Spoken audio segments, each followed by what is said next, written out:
Hello, everybody, and welcome back to LPL English, where we have another day of games for you here today. Two best-of-3 series. We're going to start things off in Group Nirvana, where we have LNG Esports taking on LGD. Then moving over to the Group Ascend, where we have WE taking on Top Esports. My name is Grapes, joined alongside Covey. Covey, I know that we have had our ups and downs here in the Nirvana group, but we're going to have a good time nonetheless here in this series. You know what? Every best of three matters a lot in a single round robin where you truly are playing for your split 3 lives. I know it may not be the most entertaining group in terms of the quality of games, but I think when you throw the stakes in there, it actually does get quite interesting as both teams really playing for their lives, as any team in Group Nirvana is when they hit the rift in this single round robin best of 3 format down there. You can take a look at the format. If you are just joining us for the first time, it was a placement stage that resulted in 6 teams being placed in a lower Group Nirvana, with the 10 highest teams getting placed into Group Ascend. The bottom 2 teams in Nirvana, Cubby, will be eliminated for Year 2 or for Split 2, and we'll have to wait until 2026 until getting the chance to play again. Whereas if you finish at the top of Group Nirvana, you actually get yourself a chance to play a single best of 5 in what's called the play-in stage against one of the bottom 6 teams in the Ascension group for a spot in the Split 2 playoffs. So you could either be in the playoffs or be eliminated for the entire year. That is including Split number 3, which is definitely some high stakes when it comes to these matches here. Yeah, I mean, I think it's pretty crazy to think about, right? Just how important every single series is in that Group Nirvana. And then you have Group Ascend in that double round robin. I think that we've actually seen a couple teams really scale up. Like, I mean, FPX, right? I was mad at the fact that I was casting that earlier in the week because they've been a disappointing team at points of this split. But hey, you know, looking at those standings, they picked up 2 big authentic wins in that group over Weibo and JDG, and have actually showed a lot of improvement in their early form, something that we were actually really hoping to see in that group, where a team like FPX playing that double round robin against a lot of teams that are better than them on paper, just to see if a team has the chance to improve with that experience. It's been great to see FPX do that. It's been a really fun story in that Group Ascend, as well as finding the way that Anyone Legends have really started to make waves in terms of topping that group. The question is, are they going to be able to take it all the way to the finish this time around, or is it going to be, once again, Top Esports or another team stepping up and being the Split 2 champions? I think we have our hierarchy towards the top, but then after that, the fact that everybody's taking a game off of each other, except for WE, who have only played 2 series so far, is very interesting to look at. And so we are going to get another look at WE, and hey, if they could make a competitive series up against the defending Split 1 champions, that would certainly be a good story to tell. But let's transition on over to Group Nirvana, as we've gotten to see every single one of our teams play 1 series out of the single round robin in this best of 3 format. And now we're going to start round 2. And we are going to kick things off here with LNG going up against LGD Gaming.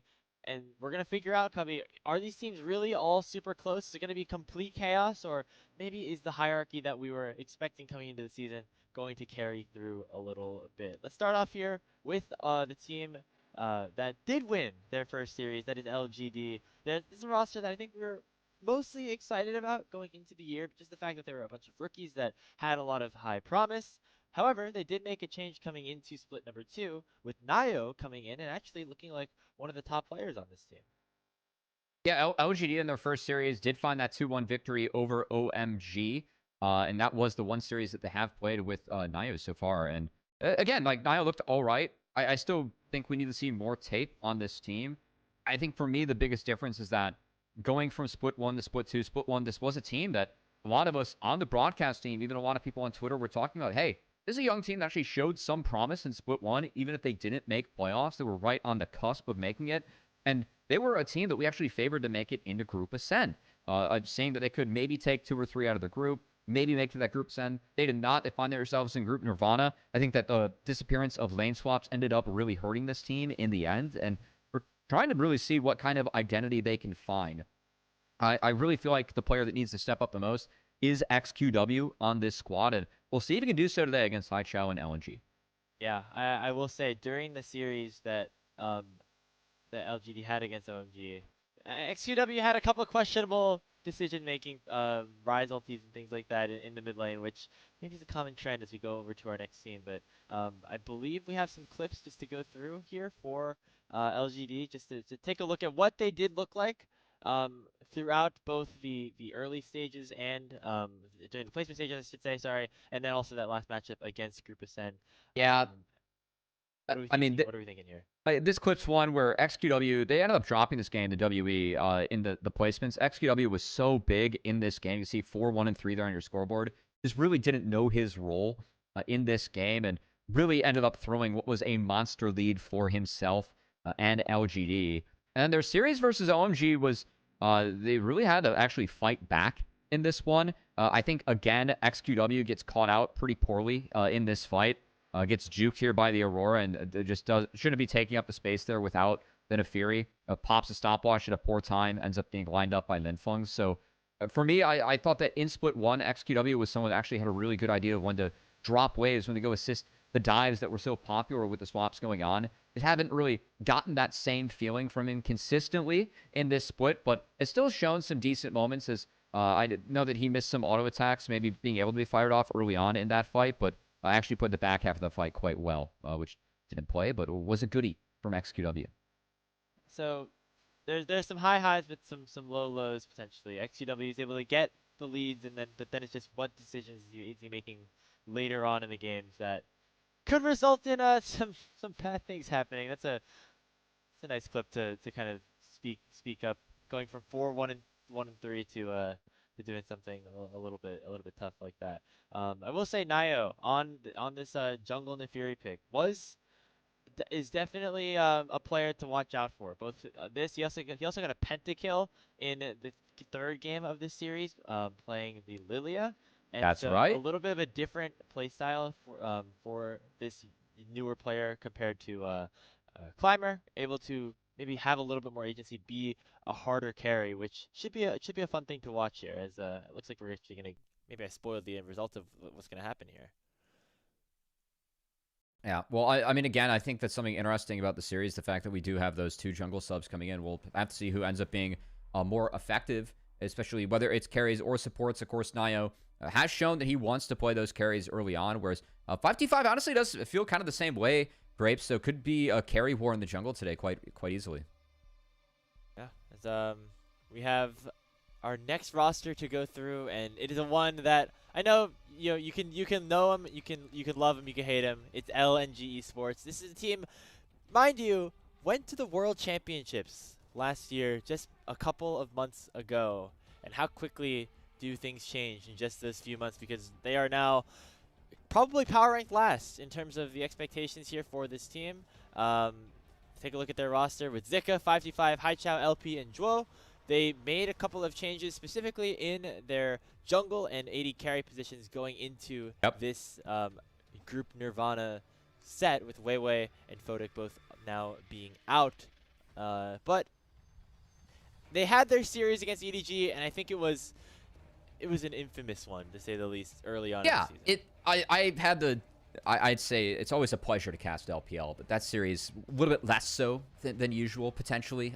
With it was a bit of a struggle. I know that we have some tape of what happened in that best of 3, but LNG, a team that they've only won 2 games all year in the LPL between split 1 and split 2, and frankly, the 2 games they won, it was off of a Vladimir pick into Aurora, which scaled really nicely, and LNG played a solid game out, and then a massive throw in that series as EDG were up big, were taking the Baron, did not exit a team fight quickly, and Haichao put him away on the Azir. So I think my biggest struggle with LNG is that this is a team that has actually managed to get some leads early. It hasn't been a complete disaster. It's not like they're getting blown out from minute 1, but the lack of proactivity and also lack of, like, the carries outside of Zika have really struggled in some fights just to find their footing.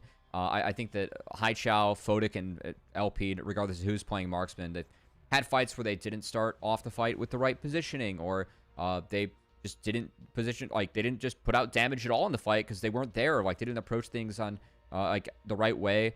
It really feels like LNG have been a team that have been playing a very different game of League of Legends just across the board. It doesn't matter who's been in the game, they haven't been on the same page, and we're still really looking for this team to show up because, man, if you're an LNG fan, it has to be disappointing going from having Scout on the roster and being a contender for LPL championships and going international, going to Worlds, to this where you are struggling to see if your team's going to actually be competing in Split 3. And honestly, like looking at the roster coming into the season, like you could see some upside here, right? Like Photic and Joe, they were playing. They were a bot lane that played with Rookie in the past. You have two players, Zika and Weiwei, that have been at the top of the table in the LPL, and maybe a player like Haicha that could be something maybe, but it hasn't really been the case here. As we get a look at some of the highlights and the lowlights of this series against EDG, you know, picking up the Otacon and then immediately trying to force a fight here. Zika on the Camille feels like he's one of the few players on this team that actually is a proactive player and is trying to help his team make plays. Zika does really feel elo held. We have seen the levels that Zika has been able to hit in the past, and it hasn't been as good this year, but I feel like the least amount of blame should be on Zika, as we are going to see again. Look at that scoreboard. Like EDG was up big. They forced a Baron here. Haichao did hit a hero ultimate, and they ended up finding a clean wipe to win this game. But these are the games that LNG has to win, the ones where they are making these monumental comebacks because they cannot win these games standard. And this game was kind of brutal to watch. As they played a comp that just has to go forward into a Poppy victory. You can see this poke Vera setup, and we're not able to break the game. They did not play this game fast enough to win against the comp that EDG had, and Zhao Hao really put him to the ground later on. So for me, again, LNG, we've just really yet to see any form of identity where they can consistently perform and win these games. I feel like that's been one of, if not the biggest disappointments with this roster, is that outside of like Zika being elo held, we really don't know what this team is. And that has to change soon. Of course, they did change the roster to try and find a spark, and that is the one bright spot is that, hey, they're at least 1 and 2 with this iteration of the roster, right? Unlike the 1 and 16 they were going into it. Better win rate, so, yeah, I mean, if any bright spot's going to be found, it's got to be that one. But again, LNG, they have to figure things out soon, or else their last match is being played in the LPL on April 26th, and where things stand right now, we are expecting to not see this team in Split 3. Yeah, I mean, it is interesting to think about that the last game that they played was 8 days ago, but actually ever since then, it's, you know, or after that I should say, they have two more games over the next week, and then one more game about 5 days after that against RNG to wrap up their season. And so there's a bit of a gauntlet that lies ahead of them. You're going to see some more LNG on your screen if you are an LPL fan over these next few days, which now is kind of the time to prove it. They've had about a week to reset themselves, try to practice with this new roster hopefully for a little bit more, and I'm interested to see what it looks like here on the Rift, and if it does look any different. The biggest change that we need to see, I think, just them being a little bit more active, especially when they are playing these scrappy compositions like they did in game number 3 against EDG. Yeah, I just want to see if their carries get leads in fights. I want to see them take fights where they have numbers or have an advantage, which has actually been an issue. Like, they have opted into fights being down numbers, or opting into fights where their solo laner stuck with no TP in his side, where the solo laner just doesn't join. It's been really weird to watch.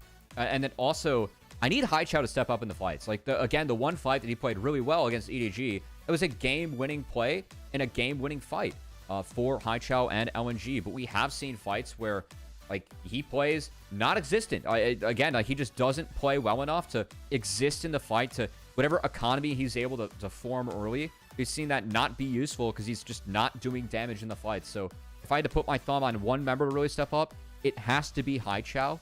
But hey, I think really for me, the thing coming into the series, I'm looking at the junglers' grapes, because this is the second start in the LPL for both of these junglers coming into the day, fresh from the LDL2. We're just really curious to see, who can get the better of who on each side of the Rift. Is I know Nayo definitely looking decent on the carries, and 5T5 or Woo to Woo or Gojo or 50-50. We aren't exactly sure, what style of the name, or like how exactly that name is pronounced. There's a lot of different iterations of, we're not sure if it's like on the screen or not. I believe the 5T5 is a sign of like 50-50 as a jungler IGM, which I gotta say, that's badass. Like, how did no one figure that out earlier in League of Legends, having that IGN? But yeah, again, like, this is an important match. If LNG lose this, they drop to 0-2 and take one step closer to that expected, at this point, bottom 2 finish in the group, which of course knocks you out for Split 3, knocks you out for 2025, and it's sayonara until 2026, something that no team wants to face here in the LPL and Group Nirvana. And on the other side for LGD, if you could jump out to a 2-0 lead here Yes. in the group stage, that could put you in a good position to locking up a spot at the top of Group Nirvana, which again, just puts you one best of 5 away from actually ending up in the playoffs. And I know for LGD, expectations were they could be one of the best like third place teams. They could have, ended up in that group ascent. But if you just finish up in the top 2 of this group, it actually ends up being a very similar situation to if you were a bottom team in the group ascent. So for them, they want to make sure that they don't take any of this super lightly and make sure that they are taking care of business if they really do think that they're a playoff worthy team. Because right now, you look at WE, even Thunder Talk have been slumping recently as well. There are vulnerable teams in that group ascent that if a squad here in the bottom here in Group Nirvana can catch some fire, absolutely could be a contestable series for them to potentially make it up into the playoffs. Yeah, we'll see. I don't think we've really seen the promise yet from any team outside of maybe RNG in this group, Grapes. I feel like everyone's like had their own struggle in a way, but I do like the highlight that you have. I just think that like it's going to be really interesting to see because I feel like the format is just such a disadvantage for the Group Nirvana teams playing that single best of round robin. And you look at a team like FPX that, again, started out 0-4, now at 2-4, have taken 2 legitimate wins, a team that we had no expectations for. And I feel like they've improved. They haven't improved to the point where I'm like, wow, these guys might be LPL contenders, but they're taking not just games, but now series off of legitimate LPL contenders. So if they keep on doing that, the question is, hey, how much can this team scale in Group Ascension? Which I find really interesting given the format. Because, again, I feel like getting that double round robin of best of threes for a team like FPX who probably aren't netting scrims against those top teams consistently. So, like, playing those teams on stage twice matters a lot for me, especially if you have a young team. I do think that's going to be a serious advantage against the Group Nirvana teams when we do get our final playoff bracket. But will definitely be something interesting to look out for because, of course, being at the bottom of a group versus the top of a group, you can argue, hey, momentum, like winning in current form, like positivity for the team, that could play really big too. We got our 1v1 for side select here. It's going to be the mid laners going at it against each other. XQW against Haichao. I feel like we've seen a lot of top laners over the last couple of days. I've been here for the 3 days in a row now, I think. So I've seen a good chunk of these 1v1s. Been mostly the top laners. So I'm interested to see the mid laners kind of go at it here. So we're getting a lot of top lane focused bans. I feel like these 1v1s have been a little hit or miss for me, Cubby. I cannot lie. Sometimes they're really entertaining, and then sometimes we're farming for like 10 minutes. So hopefully it's going to be the former here, as we do have some fun champions potentially getting locked in. The mirror matchups have been misses for me. I gotta say, I don't find that to be very entertaining. But hey, a Yasuo versus Jace matchup, that could be pretty entertaining here. Is XQW going to try and take down one of the more OP picks that we have on the patch? XQW played this Yasuo, I believe, in one of their games against OMG earlier on in the season, if I'm not mistaken, or maybe I'm thinking of somebody else. But should be a fun time nonetheless. Get some hopefully some action early on. We don't have the ring of. Every time I don't see the ring of fire in the 1v1, it means that we're doing something right. It means that we're doing what the 1v1 gods have intended us to do, which is to fight on. Play for 2 kills instead of 1. Yeah, that's what you're thinking. Yeah. Exactly. Well, maybe it's just play-by-play brain, but. I mean, Yasuo wants to play in the enemy wave. That's step 1 towards some action here, Grapes.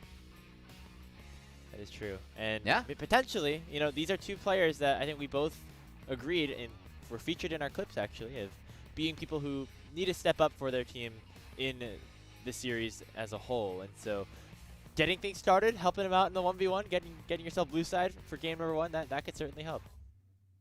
That could be nice. I think blue side is really important here, as we have really yet to see a team in LPL refuse blue side in terms of side select advantage. Definitely something we're still looking out for here on the desk is diving into this game. I see a Bramble Vest for Haichao. What the hell? I'm wondering if that actually prompts an Emax from XQW, as, of course, your E does magic damage on Yasuo. Might be a way to get around what Haichao's presenting with this this early item. Did you ever watch Dark? Oh, that's not good. The league YouTuber. He builds do all the weird builds and stuff. the AP also is one of them, and Okay. so maybe something like that. I just remember I kind of forgot. I didn't realize that it did magic damage, and then you could actually build ability power on these champions somehow. But that would not be very good. As here we are, Howling Abyss. Remember, no 100 CS anymore, so it's either the first tower or 2 kills before the Ring of Fire closes, or 1 once that ring does come into play. Still knock up here from XQW, but third shot. That's not the best situation in the world. Haichao doing a good job to fight back. Yeah, we'll say, I'm curious if Yasuo can E his way out of any of these Hammer 4 Qs from Haichao. As that Q damage can sometimes be a little bit funky.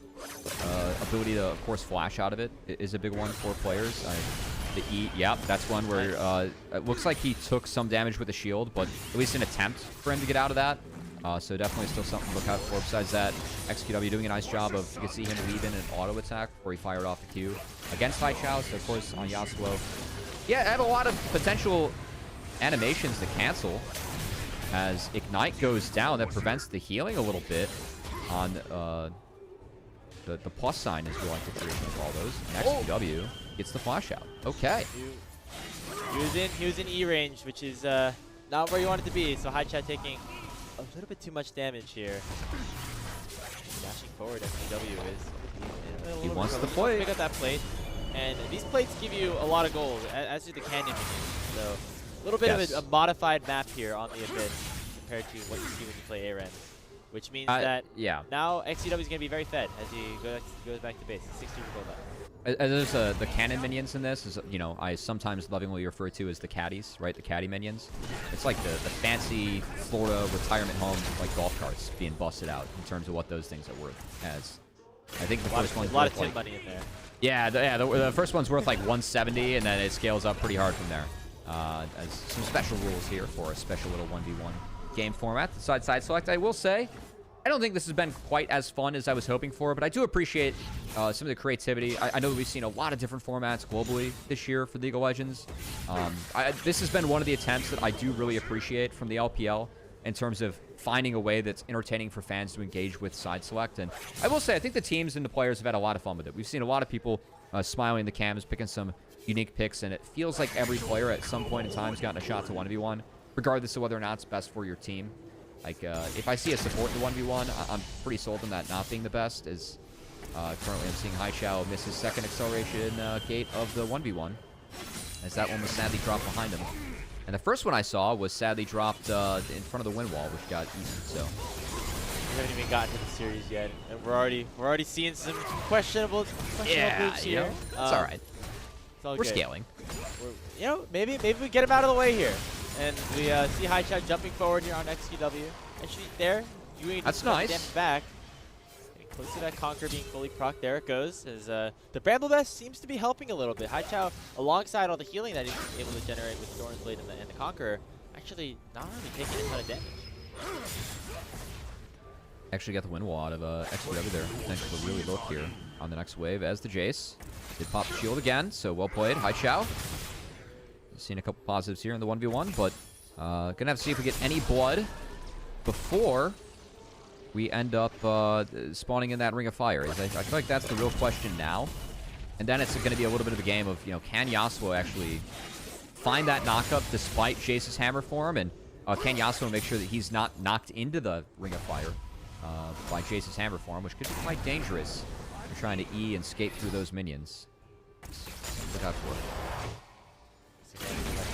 Yeah, that's a rough base, actually, because this wave's frozen. So XQW really prioritizing that Bork being grabbed first gold breakpoint possible. The forbidden LPL 1v1 freeze has been set up for Haichao. This is where we're at. Not going to get to 2 kills here, is my guess. Actually, denying the cannon was pretty big. That's nice. It is a valuable strategy. Haichao is back in a better position. We're, I think, a couple of minutes away from that ring closing down. And I think for Haichao, it's going to come down to, can XQW land his Q3? And if he can, I think he probably has a good chance with the Ignite and Flank. And if he doesn't, I think Haichao might have a better chance, especially when it's just a 1 kill to decide whoever wins this match. At least Haichao's up a level now. You can see a bit of that the lead actually appearing in the scoreboard. Or I still think that, I mean, XQW is still the one that is up in gold, not just in general, but in the inventory. Okay, that's going to prompt it all being taken. Good chunk. Yeah, honestly, that's not the worst thing, because even if he doesn't that's get the very kill nice. here, he's going to have his ulti up again by the time the Ring of Fire closes in. Maybe you want to go a little bit sooner. They're going to trade the Ignite. Haichao not going to fully die yet, but here comes XQW. He flashes forward, and he picks up that first kill. Now remember, the Ring of Fire has not closed in just yet, so 27 seconds. Haichao down just yet for another 15 seconds or so, and then will be next kill win. That was really well played by XQW. I really liked how he used the minions as a, you know, give him a little bit more mobility to try and find those Q or auto Q trades. And that preemptive ult that he took early on, he actually got a lot of damage down, because keep in mind on Yasuo, that gives you some bonus armor pen on your Qs. And he took full advantage of that going into that Bramble Vest. And now, going to pick up some durability. The Bork is, as he has decided, that's all he needs. Going to get a couple Randuin's Omen components, and that's going to be the final base before we start to go to war here. Inventory for sure more valuable here for XQW.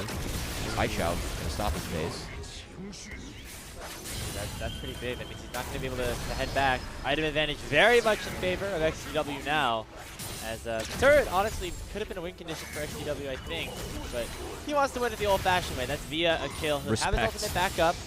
No ignites available for either player, as Haichao does still have his flash, but he's in a bad situation. That fire is closing in very quickly. He's going to have to do something. Tries to knock it back into the flames, but it's just not quick enough. And XQW just does way too much damage, doesn't take any damage at all. He missed everything. Misses the Q3. He's BMing him at this point. And it's just all too easy for the mid laner of LGD. They're going to have side select for game one. I think he missed every Q in that last sequence, and it just didn't matter, as he had the Bork. Haichao did not, and Haichao falls on the Jace.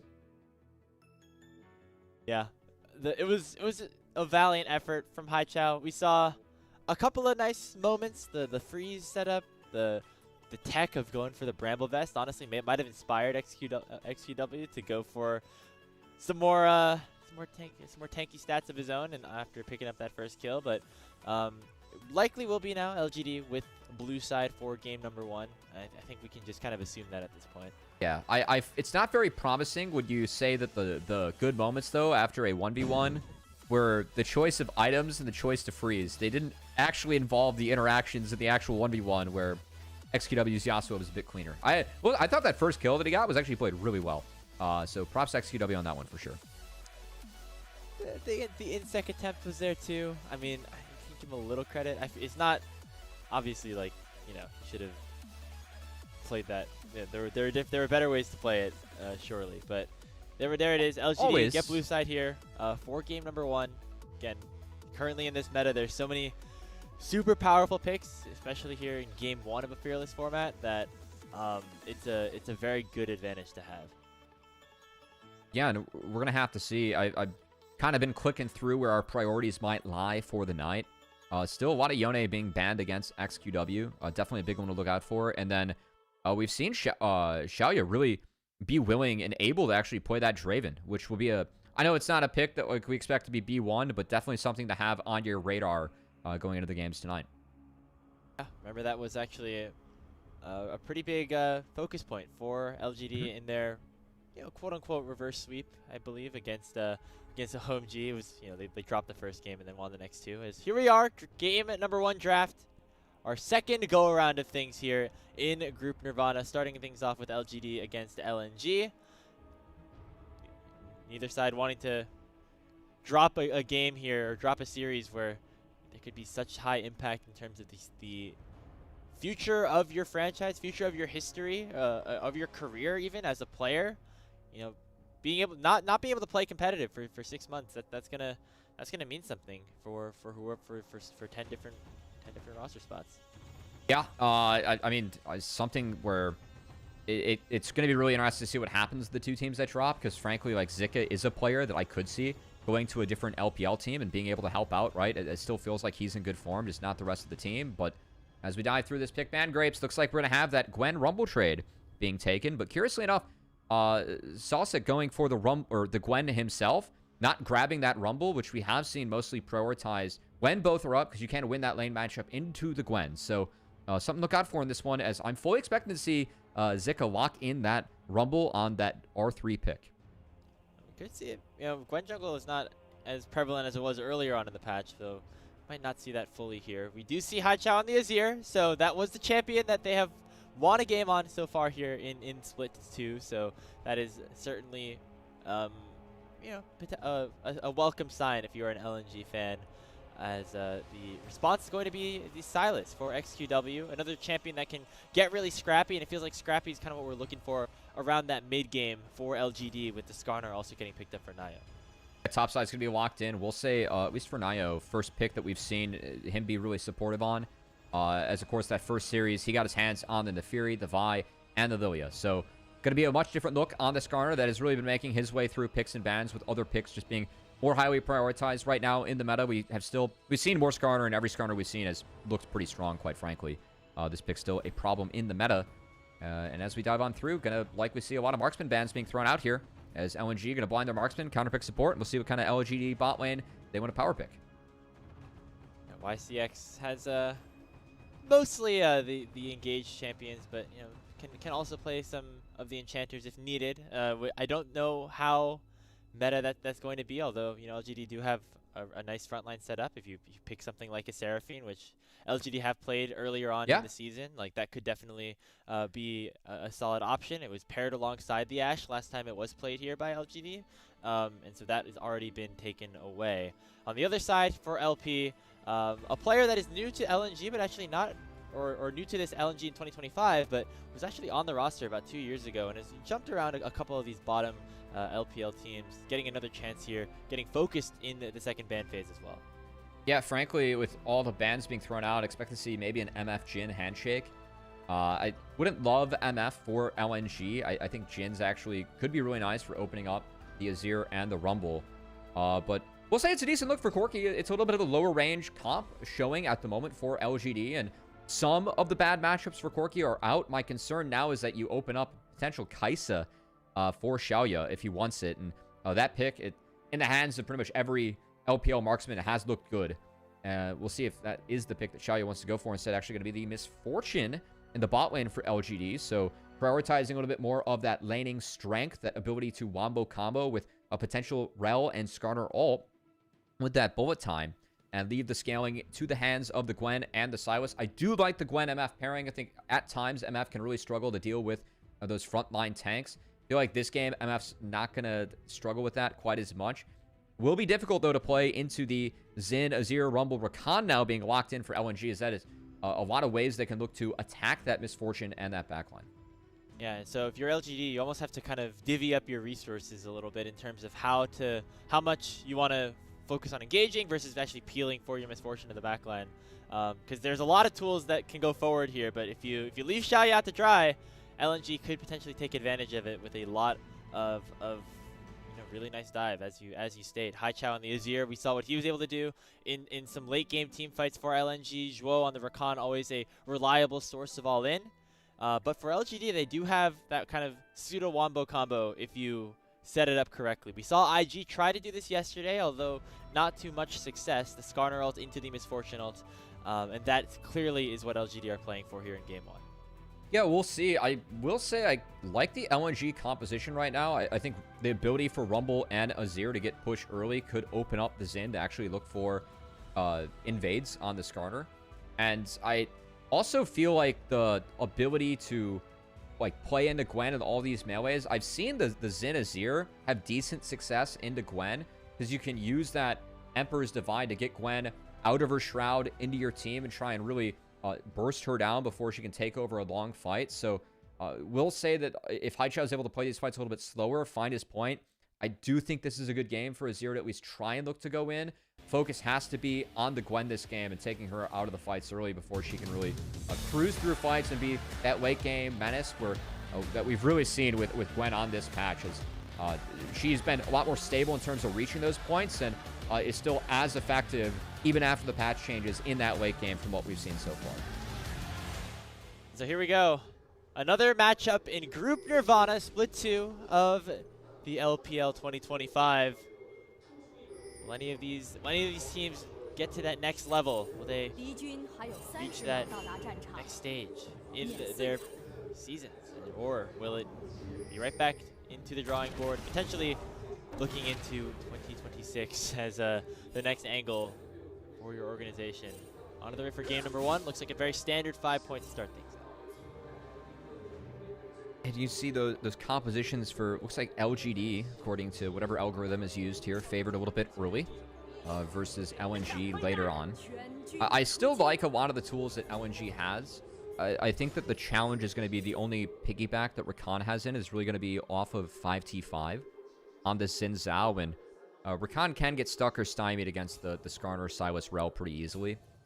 So that's at least one concern that I have, or also LNG just being disciplined enough to make sure that they do take the right fights, because it is going to be a little bit of a squishier front line, right? So I just have to make sure that when they do go in, they can preserve 5T5 and combo enough to utilize that burst damage, make sure they're off to a good start. And the junglers, again, we talked about these being potential difference makers for their teams, both new members to their respective rosters. Seeing what they do in the early game is going to be very interesting. Skarner, obviously not the strongest early until you really get that impale, whereas 5v5 can have some really strong dueling power, can do a boatload of damage, especially in some of the skirmishes early. So seeing what exactly he's able to do early on is going to be an interesting one, as the crash down from YCX does not connect. He's taking a bit of a beating down there in the bot lane, loses about half his HP. Yeah, bit of a rough trade there, but did make sure that they secured the level 2 as that W was used on the wave itself.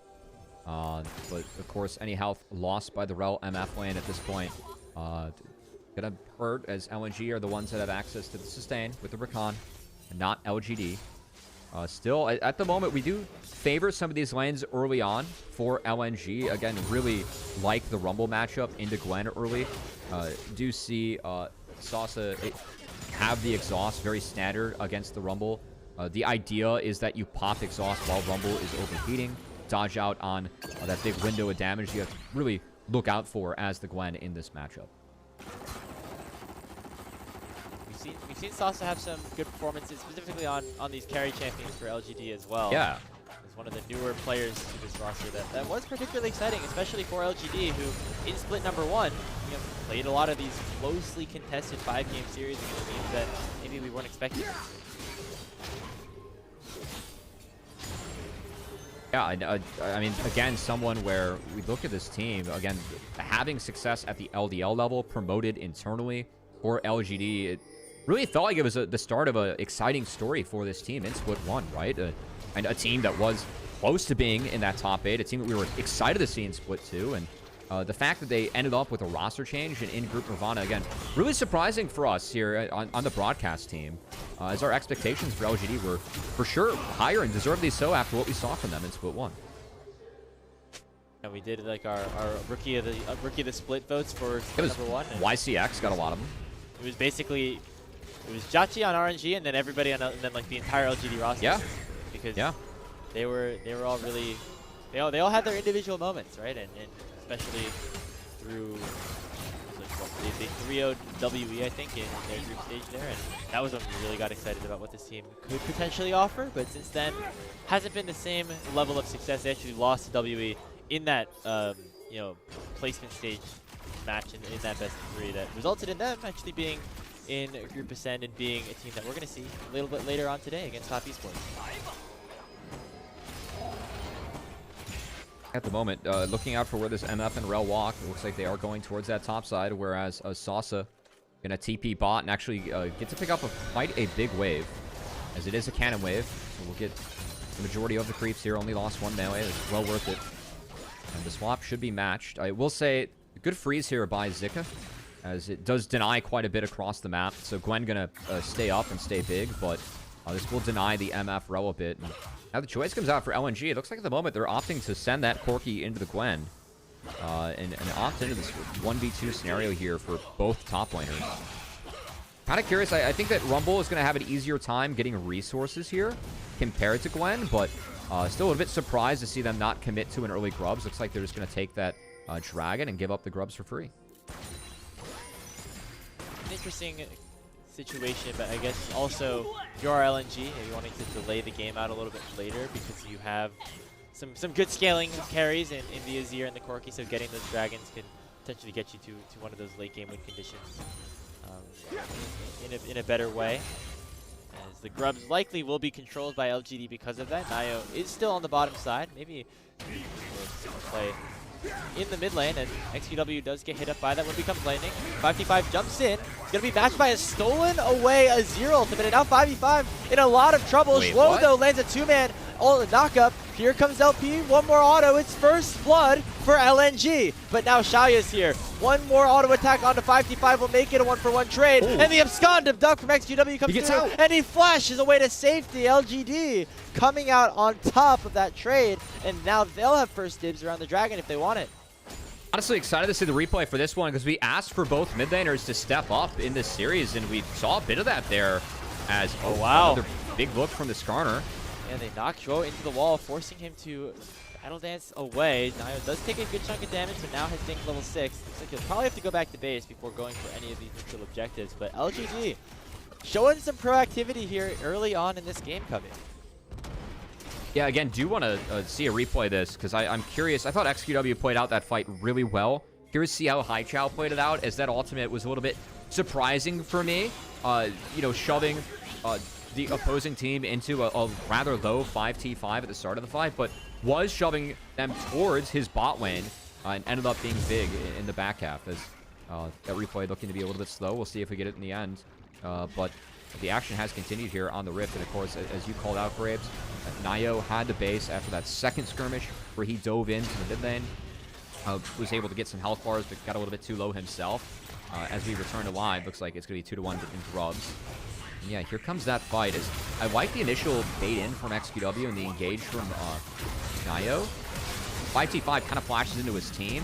That Emperor's Divide was really nice. It actually canceled the crash down from YCX and got the rel stuck. Bought some good time for 5t5. I thought Xiaoya played the rest of this fight out pretty well. And then, of course, XQW in the back half, following up that flash to Azir and getting out himself. A bit of a highway robbery there. As I thought Haichao played an okay fight, just wasn't able to get anyone low enough to score any more kills here for LGD, or for LNG, I should say. It was Nio on the Skarner who was the one who tried to force another play. Speaking of forcing plays, Xiaoya is dead in the mid lane, as this time it's 5v5, the one to force the initiative alongside Zhuo. Meanwhile, the Dragon is still on the cards, as it was a 2-for-1 split of the grubs, actually, that we got during that replay. 5v5 now with the numbers advantage, going to start this one up. Got a great look onto Xiaoya as he is down flash, so it looks like Haichao just got a Shurima Shuffle in there. Picked up a free kill. Now mid will be picked up by Misfortune. However, LNG have the option to rotate not just Haichao, but also Zika down.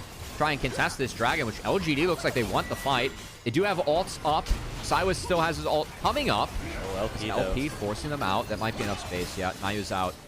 So looks like they're able to win over that Dragon. Still, a lot of members came down for this, and LGD have the opportunity to retake the map on the back half. So they ended up getting a lot of resources invested by LNG to secure that Drake. You know what? Hey, I want to give some shout outs to LNG here. I know we were very critical of them in this pre-show, but hey, they're doing some stuff here in this one. They're not just sitting around waiting to have somebody engage onto them. It's, you know, specifically Haichao as well, forcing that play onto Xiaoya. I'm interested to see if we get a replay of how exactly that got opened up, but that's not something I feel like we would have seen from LNG a week ago coming. Yeah, no, I mean, they did make a swap, of course. This team needed help. I don't think that the community expected Weiwei of all members to be the one that was benched for someone like 5t5, but this team needed a spark of any sort, right? As it still is a team that we're looking to see signs of life from. Of course, a new lineup can sometimes be a spark that team needs, but for LNG, I mean, things are dire. And of course, it's funny because going up against LGD, the other team that made a jungle swap in this group, Nirvana, real opportunity for both junglers to prove that they were worth the swap, worth their medal, in terms of course, a late into the season change being made where the stakes could not be higher for these teams. It's a big deal. There's always the mantra of, you know, when the stakes are higher, maybe you play a little bit more careful, but it seems like now both these teams realize that, hey, we want to try to start plays, try to make things happen on our own terms. And I think we've seen that specifically from both the junglers and the supports. Speaking of supports, YCX are on the top side of the map as well. We have those grubs spawning in about a minute, so could be the next play as the 80 carries for both of these teams have been sent back to the mid lane. Both top laners are now bottom with those teleports available if they want to open things up into a more of a fight. Taking inventory, I mean, this 1K Goldie for LNG really coming off of their better lanes. Azir and Haichao is pretty farmed. Again, something that we have seen Haichao do. It's not like Haichao hasn't gotten leads in lane. It's just he hasn't been able to use those leads as well later on. So we saw him win a game on the Azir, making big plays for LNG to secure a comeback victory in their series over EDG earlier on. And we'll see if Haichao, who again is set up for success in this game, can be that big carry later on. Oh, XQW gonna be the target here. Is 5-5 and Joel going in once again. Dashes away from the wind becomes lightning, and so that will mean that he has enough distance to escape. Got those grubs spawning in 15 seconds. As 5-5 is going to be the first here to the pit. Io doesn't have that Rift Scuttler available, so big vision in control for LNG. I think that means that they'll get first move on this. And LGD instead trying to force something in. I think they're just trying to make sure that they can play into the grubs through mid, because in that Azir versus Silas matchup, Silas going to have to drop that wave, and we'll have to find an angle to join the fight at, whereas mid's the one angle where we can get to the first and try and secure these grubs. So, of course, 2-1 split on the first grubs. LNG looking to at least take one here, as LG looking to fight. That's a big engage here. Yeah, the Excel's impact only lands on his road. No full stun, but there comes the Impale. It's on a 5-5, but he's able to flash away with the Crescent Guard. Knockup does connect, but he's still alive. Here comes the needlework, though, from Sasa, and now LGD have a big opportunity in this fight. Haichao forced to flash over the wall with the exhaust going on top of him. Look at Zika, he's overheated into the back line of LGD, already taking down Xiaoya. LP is in the middle of everybody, trying to do as much damage as he can. Two-man knockup lands from Droll. LGD XQW somehow on still alive. This is an all-out brawl around the grubs, and it somehow is LNG coming out ahead of things. Here comes Zika, overheated again on the Rumble, finally getting shut down by Sasa. A wild, wacky fight that ends up, I think, 3 for 3 in totality. I mean, I got to see where the gold went. That fight was everywhere, as I kind of like the engage from LGD. Outside of the fact that Zika was just ignored on the backline and tore through the backline for LGD, as, I mean, you said it great. This fight was everywhere, and it was a strong opener, as 5-5 caught out on the Xin, was just barely able to get this Crescent Guard off before he was chain CC'd by the Suppress. That bought a lot of time, really saved his life, and opened up the rest of this fight for LNG. As, look at Zika on this backline. Again, Sasa XQW committing really hard for Haichao as an Ice Flash out, and Zika with this overheat just does so much work onto that MF, onto this Rel, even able to stall his way out of the fight. Didn't quite manage to save LP, who ended up being saved by Zhuo. He's bought some time. But, I mean, that's a 3 for 3. 2 grubs were taken. Gotta imagine that someone takes it in the back half. But a really big fight from Zika on this Rumble, who, again, proves to be that steady carry for LGD, or LNG, in a year that has had anything but consistency and steadiness for this team. Yeah, it seems like Zika's always doing something, even if the rest of the team isn't. Yeah, so now 3 kills on the Rumble. Very, very big opportunity for him to take over this game from that top side. Has fully Andrews already in inventory. We'll say Sasa also did a good amount in that last team fight. Now has a full Riftmaker, as now the next target going to be this Dragon. Love to see another fight from these teams. Hey, this is already more kills than LNG had in the entirety of their win against CDG. That is true. That was an interesting game. Yeah, maybe some more. Yeah, Zika's got a hell of an angle. XQW going to be singled out. The Dragon secured by LGD, but LNG wants a full fight. Here comes a bullet time, though. Haichao with a 3-man Emperor's Divide, combined with the knockup of Zhuo. LNG gonna get 2 kills already, as it's Zika picking himself up a double kill. Xiaoya the next to fall. It's 3 for 1 in favor of LNG. A massive overcommit into LNG by LGD as the equalizer toasts everyone from Zika. They really tried to save XQW in this fight. Would have been much better if they just dropped him and exited through bot. Take a look at Zika. Again, this TP, fantastic angle coming in. XQW caught out. Zika helping with that. This equalizer dropping the choke. just stymies LGD, who are all trying to save XQW in the back half of this. Haichao with a nice assist to keep them on that red carpet, and LGD didn't want to be there at all, and that fight was over pretty much right when Zika TP'd in and dropped that equalizer, as he was the MVP of that fight. A really great setup here from LNG off a great TP from Zika, and now LNG have some control over this game. And, you know, you lose the Dragon, but you're going to be happy with that result if you are an LNG fan, because you get more gold into your crucial carries. Haichao and Zika in very good positions to succeed at this point. And you'll be able to get more Dragons later on here, as I say that Zika could be in a little bit of trouble. Flame Spitter does burn this wave down very quickly, and so LGD doing a little bit better than to fully engage, especially with 5v5 in the area. Yeah, I know that Zika has been quite good in this game for me, studs so far, but it's good to see Haichao playing well in these fights too. Look at this. Whoa. This is ambitious. Going very far forward on the Xiaoya, and 5v5 big TP. fully hitting onto melee range up for his fortune. That'll take him down instantly. Now here comes XGW as the stolen away Zinza ultimate combined with the Magnus of YCX. It knocks up 2. Here comes Zika, though, still overheated. 5v5 still alive. Haichao still alive as well. Nobody can take anybody on LNG down as the Silas will fall, and 5v5 escapes over the wall with a blast cone. 2 more kills for LNG. And another great TP coming in from LNG and Haichao to create that angle, as Xiaoya was in a terrible spot in that fight, thanks to a great angle from Haichao, and this is good to see from LNG. Again, I've had concerns over Haichao specifically getting leads and not using them that well in the fight. He's been great in these fights so far, Grapes. That was the point I was making before another fight broke out, and that CP entrance really well played by Haichao yet again as LNG win another fight and push this gold lead up to 2.5, 3K.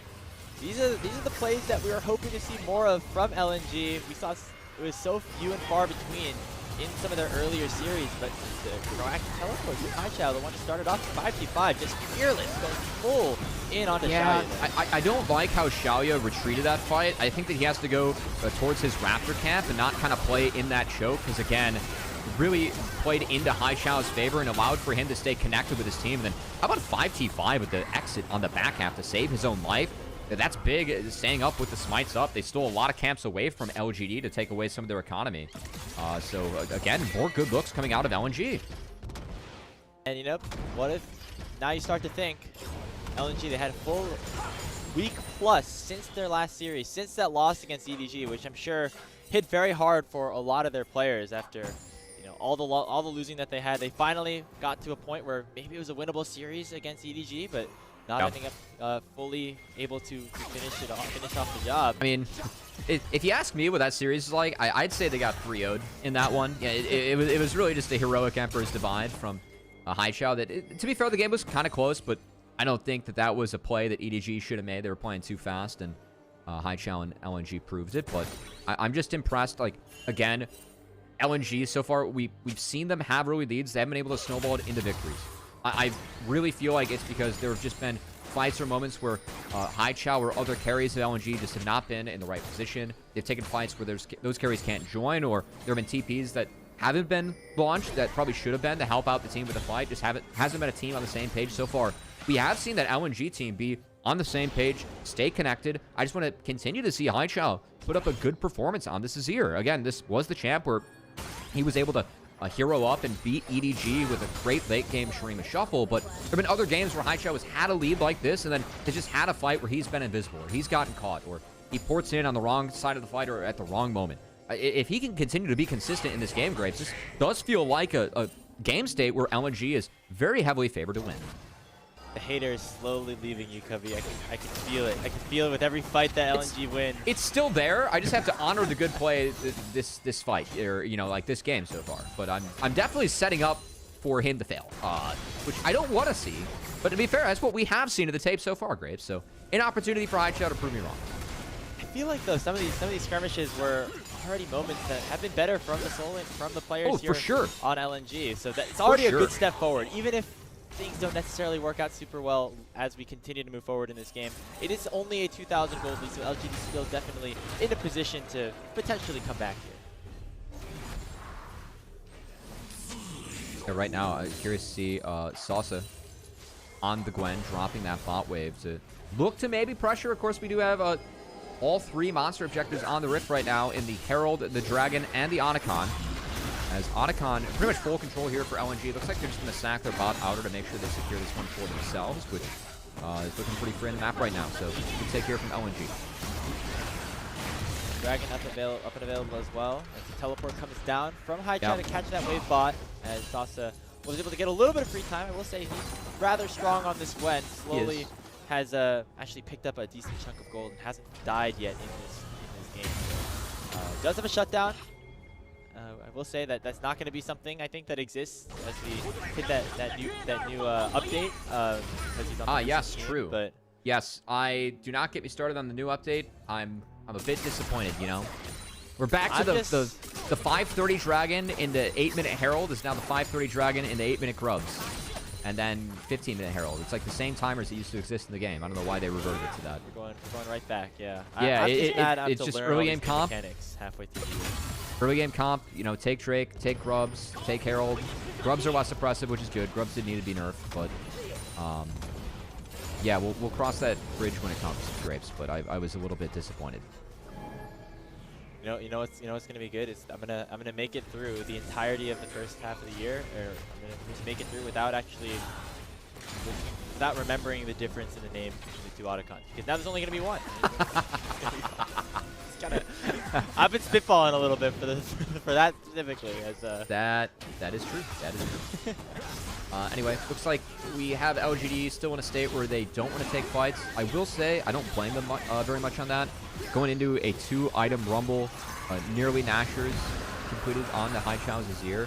I really feel like LGD waiting to get more items onto the Silas, and especially the Gwen, who is not yet at 2 items until they take a potential fight. CW looks like maybe he was posturing for something. He's stolen away the quickness with the hijack, so has the opportunity to do a little bit of extra damage on and all in. Speaking of all ins, though, High Chow getting that bottom lane turret, but it looks like actually XQW could be a little bit of trouble. Yeah, Zika and Zhuo were going right on top of him. The equalizer already has come out, but with Nayo and YCX there, looks like the rest of LNG will back away. They're going to take their prize and get that bot 2-1. Meanwhile, on the top side, Sasa hitting on that tier 2 turret, forcing a teleport in from Zika. Sasa's playing hard for that. Managed to secure it. So nice pickup there across the map for LGD is that skirmish. They weren't quite able to take down the Silas. Quite tanky with the Roa and the Riftmaker. Bought the time necessary to open up free time for Sauce in the top lane. Talked about the importance of LGD maybe waiting to fight until they get Gwen at 2 items. Well, Cosmic Drive is now in. Usually we see the Nashor's Tooth for Gwen at this break point, but I will say Cosmic. Of course, you get the bonus move speed if you are able to pretty much hit your snips, so 1Q. As, oh, look at that lower third. Looks like it was a blast cone into the Rumble. So I can see how that hurt for XQW, who did manage to get his way out of there all right. Yeah. Maker Roa plus Conqueror on Silas. I mean, thank you, boy. Especially with the 2 AP threats going at him with the upgraded merc as well. So interesting to note is that despite how much we've been hyping up Zika and how strong he's been, he's basically even in gold with us at this point, just because of the amount of turrets and farm that this is quite the Gwen pull, is able to pick up. And now it's actually LGD. Wait, High Chow's no TP. Starting up the Otacon, and yeah, High Chow's gonna have to walk over here in order to try to take this down. I think LNG might have to just give this one up. Did they sneak this? Like, again, really, I like the call from LGD. High Chow was no TP and showing bot with XQC. They show the match, XQW, I should say. Yeah, my bad there. I was thinking of my juicer's not in the LPL. I was thinking of the FlyQuest socials person, of course. You know, yeah. Shout out to Parker. Definitely not XQC. It's XQW and YCX. You know, you can see how we got XQC from that. Yeah, that's my cope. I'm bad. Anyway, Otacon taken. GA's up, and we are going to be pressuring this mid outer. As again, LGD find themselves in a much better state. I feel like they're going to use this to just kind of trap LNG, try and stall time, and open up more turrets for Sasa, who, of course, on the Gwen could be that humongous late-game carry, and with top being all the way at the inhibitor turret, they're going to see Zika. He still has no TP and should open up space for Sasa to make quick work of the spot out of turret.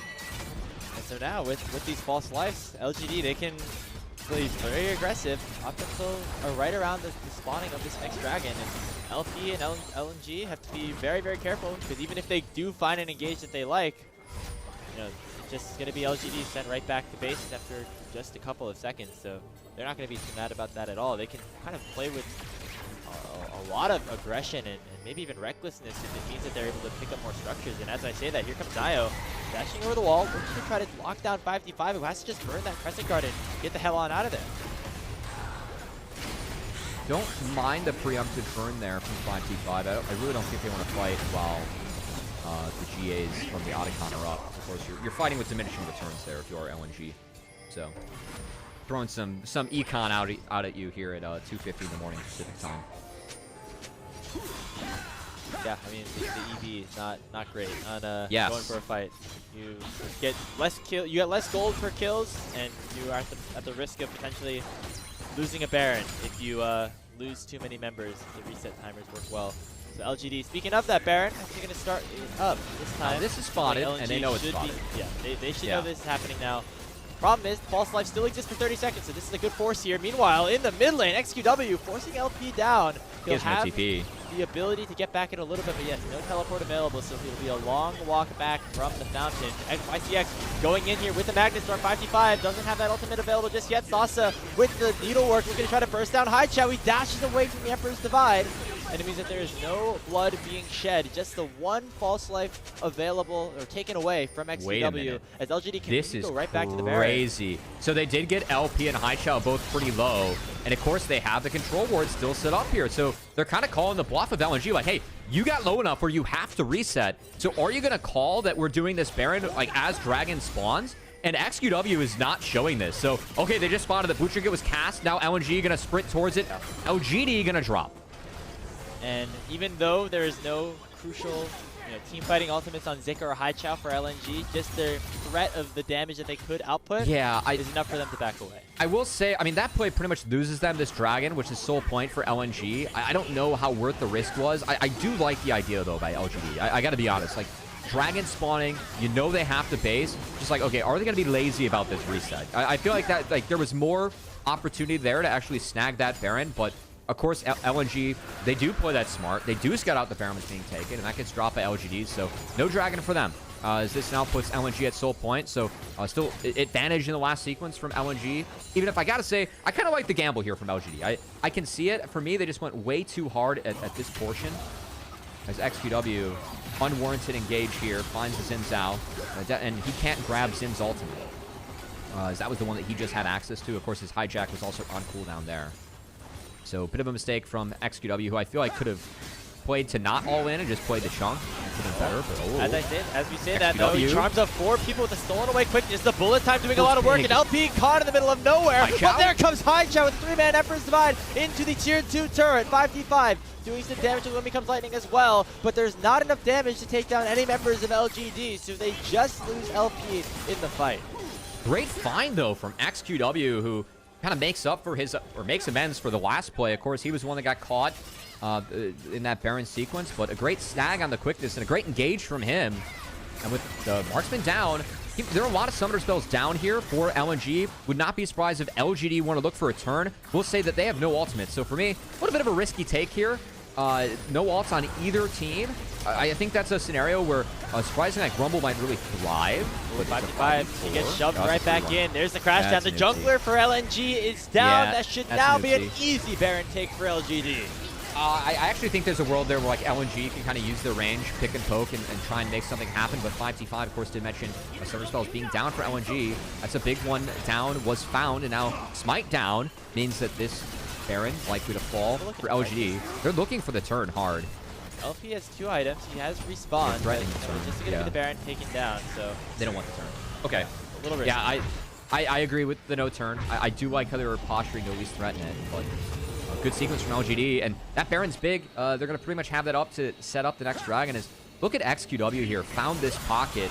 Has a really nice engage to start this fight. Finds quickness on the 4, and it really stalls everyone in their tracks to set up for YCX to come over the top with Naoya. Ends up being a really big engage to set up for the bullet time, and they played the sequence out in the back half really well, too. I love the pick they found on the 5t5 to guarantee a free Baron, as this team backs up against the wall. This game, Grapes, the LDL champions, kind of showing their poise here against LNG. Yeah, have a lot of space to work with across the map. With this Baron buff available for the next 2 minutes, it'll basically line up exactly with when this next dragon spawns as well. So a lot of good timers for LGD to work with here. 3 items now on Sasha, who's just picked up the Zhonya's Hourglass. We also see 3 items on Xiaoya on the Misfortune. So the threat of a team fight, the scaling, starting to get here for LGD and for LNG. They are suddenly looking relatively far behind, specifically at that 80 carry position. LP on this Corki, who's supposed to be a big late game threat, is very, very far down. Yeah, that's a good call. Full item up now for MF. And again, these last few fights, it feels like the LNG members, they really do have to stall out these fights, kind of lean on some of the range and the playmaking that Azir can bring. I think that we have seen this shotgun engage for LGD and this heavy melee comp to be much stronger and really set up well for Xiaoya on this MF, just with the Skarner and the Rel being able to open up some space for him. Also, XQW making some good work, but at the moment, LGD just going to continue to tick the right boxes. Inner turret falls mid. All eyes set on this inner turret bot. I think ideally for LGD, they want to either play this Baron out to the max duration and then take Dragon on exit, or you threaten a reset now and set up your mid and bot waves well to make sure this Dragon goes over for free, because you don't want to give over a Cloud Soul. I think that in a game where you do have a Xin, have a Rumble, have a Rakan, Cloud Soul can make it quite difficult for your melee composition that has to really overwhelm an enemy team to be able to execute that. So like the fact we see these resets come in for LGD now, they should do a nice job here of setting up this Dragon to make sure this is a clean take. Very quickly though, Cubby, the gold is becoming almost suffocating here for LNG. Not only is it like the 2 players on this team that have to do the most damage are now down the most in terms of where the gold is currently allocated. Sasa has 1,000 lead over Zika, and now also LP continues to be very, very far behind. Resets were already deployed, so it looks like LGD fighting for this Dragon, but actually in the meantime, it's XQW once again going very far forward, popping that ultimate to be as aggressive as possible. Speaking of ultimates, there comes Sasa with the needlework combined with the bullet time. The Wombo combo finds 5v5. Zika forces to go golden underneath the Sun Disc. Knockup lands just on XQW, but it does mean that Zika will survive. The Dragon up in 2, and he will have his teleport to try to join, but I think they will just give it up and allow for LGD to deny that soul. Really wondering in that fight if there was a better angle for LNG to maybe fight back, as 5t5 very far up and XQW getting the party started. I gotta say, I think Joe burned his ult pretty early. There's no way you're gonna combo down a Silas. So as we take a look at this one, yeah, I know Xiaoya is doing a little bit dirty with this. That's a nukes. Yeah. We might have skipped over that one here on the desk grapes, but the replay wasn't. LP gonna catch an abscond abduct. Again, I think Dro going in here, popping the quickness. He missed out on the grand entrance, but just early. Think about that, having that spell up here for the turn, and being able to combo with Haichao, who didn't get an Emperor's Divide off, was forced to go golden here, and was pretty non-existent in the fight, thanks to Nayo having a nice angle on that ultimate. And it's another fight where I feel like the setup for LNG just wasn't there. And the play that they're attempting to take early and on in the skirmish against XQW, you just can't do that against this build and this version of Silas, because you're not going to win out on that skirmish, and then he's going to just heal back up his health off the W. I just really feel like that's a unwarranted play being taken by LNG, and it's going to cost them more gold, and did cost them that potential Cloud Soul going over in their hands. Instead, of course, that Dragon was picked up by LGD. I think that Silas might have the most HP in the whole game at this point. Almost 4,000 HP. He's a big boy. I think Skarner's got him beat, but after that, it's Silas. The Heartsteel's doing some work for sure. But LGD, they deny the soul once again from LNG. They're at 4,000. Baron once again spawning in about a minute. And with the Baron power play that they had, they took down a ton of these structures. All tier 2 turrets for LNG are now down. That just gives LGD so much opportunity to play around the entirety of LNG's jungle and just really choke them out of any sort of resources being collected for themselves. Hey, Grapes. What's up? I'm not going to talk about the fact that 2 lockets were built by OGD. Just gotta stagger him, like. Right? Just not going to talk about it. It's fine. Yeah. No, don't worry about it. We'll see how it's like when you take like 2 heals in the bot lane. Just gotta if you use it right, then actually it can be.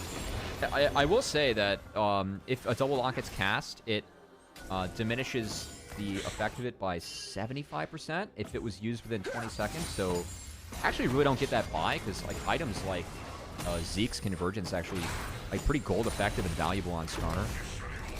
Like gives you kind of a similar profile, or even a Knight's Vow this game. To throw that on the Gwen could be really big. So I actually do think that's a mistake coming out of Nio, but still, as long as the team plays good enough for LGD, it feels like this game is in their hands. As Gwen has started to shred through that Baron, and LNG are unaware. They're very slow to this play. I mean, I don't even know if they realize that it's getting slowly bursted down to 0. Yeah, already secured by LGD, and XQW was buying so much time in this front line, and now pops that stolen away Crescent Guard and looks to go in onto the LNG backline. 5T5 trying to do the same, but he's not as tanky as that Sylas, and so has to back out. We're now in a bit of an awkward situation here for LNG. They're on the blue side of the map trying to push this mid wave in after the Baron has already been secured by LNG. YCX, though, might have gone a little bit too far forward. There comes the bullet time, though, and Xiaoya takes Woe down. Now a 4v5 across the map. Haichao has to go forward, has to make a play, but will not find anything here. LP now forced to Valk. There's the stolen away Silence ultimate, and that's going to be all 5 down for LNG. A clean ace picked up for LGD off the Baron, and they should be able to march down this top side and pick up game number 1. And for how well so many things went for LNG in the early game, sadly this game just comes crashing down upon them like so many others have in the LPL this split, as they don't figure out that LGD is bursting down the Baron, and the setup for the fight is pretty abysmal for them, as they were really just caught on the wrong side of the map, the wrong side of the fight, and LGD clean wipe, take game 1. For one last big team fight, it was LGD who end up on top of things here. They get themselves to match point in this best of 3 series, and if you're LNG, that's gotta hurt, because you really like the way you've played those first 20 minutes. Honestly, that was like probably some of the best stuff that we've seen from LNG all split, but it was not enough to end up getting the win, and some of the, I think, bad habits that came back from LNG, they kind of came back to bite them once we got towards the late stages of that game. We saw good direction from them. We saw wombos, combos coming out from them that were like really helping us to set each other up, and then after they got the lead, the back half of the game, it was just LGD controlling every fight they took, controlling the pace of the game. And for me, it was XQW really being that mid laner that did step up. I know Haichao was the one who was fed early, setting him up to be a potential hero on top of Zika. Haichao just wasn't very effective in the last couple of fights. And for me, XQW was that big difference maker, as he was really baiting and absorbing a lot of engages that he was able to then turn into really good conditions for LGD and his team. So I feel like that really opened up space for Xiaoya, who had a really nice back half of the game, even though he was off to a tough start, and helped LGD get that win. And yeah, I think the solo laners for LGD really stepping up, especially once they were down in that game to LNG. They did not scramble. They did not suddenly like try to make some sort of, reckless play. They tried to play around the side lanes a little bit more. Find picks across the map. Sasa got a ton of gold and resources off of just split pushing on his own, picking up turrets, getting himself to an even game state with Zika, who was actually a large beneficiary of the early to mid game for LNG, and that was enough for them to kind of take over some of those late game team fights that, combined with the fact that maybe LNG weren't necessarily positioned in the best ways to fight for some of those neutral objectives at the end. Yeah, I mean, again, like I don't want to rely on that little tracker that the LPL drops, but they did say that LGD's comp a little bit stronger in that mid game. Kind of makes sense with the melee heavy team and like a Silas, whereas the LNG comp stronger later. For me, that also kind of makes sense with Azir, Corki, even Rumble can do a lot of damage in that top side, even if I do favor the Gwen, right? It's not like Rumble's gonna roll over and die, but I just think of all those fights where it started off with XQW, like finding a skirmish, finding a chunk, and then from there, LNG's just on the back half. I'm really curious to see how it looks in the replay, because again, look at that gold graph. It's not like LNG weren't in control, and we like the scaling that they have, some of the aspects they have in their team later on, but it's so disconnected and trying to figure that out in the later parts of the game, which is even further disappointing given that they were connected in the early points of the game. They were finding those plays you were highlighting, Grapes, right? It's just like, we haven't seen this team be able to put it together yet, and still a team that's really struggling. They're 2-20 on the split, right? So no real surprises. But again, as we go through these replays, Grapes, we're going to see some positives from LNG.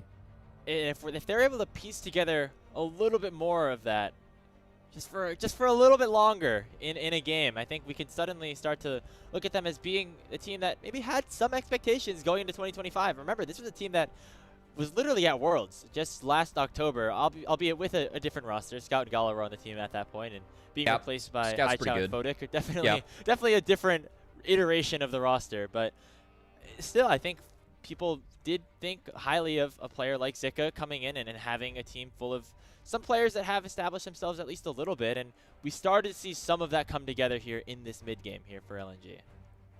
Yeah, I mean, there's more positives to take away, but again, it makes the end result like almost more disappointing. As again, like Zika was so big in these mid-game fights, they were comboing really well with Haichao, who was actually, buying space, playing out these fights pretty well, and then the late game hits, and it just felt like LNG froze. They didn't know what to do, and when they weren't the ones starting the engages, like you have a Skarner, Rel in these melees with whatever ult the Silas wanted, really forcing on you and forcing you on the back half. We just didn't see LNG adapt in the way that we wanted to see them adapt. So, still a bit of a bummer and still the team that we're expecting to drop. But, man, I mean, again, look at these fights. Like, this is a really good angle from Zika. After a one fight, like, this ends up being a super one fight here for LNG. Like, look at how well that they play this between the Equalizer and Haichao, keeping all of them on the red carpet, too. Like, this is good stuff from any team that was going to happen, Graves. And, like, at this angle, like, this time, it felt like it was going to be an LNG win.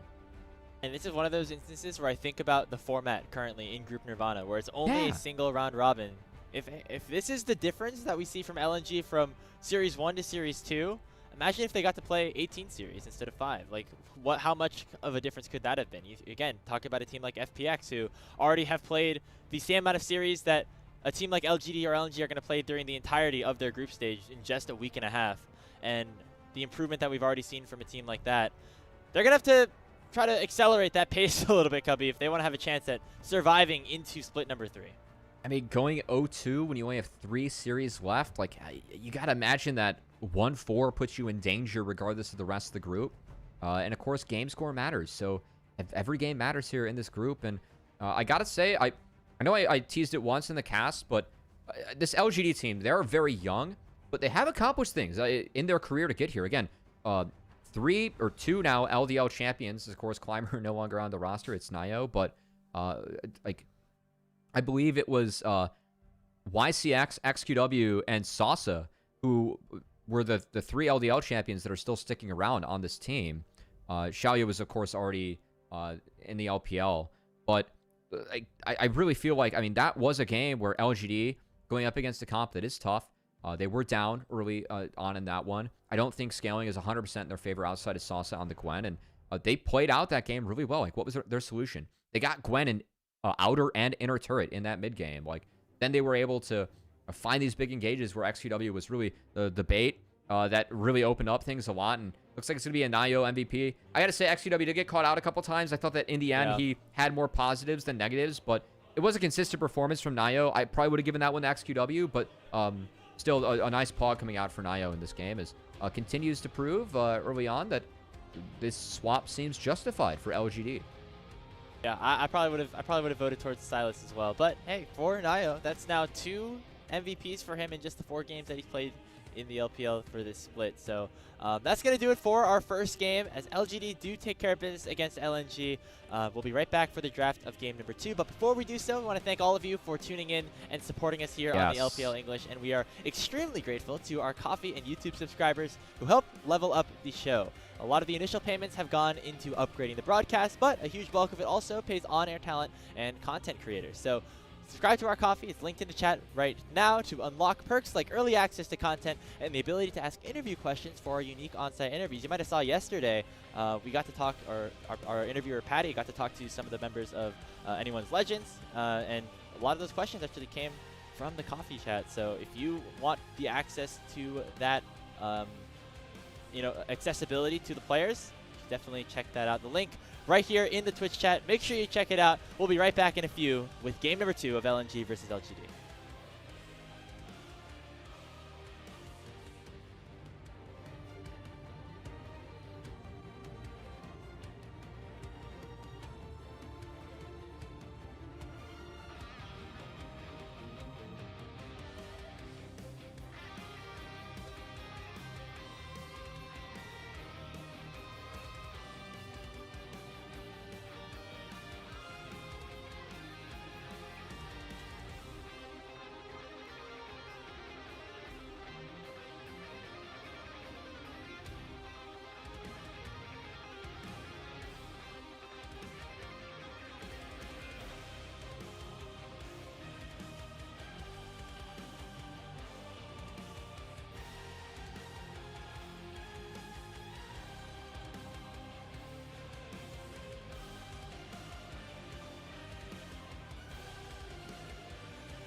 Welcome back, everybody, to the English coverage of the LPL. We continue on with our first series of the day down in Group Nirvana, where LGD took down LNG in a 37-minute victory. It was a back-and-forth affair, Cubby. LNG were ahead about 2,000 gold at the 20-minute mark, but LGD found a couple of big fights, I think, led around their mid-jungle in Nio and XQW, and resulted in them taking that win. Yeah, again, we saw some positives out of LNG early on. Saw some positives out of LGD later on. For me, it still is LNG. It feels like there are games where they are able to get, off the blocks and have a good start to these so-called races, but just have not seen enough good finishes for this team to put wins on the board. And that's dire here in Group Nirvana, as every series, every game matters, Grapes, and LNG did drop that lead and drop the ball in Game 1. We did see some notable improvements to the way the mid-game was played out for LNG, specifically extra proactivity and the willingness to go for plays. I really like specifically what 5T5 was able to do on Xin Zhao, seemingly throwing his life at a whim to try and set up plays for his team, and it ended up working a fair amount. I do want to say the bot lane pickup for LP was probably where things started to fall apart a little bit. As on the Corki, he never really was able to be that bridge into the late game for this LNG roster, and couldn't really pick up the handoff from what the solo laners were able to do early on in the game. Yeah, it was a bit of a struggle, at least for LP. I just really feel like once XQW was able to, be a nuisance in this game on the Sylas, like there were so many fights that just started off with like a 2v2, a 3v3 with the Sylas involved, and the Sylas just ended up winning out on the health war for the skirmish. Went out on the alt war too, and then things just got so much easier for LGD going into LNG later on for the fights. So, I don't know. It still feels like Zika is just kind of... It's him versus the world at times here, Grapes. It was a really nice game from him. Just wasn't able to snowball it through. A lot of fights where LNG lost health bars early. Sadly, pretty much the same story we've seen with this team. And we'll have to see if that can improve over time. I think just continuing to play aggressive for LNG is going to be important. It felt like they were letting LGD make plays on to them, especially with the XQW being the main leader in that. And then once that happened, it felt like they're all of a sudden on the back foot, and as soon as they're on the back foot, things tend to not go well for that squad. And so that's what I'm looking at for LNG.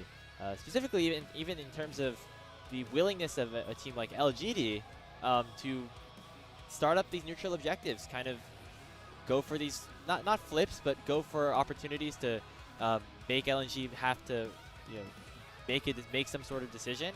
That's the kind of proactivity that LNG kind of have been lacking so far in Split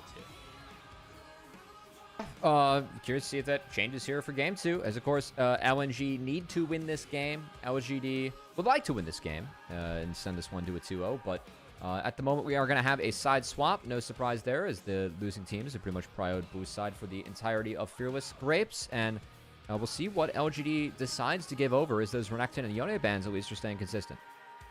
Yeah, LNG trying to become the first team, or sorry, LGD trying to become the first team to 2-0 a series here in Group Nirvana. All three of the first matchups have gone the distance, and that kind of goes to show how potentially close everything is. However, if LGD can pull this one off, it'd be a bit of a statement. We'll say also, like, do you think there's anything in the fact that you don't play a ton of stage games, so you want to, like, get some more action in there? I mean, like, not necessarily throwing things away, but getting some extra practice on stage. Like, I feel like we've seen the opposite. I think it really speaks to the stakes being so high in this group. For me, it feels like games have been slower in Group Nirvana because the teams have a lot to play for here. As you get our answer as to what is given over. Vi banned away, meaning that Varus is up. Will be first picked by LP and LNG, and LGD. They could Callista if they wanted to. It's an option in terms of the matchup. It would really decide the style of this game early on, with a likely poke Varus into Callista. Pretty much trying to build comps around it in terms of buying Callista space and time to stack up the Rend. And then Varus, of course, he does have the two builds available. We've mostly seen poke Varus is much stronger against Callista in lane as well. We'll see if LNG forms identity around that throughout the rest of this draft. Y6 and the Nico would be a fun combo alongside the Callista. Xiaoya loves playing these like aggressive AD carries, whether it is the Callista. Of course, we mentioned he's known for picking up the Draven every once in a while if it is an angle for him. So it's going to be fun to see what LGD's bot lane can do, especially against LP and Joe, who I think Joe had a pretty solid game on the Recon in game 1, but now maybe has a better opportunity to do some damage here on the Nautilus. Yeah, I will say not the Nico's hard, but of course you get the point and click into Callista. As Nico, a well-timed W, you can have your clone eat the dredge line. So we'll be reliant on the depth charge to make space in the fights, which can be followed up upon by not just the chain of corruptions, but also looks like we have the Victor for Haichao. So a lot of scaling and a lot of ability to buy space in the mid lane can be valuable against Callista and Nico. The final pick here for LGD is the Embest has been hovered a bunch of times from both teams. It did actually completely slip through our first phase of ban. Like it here. The first game draft. It would be pretty good up against Varus and Victor, two rather immobile backline carries that can get easily attached to with that public execution. So it will be selected. It could be a little bit flexible into the mid lane, although I don't know how good that lane is against the Victor as we enter our second phase ban. Good call. I think that we're expecting to see a Jax ban and likely a Gnar ban targeted at Zika to try and protect that Ambessa. Meanwhile, LNG can, of course, take away junglers or mids. Likely to be a couple mids to maybe protect that Victor. Ahri, that's a way where you can try and snowball the game forward for XQW. That's going to be taken away. Curious to see if we have another pick of the likes of something that can play fast against Victor. Be taken away too. Oh, actually going to the Camille, not the Gnar. So have to look out to see if Zika plays Gnar. Be available. I mean, the Camille, we've seen Zika have some nice plays on as well throughout the one win that I think LNG have had throughout Split 2 so far. The Rise has been a hotly contested pick between both of these mid laners, and both of them seem to enjoy it. Might be the pick here for XQW, just another thing that can scale alongside the Victor, can kind of match it in terms of its power later on in the game. And after that, we'll see what the top side looks like for LNG. It does bring some early priority for LGD, so they can really look to use this to collapse. If the game is like in a isolated tank, the Victor later on, it gets really big, and you can utilize the range that Victor has and all the slows that he gets in his kit to really open things up against the Rise and just create that range, create that space. It will be so big against the Callista and the Rise. As Scion's being hovered here, just going to try and tank everything up that LGD has. And I will say this, wouldn't be surprised if we actually get an on-hit Varus from LP, given all the space that can be created by the team. I still think poke would be easier, but of course option is there on the Varus. And that Viego coming in, signals might be more towards the poke Varus, but looks like it's going to be a reset game for 5t5. Curious if Nio takes anything that can kind of defend against this, as point and click stun and a little bit of global power from the Pantheon could be really big in trying to play through sides. But oh boy, is this a jungle Oldoff? Wow, I don't think I've seen this in a while. Whoa, this is old, man. This is an old pick coming in. I mean, you can in terms of clear, very quick. You can also duel out this Viego pretty well as well. So I kind of like it. I think like the thing though with Oldoff and jungle Oldoff is that I think it got kind of fell out of favor over time because they nerfed the undertow damage in terms like against monsters. I will say that we did see a lot of Rise plus Nefiri. For me, this kind of hits that same logic where we can provide the route, the CC for the Nefiri to get into the fight. At least you can hold someone down for Oldoff to get into the fight. And you do have a few members that do have to step forward in this one. I will say this further prompts for me an on-hit Varus, because poke Varus, you don't have enough in the gas in the tank to really get through an Oldoff later on. But Oldoff can really pressure an on-hit Varus, because any of those undertows that hit just make it such a nuisance for you to actually like act out in a fight. But really interesting pick and angle here, as I guess they just felt like they had the CC to enable a pick like this. We did say that Nio's been playing majority carry junglers, and this is going to be a unique one to see how it pilots into the Viego, a pick that we haven't seen in a while. See how it goes for the new jungler of LGD. Yeah, very telling. The amount of resources that both teams are willing to put into their newer junglers here. Nio, of course, has been playing a ton of these carry junglers. They gave him the R5 pick to basically have him like look at the entirety of LNG's composition before making a decision. Where on the other side for LNG, obviously 5t5 is going to have to have a pretty big game on this Viego. His resets are going to be a big part in terms of how LNG are going to be able to win this game. Yeah, definitely something to look out for. I think a lot of ability for each team to find engages too. I think it's going to be really important for, Scion or Nautilus to have a big start to the fight in order to get Viego that opening. Because if it's just Nico that gets to engage upon the Viego, using that Viego ult defensively to get out of a Nico ult could be really dangerous later on for LNG. So, I know that's kind of minute, but something to look out for is LP going with the Halo Blades, signaling a potential poke Varus here. Could be quite interesting to see, as for me, this really means that the LNG comp runs out of gas later on. Victor does not, and Poke Varus, that's not enough damage really to provide to an entire team. So I think for me, now that we do see it's likely the Poke Varus, early game going to be all the more important for LNG. Because as the game goes on, I don't think they have the damage to really support or open up the angles to find those resets for 5T5 on the Viego. Because of that, I'm very curious to see what the jungle paths look like for both of these players. Nio actually opting for the flash. I feel like in general we've at times seen other summoner spells used instead of that on the Olaf jungle, but maybe with the point and click CC from the Rise, just want to be able to close that gap onto a crucial target as quickly as possible. As early on in this 2v2, the Halo of Arrows comes out. LP actually doing a decent chunk on the Xiaoyu to start things off.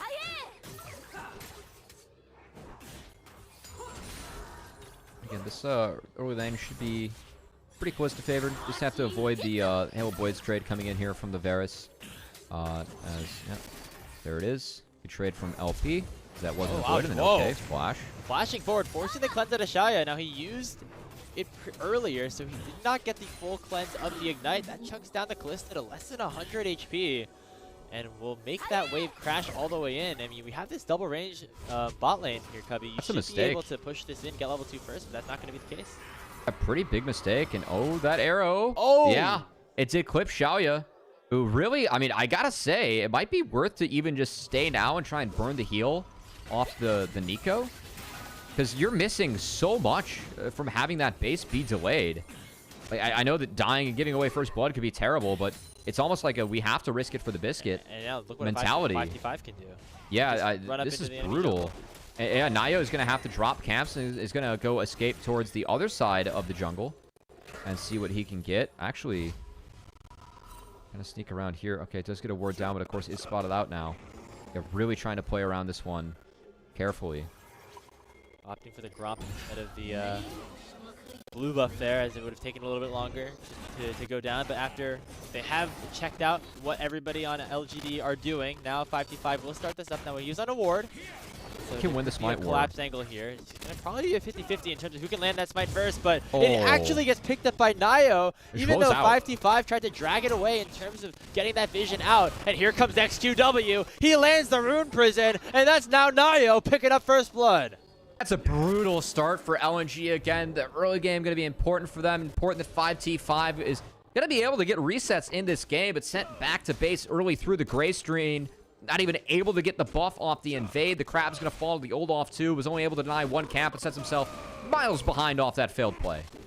And we've watched enough League of Legends over the years, Covey. You know what happens when a jungle Olaf gets an early kill and gets accelerated here. He did lose his Gromp, but now with that extra economy, with that extra experience, I think a lot is to be expected of what Nio can do in this game on a bit of an unorthodox pick. Remember, this was his R5 out of all the champions against this enemy team comp. This is what he thought was best. As we see it now in another early swap here, as Xiaoyu and YCX want to get away from that Varus lane. Actually chunk Zika down a little bit as well. I mean, Xiaoyu is still really far behind, which again, I think makes that kill going over to the Olaf all the more important.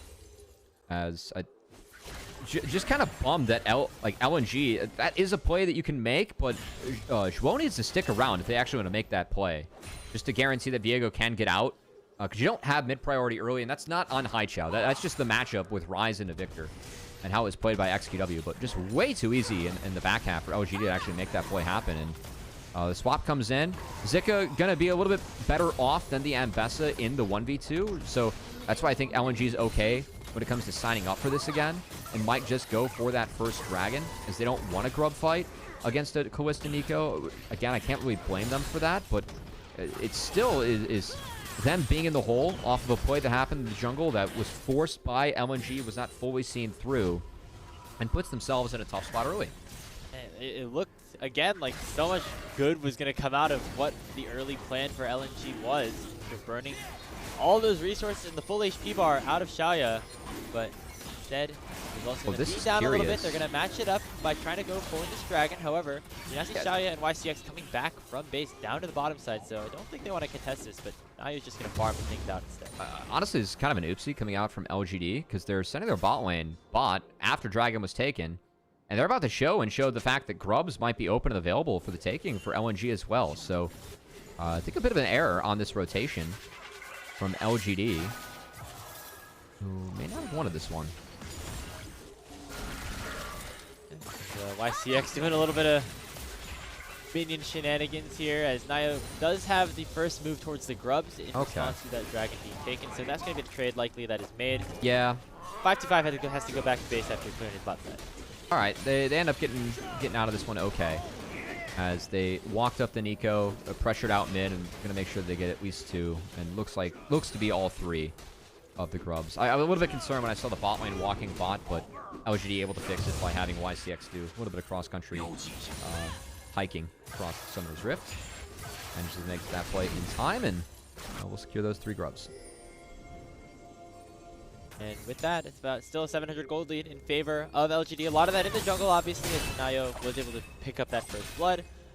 And now for LNG, it's still about stabilizing, but also needing to make a play in response. And this is the team composition that we said needs to win early. Otherwise, the scaling of LGD could maybe just be a little bit too much to handle. So my eyes go to 5v5 after going for that aggressive invade. Will he try to continue to go for more, or will he roll over and try to just farm up, which I think is a losing situation for him. Let's see how this game plays out. Definitely a few decisions that our teams have to make at the moment. 5T5 is kind of caught back in the CS department and does look to be going for that Trinity Force first on the Viego, which also we'll have to see what ends up happening with Nayo's build. As you have some options as Olaf. Currently, the components could be going into either a Trinity Force or potentially a Stride Breaker. It's a very popular Olaf item, so let's see what Nayo goes for on this pick. We're seeing some Olaf, but mostly in the top lane, but a lot of times we've seen this go in the Jungle Grapes, and off to a good start. See if Nayo can continue. I'm thinking of like Blabber from like Cloud9 back in oh yeah, or something. He is the Olaf player. Menace on that guy. Yeah. I think High Shadow did a successful job of counting himself, not to be caught off guard by any Nikos. And of course, Nico, quite annoying. You gotta really focus up and do math on every wave, and any wave that you mess up in terms of doing the math on. I will say, might get pop loss. YCX can do a great job there. He you gotta walk straight that time, and like the movement speed was a little desynced as well. It was it was pretty easy to catch it out that time. Yeah. It's something that we're going to look to see later on, but still, I really feel like the kind of meta game about who finds the engage first between LGD and LNG will be really important this game, because again, if that YCX Pop Blossom comes in early and finds 5T5, a lot of the times that does force a defensive ult out of the Viego. And again, Viego, if you're not getting resets in the fights, you are not nearly as useful as other champions in the game, which should be with that champ, but potential concern to be had there if you are LNG, just the fact that it can be so easy for a Pot Blossom or an Empowering Rude Prison to really force that ult out from 5T5 early. On the other side, though, LNG do have a lot of crowd control chain single target abilities that can be used on a crucial target for LGD side. Like you have Duo on the point and click depth charge combined with the Chain of Corruption. If you can burst down Scion carry like Xiaoya, then that can be your reset angle. And so honestly, I do like the way that LNG have set up the composition for themselves. They just have to execute it on the correct one. Oh, for sure. And they have options to engage first, which is why I find the metagame interesting. Salsa gonna cast the ult. Olaf spotted. Gets the react flash out of Zika. And that's 30 seconds before Grubs and 45 seconds before Dragon. So should see some potential action or looks here from our teams here, Grapes. And gotta say, with Salsa at least getting that flash out of Scion, that is one small win they can look to punish in the upcoming fight. It's a Scion, but I'm sure he'll be happy to tank up all the damage if he's given the opportunity to. We do see though. Look at Sauce's inventory, man. The one Fully shot indexed. clips. That's it. Did he? No more, did he sell his yeah, sold the Doran's item to find that Eclipse. That's respect. Hey, yeah, this could be a big fight right now. You can see he's rotating to the bot side right now because they want to get 6 seconds. They want to even up this dragon count. Let's say sorry. Signal's a likely fight for me. I will say that also LGD, because it's the Ambessa and the Rise, can play 3 lanes out pretty well. So I do like the fact we're seeing them commit to playing these 3 lanes out. They should be able to get push in their respective lanes before they play this dragon. And looks like they even want to sneak in a reset for XQW, who is sitting on a lot of gold, likely Roa coming in here before they end up with a fight. So that wherever Rise TPs could be very telling in terms of what objective they want to prioritize. Looks like at the moment he's just going to walk bot and threaten that TP to join for Grubs, which cannot be matched by High Chow, who did TP into that lane to catch the wave from Rise.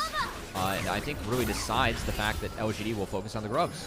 There'll be 6 Grubs for LGD if they get all 3 of them here. So get the first one, and no contest here for 5v5. So gets this early game focus composition for LNG. LGD pick up all 6 Grubs. You're gonna have a ton of good of pushing power now, and LNG kind of scrambling to find a response. They're not gonna be able to even get first play on this dragon, and Xiaoya and Nayo have moved down there very, very quickly. I know it's small. I really like the fact that Sasa stayed up top to finish off the Grubs. It enabled Nayo to come rotate down and make sure that the Dragon trade wasn't available for LNG, who the last sequence scrapes do nothing and end up not getting anything because of it. And I don't really know like what they want to do with their comp. I feel like it runs out of gas over time because this poke Varus is just not going to be valuable later on. Like, you aren't going to be able to find successful chunks against the Olaf. It's only going to be Kalista who can heal back up thanks to the vamp. So, if you're not going for plays early, I don't really know what kind of plays you're going to find later on. To the moment, at least the Fate's Call was taken out. YCX not able to get over the wall as Nayo and XQW were potentially looking. Nicely timed out there from Xiaoya to make sure none of that crowd control did connect. Might be getting some deja vu here, Covey. This seems to be a little bit more of what we expect from LNG. Nicely done from Jogo. At least good trade. A flash. Yeah. It's a positive, as Hex Flash versus no Flash. So, and also taking Flash away from Nico, quite powerful. This is, of course, I like to talk about those power plays when Flash is up. So, we'll be down for YCX. Not bad. First item is rolling in. I did end up being the Stride Breaker on the Olaf. I just, again, I really feel like this is the time. Like, as maybe they're waiting for the guys to come in on Victor. Like, that's the look, but I'm really surprised that LNG haven't looked at all. Because I don't feel like time's their friend in this game. Wait, I mean, what lane are you looking for right now? Is it Ambessa, or is it mid, trying to go for a dive somewhere? Because it feels like right now LGD are also kind of set up very nicely. Yeah. Where they feel very safe in all 3 lanes. I think you start with finding Nico. And once you find Nico, that's like where you can look. Because that's remember that's flashless and can be one-tapped by LP and 12. So maybe that. Outside of that, I will say that Victor at least has E-Evolve, so the wave clear is good. I don't think you can really push or move Rise too much, but if that lane is isolated for too long, then it's a maybe. But like, as long as this game's in this 3-lane state, LGD is going to be winning out on the sides and are going to be able to pick up everything mid, as Xiaoya can't really be forced out by this poke there, as it is a bork for the Kalista. So as long as the game's here, I just feel like we're in a stale state, and that time favors LGD. So like for LNG, it's just kind of like, what are we doing? The lack of action is going to come back to hurt him here, I think, over time. Yeah, I mean, for LNG right now, they're hoping for just the one dream team fight where we get the massive Chaos Storm or Arcane Storm with the 5 resets for 5v5. But I don't know if they're going to be able to find even 1 kill if the fights don't start now, if they don't look for these picks early on. And so, Duo not finding anything with the Hex Slash, with the Dredge Lines just yet. I think YCX is playing very aggressive, but it's because he knows that Fate's Call is coming up to him from Xiaoya. That's true, yeah. So he can kind of has himself a bit of a free pass. For sure, something to look out for. I do like it's small from LGD, but that Scion's built a lot of armor, so just putting the Rise into the lane, you stacked up armor, is quite nice. XQW going to have first dibs on that wave for the majority of it, as those chains of corruptions are not even going to be followed up by a piercing arrow from LP, which is a bit of a bummer. Playing scared. It's again, it seems very much what LNG were doing against EDG, coming a little bit into fruition now, which is odd, especially given the compositions that they selected, right? Like, if you want to play Smolder, Aurelion Sol, like, that kind of stuff, and just, like, wait until the late game, sure. But you're playing Poke Varus right now with not a ton of other super high DPS, at least until you get, like, really, really late in the game, the Victor bugs start to scale up, but not going to compare to what LGD have in their pocket, so I hate what happen. I absolutely hate what I just saw from LGD too. They just use both TPs to go get the right side lane matchups, but that means that they have no TPs up for when we have Rift spawning on the map now and then Dragon in a minute. So LGD with both TPs up, like, they should be at a serious advantage for this Dragon. And for me, again, we talked about this 3-lane state. I again think that time is the friend of LGD, and LNG can't really break Ambessa or Rise in these side lanes. It's just going to be about catching. So you're putting yourself on the back foot by doing this, and then you're taking away any potential priority you could have to fight these objectives, or maybe find an angle which could be huge for something like a Sion. Oh, here comes YCX. Two-man Pop Blossom. Go didn't even realize it was him. He's just going to go down so quickly as the first kill goes over to LGD. And with that being a 4v5, should almost certainly mean the Rift Herald goes over to the red side.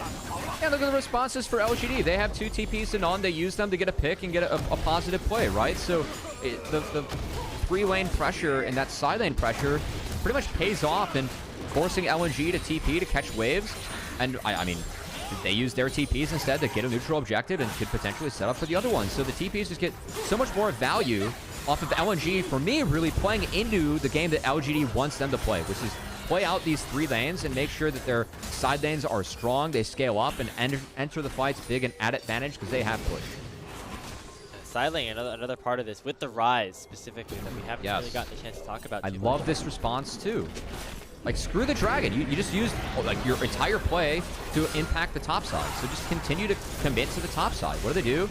They take top outer for free with the Rise. They're going to take mid outer and get a double crash with this Herald because it's being taken while Dragon was focused by LNG. Oh, we're going and this top. might be a very creative one. Can we bend it like Beckham on the way? No. Okay, not quite.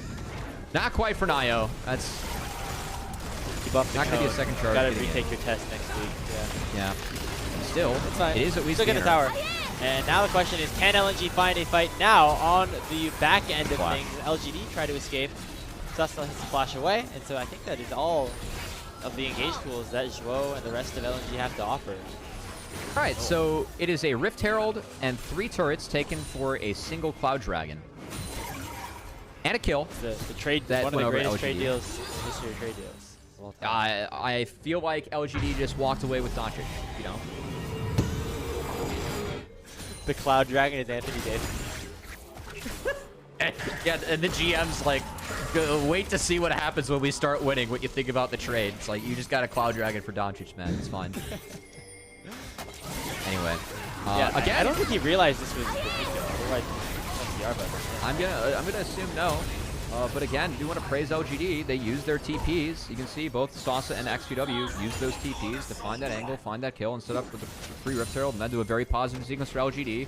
We were able to make that play happen because the TPs used from LNG were just to fix the lanes that they didn't want to play in and catch the waves that were being shoved in by LGD. So I really dislike the TPs still from LNG because I feel like it sets them up for that play being made by the enemy team. Just takes away any and all proactivity they could have on the map, like for waves.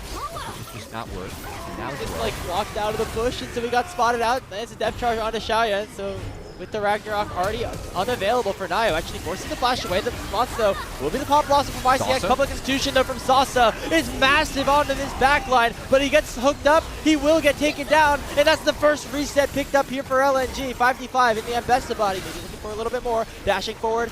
And find that Heartbreaker, but not going to connect onto a target. Now Shaya could be the next focus. Sika doesn't have the ultimate to try to close the gap, and so we'll just walk him back down underneath his turret. Not bad there for LNG. I gotta say, I felt like the health bars were won out by LGD in that fight, but it was 5t5 that barely stayed alive and was able to secure that reset, as no one could really follow up on Sauce's engage, which was quite big, getting a replay. As, well, good sidestep to get away from the 2 Olafs that were initially walking at him. And Again, it felt like this ult from Olaf. I don't know if it was warranted there. I think he could have held it a little bit and maybe could have stayed and turned the fight. It being casted early did force that flash backwards in the back half, and no one was able to really follow through this gravity field dropped by Haichao. And again, like, look at the health bars. I do feel like LGD went out on that health bar war, but the fact that it was a 5v4 in the back half just weren't able to re-engage or get through that Victor, get through that Scion. So LNG holds strong. Alright, that's 1 kill. They're still down 3,000 gold though, and I think maybe Sasa gifted that one over a little bit. Going in 1v5. Yeah. The eye's bigger than his stomach there on that play. Still, at least with the 6 grubs, he's able to clean up this side lane on the exit. And again, LGD continue to keep this game stable, which keeps this game, for me, in their favor. So we're 4,000 gold now for LGD. Remember, they are looking to become the first team to 2-0 a series down here in Group Nirvana. This is the second go-around of things. Each team has played one matchup. All of them have gone the distance so far, and LNG want to try to continue that trend by taking a win here. Although, the way their composition is set up and also the way the goal is set up, not looking too good right now. Haichao down 1.2 thousand gold onto this victory. Does have the upgraded Roa though, which could eventually start to mean something, but you can see the amount of XP the XQW has been able to pick up in the side lane is really actually starting to stack up. About a half level lead as well for the Rise. Yeah, and 16 is a nice break point for the Rise. Of course, that overload Q damage increases every rank you put into your R.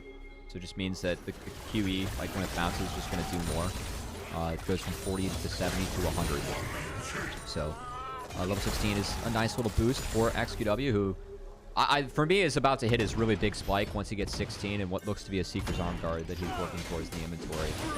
We'll see if they can really push forward and try and cash in on this Grapes, as the item spikes still continue to be better here for LGD. Rocket Belt can be nice to help YCX connect with some of these big pop blossoms.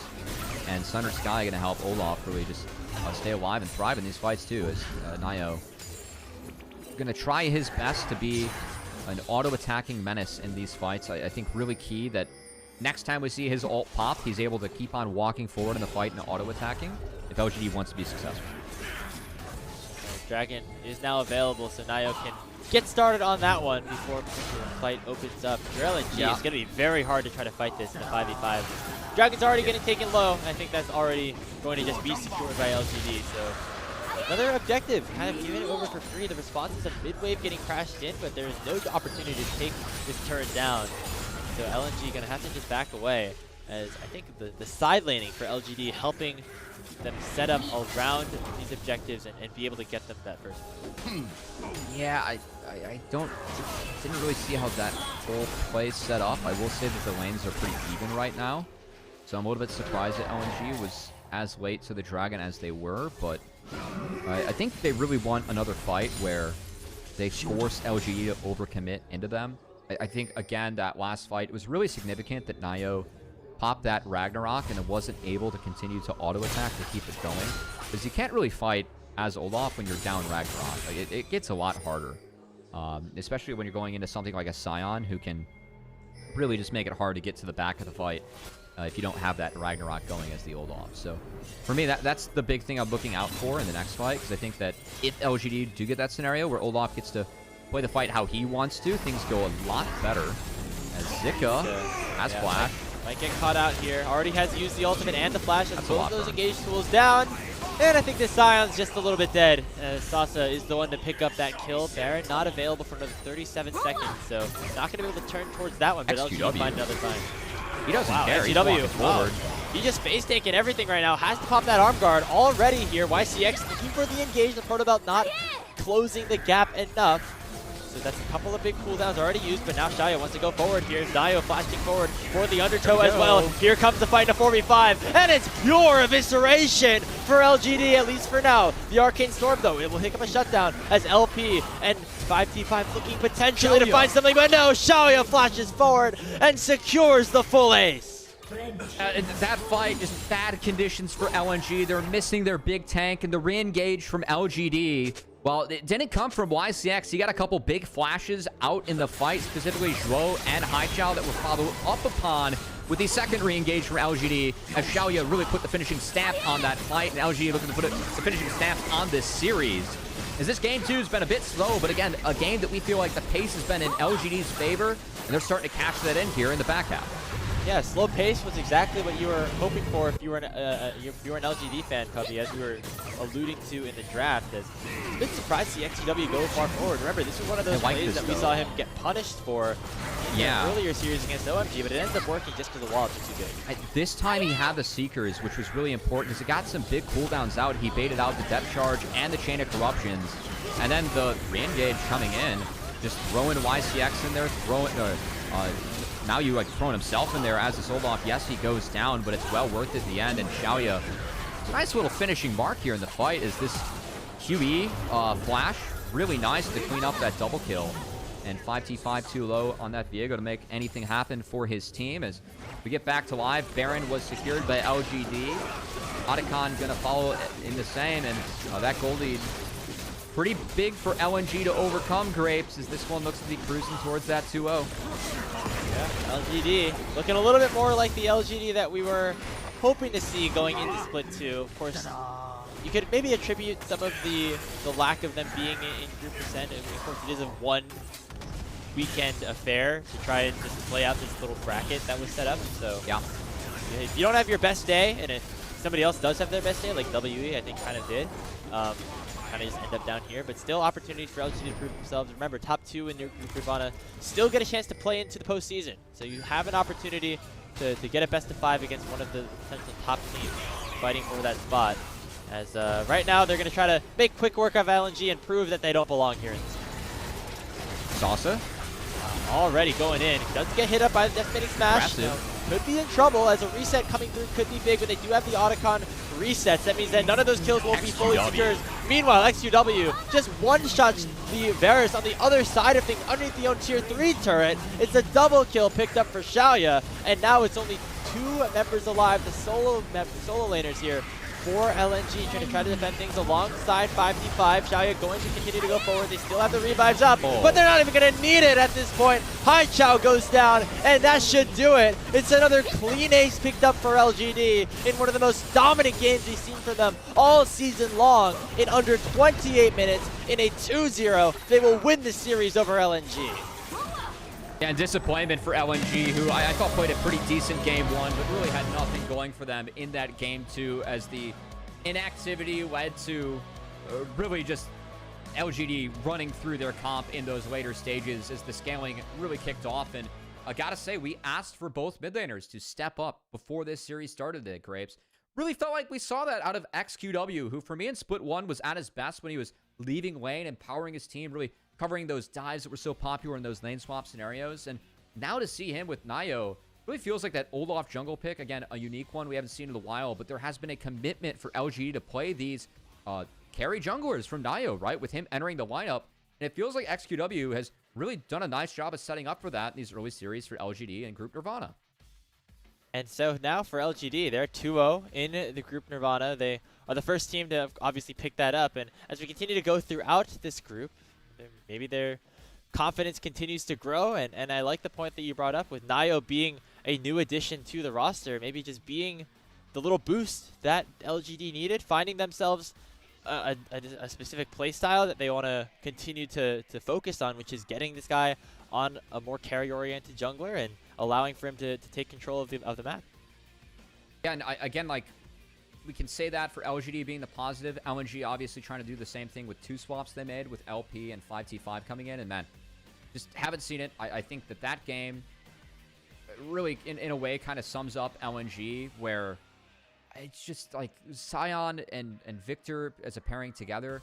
You're so reactive to what goes on in the map, especially going up against Ryze and Bessa. You don't really have the priority that you want to have in sides. Then they're spending their timers playing into what LGD wants to do, like TPing to fix side lanes instead of TPing to actually make plays. That's what opened up LGD to use their TPs to make a play, and that's what really cracked open that game, where I feel like LNG this time around just kind of fell to themselves and were really the makers of their own demise. I feel like if I was in that LNG room, I'd be telling them, guys, if we're It's gonna just sit depressing, around man. and do nothing, let's lock in an A soul or something. Like let's try to scale to the late game. Let's not pick a composition that can't get outscaled if you don't, go off onto the right foot. A poke Varus B1, you set up an identity for yourselves that they were unable to kind of see into fruition at the end of the day. I mean, again, like this is a team that has their backs up against the wall in Group Nirvana. Still the team that we expect to, one of the teams that we don't expect to see in Split 3 at this point. Probably the favorite to not make an appearance in Split 3 and have their year be done. And it's just such a bummer. Like, again, if you're a fan of LNG, obviously this roster is vastly different, but to go from Scout to Hai Chao to Gawa to LP, and then go from Worlds to potentially not even being able to compete for Worlds, not even like have your season end at the end of April. That sucks, man, if you're an LNG fan. And there really aren't many positives that we can point to as to like, oh, this is what they need to do to fix things and win the game, and it's going to be okay. We really haven't felt that yet with this team, and I feel like that's been the biggest disappointment for us. I think unlike LGD, who having Nio come in and be like have a very clear identity in terms of how he wants to play the game and what LGD's playstyle has now become, the subs for LNG haven't really done anything to me. They've kind of been just placeholders in terms of just kind of average players. And so for them, figuring out what exactly they want to do as 5 is going to become very important. Maybe is it playing more on Zika? Is it getting Hai Chao the opportunity to roam around the map a little bit more? They're going to have to figure it out quick. They play against Ultra Prime in just 4 days' time, and going down to 0-3 would certainly not be good. And Ultra Prime is another team that we consider to be rather talented within this group Nirvana. No, I think it's a great call. And I mean, again, like going through, like this was the best fight for LNG in the replay, and it really did come off of just an overcommit into LNG in the back half. Like it still was one where, like, again, the health bar war was actually won by Sasa and LGD, even if he did go in and kind of throw away his life. And that's where things started to look grim. Like this fight, they didn't even show Zika getting picked for free. And this fight is just all too easy, as the conditions for Olaf were quite good. And Nio on this unique pick, it has been the 3rd time Olaf Jungle's been played in the LPL so far this year. Looked really good, and his 2nd series has helped his team win 2 big games in Group Nirvana, a scary place to be. I love how the LPL observers, they got some sense of humor. They like to focus in on the little things that you might not notice that end up, maybe you don't want to notice if you're a fan of that team. This last fight here, obviously XQW, I think perhaps also deserving of an MVP in this game, on the rise, especially the way he played out the side lanes later on in the game. It could kind of go to anybody though, depending on who you think had the more dominant game, because it really was start to finish all LGD. I'm curious to see who they end up going with, actually. I think that Xiaoya was really big in some of these fights, but my gut says XQW. I didn't really see one that like jumped out to me on the score line, so I think that, again, for LGD, just to say that it was a team win, that's a win for them as a team. This is a team that's very young, was one that we had higher expectations for and hoping to make group ascension, but it is good to see a team filled with players who, again, they've won LDL. Like that means something, winning in tier 2. It means that you played some high stakes matches, actually showed up on the day. Yeah, it really showed in game 1. We saw some grit, some poise from LGD and this young team. It's not like that game was for free. We liked the conditions for LNG in that game. They did a really nice job of playing their way back into that one, and then played a nice clean map here to put away LNG in game 2. So nice to see that from a young squad. Yeah, if LGD can continue to look this clean, it'd be a good sign of things to come, as Nio, once again, winning player of the game. That's a good shout as well. The fact that he's on such a game-warping pick like the Olaf, was able to take advantage of that early games. The invade ended up going sour for LNG. Yeah, they're going to show that on the replay, but we were going to show it, but you don't want to see it. It was pretty much Joel abandoned this jungler, and he was left to the hands of Nauya, who ended up taking pretty nice 2-0. So first 2-0 that we've had in Group Nirvana. Congrats to LGD as they move to 2-0 themselves and make it pretty likely that they actually get out of this group. I mean, you got to believe one more win pretty much secures it. Just all you need is top 2 to make yourself in the contention, I should say, for a best of 5 to play into the playoffs. And that at least matters. at this point, the 2 wins probably make sure you're at least playing split 3 at this point, right? That's what I meant. Like, you're playing Yeah. split 3. But I mean, I blank the fact that if you're top 2, of course, then you make it in the group ascension. I gotta say, I'm really rooting to see this LGD team make it to group ascension. It is a group of young players. We have seen promise from them at times, and I'm bummed they didn't make that group to see if they could scale up the way that a team like FPX has been scaling up. But excited to see if they're able to make it in the playoffs, see if they can do any damage, as they will have a lot of time between the end of Group Nirvana and the start of whatever playoffs start for that team of 8 that then decides the full bracket. As, of course, our split's a little confusing and convoluted here in the LPL, but it is fun that we have so many games every day that we get to bring to you at home. Yeah, the format might be a little confusing, but when we remind you every day of what's going on and then kind of walk you through, and there's always super exciting things. That's what it's called, the play-in stage. Be probably like them playing the 6th place team or something from Group Ascension, which would be a tough task, but still definitely doable, and potentially anything can happen on any given day. But that's going to do it for our coverage of our first series here today. When we come back, we are going to ascend into the upper half of the LPL for a matchup between WE and Top Esports. Don't go anywhere. We'll be right back.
Welcome back, everybody, to the English coverage of the LPL. We have our second series of the day between Team WE and Top Esports. Grapes alongside Cuppy for this one, and we have, the defending Split 1 champions against a team that has not picked up a win so far in Group Ascension. But, Cuppy, we are a little bit hopeful about what we could see from this WE squad. Yeah, like WE for me, they're a team. They're 0-2. They've yet to put a win on the board. They haven't won a single game, but it feels like their issues are fixable. A lot of it is them beating themselves and overextending on the map and in fights. So curious to see if that can change against one of the top dogs we've seen so far in the LPL.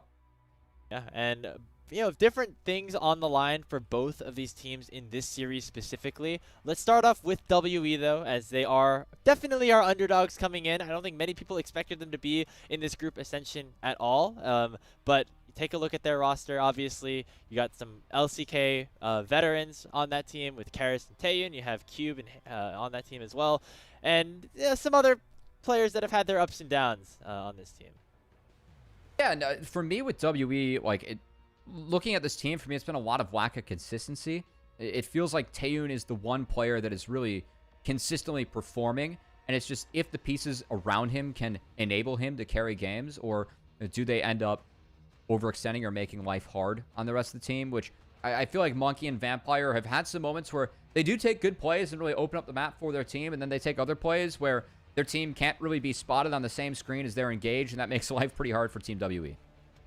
I feel like for me, watching this team after the swap of the junglers came in has been, if Monkey's able to pop off, but it just allows for so much other stuff to happen, and maybe WE are able to get advantages. Specifically, we saw that kind of in that last chance play-in stage for the third place teams to get into Group Ascension. I think Monkey had a really great time in some of those best-of-3 series, and we do have some clips to showcase what you're talking about though, Covey, in that even though WE have yet to pick up a win, they're still the only team to not win a full game here in Ascension. There are things that we like about the setups that they have gone for. As we go through these clips, there's gonna be a couple moments where we're gonna see WE actually land leads, but then throw them. So these are two games back to back. This game's winnable for WE, but Vampire goes way too far in for this engage. You can see him losing out on a lot of health for nothing. And then the back half of this fight, WE plays way too far into a spot where the team can't follow. I think Scout and Shun did a really nice job of at least stopping the rest of WE following up, but this is just a fight that you can't take, which is a common theme with WE in the terrain they're taking fights. So this one, overextended by a lot. Next fight, watch how Monkey and Vampire are trying to engage this. They're trying to really push past a choke they can't push past. Played out really well by Aki. And again, this fight already in a really losing scenario. When you have Joinby TPing in like this, just can't get enough value off of Karis. And this fight played way too far up for WE. I think going past that line in the river was a big mistake. So another fight where we see them overextended, and it's Monkey and Vampire playing too far up. This is from the same game. What's our solution as WE to winning this game? It looks to be running forward and getting ourselves in trouble. As yet again, even if Monkey is able to connect with that, it's only a solo onto Joinby's Silas. It gets sidestepped and instantly punished again. Really nothing for WE to do in that fight. And we had one more clip we're going to go through, which would have been more examples of WE not playing too hot. But you can kind of get the idea. It's not like WE haven't been able to find some winning plays or winning angles early on in these games. Grapes, just that they haven't been able to follow through and actually win them. And that is really where we're looking for WE to at least make improvements and try to put up some winning league on the Rift. Yeah, and with Monkey and Vampire being very big playmakers and being very volatile players on this team, it sometimes maybe feels like they are trying to overforce a little bit, and that's what we're seeing as a result of some of these clips, right? Where they have the ability to try and start stuff, but if you go too far forward and Cube, Taeyun, and Karis aren't able to dish out the damage that they have to do as other secondary carries for the team, it results in not a lot of happening. It's almost the opposite of what we saw from LNG, where instead of being too passive sometimes, maybe you're a little bit too active across the map. Yeah, I feel like they've been really undisciplined in terms of how to play out even fights. Also, a lot of those moments, they are kind of forced to overextend to take the fight because the setup's not good enough. I think that they need to do a better job of actually finding setups for these objectives. Feels like they are playing from behind a lot. So a couple things to look out for. But again, WE, they're a team at the bottom of this group. We haven't seen a lot of them yet. When I was going through the tape, my perspective on this team changed a bit. I think their problems are a little bit more fixable than what I thought before I kind of went back and reviewed. So we'll see if that can emerge today against top Esports, who have had a really solid start to the split too. And they've done their best to put to bed any concerns that people have had in this team with their last international performance.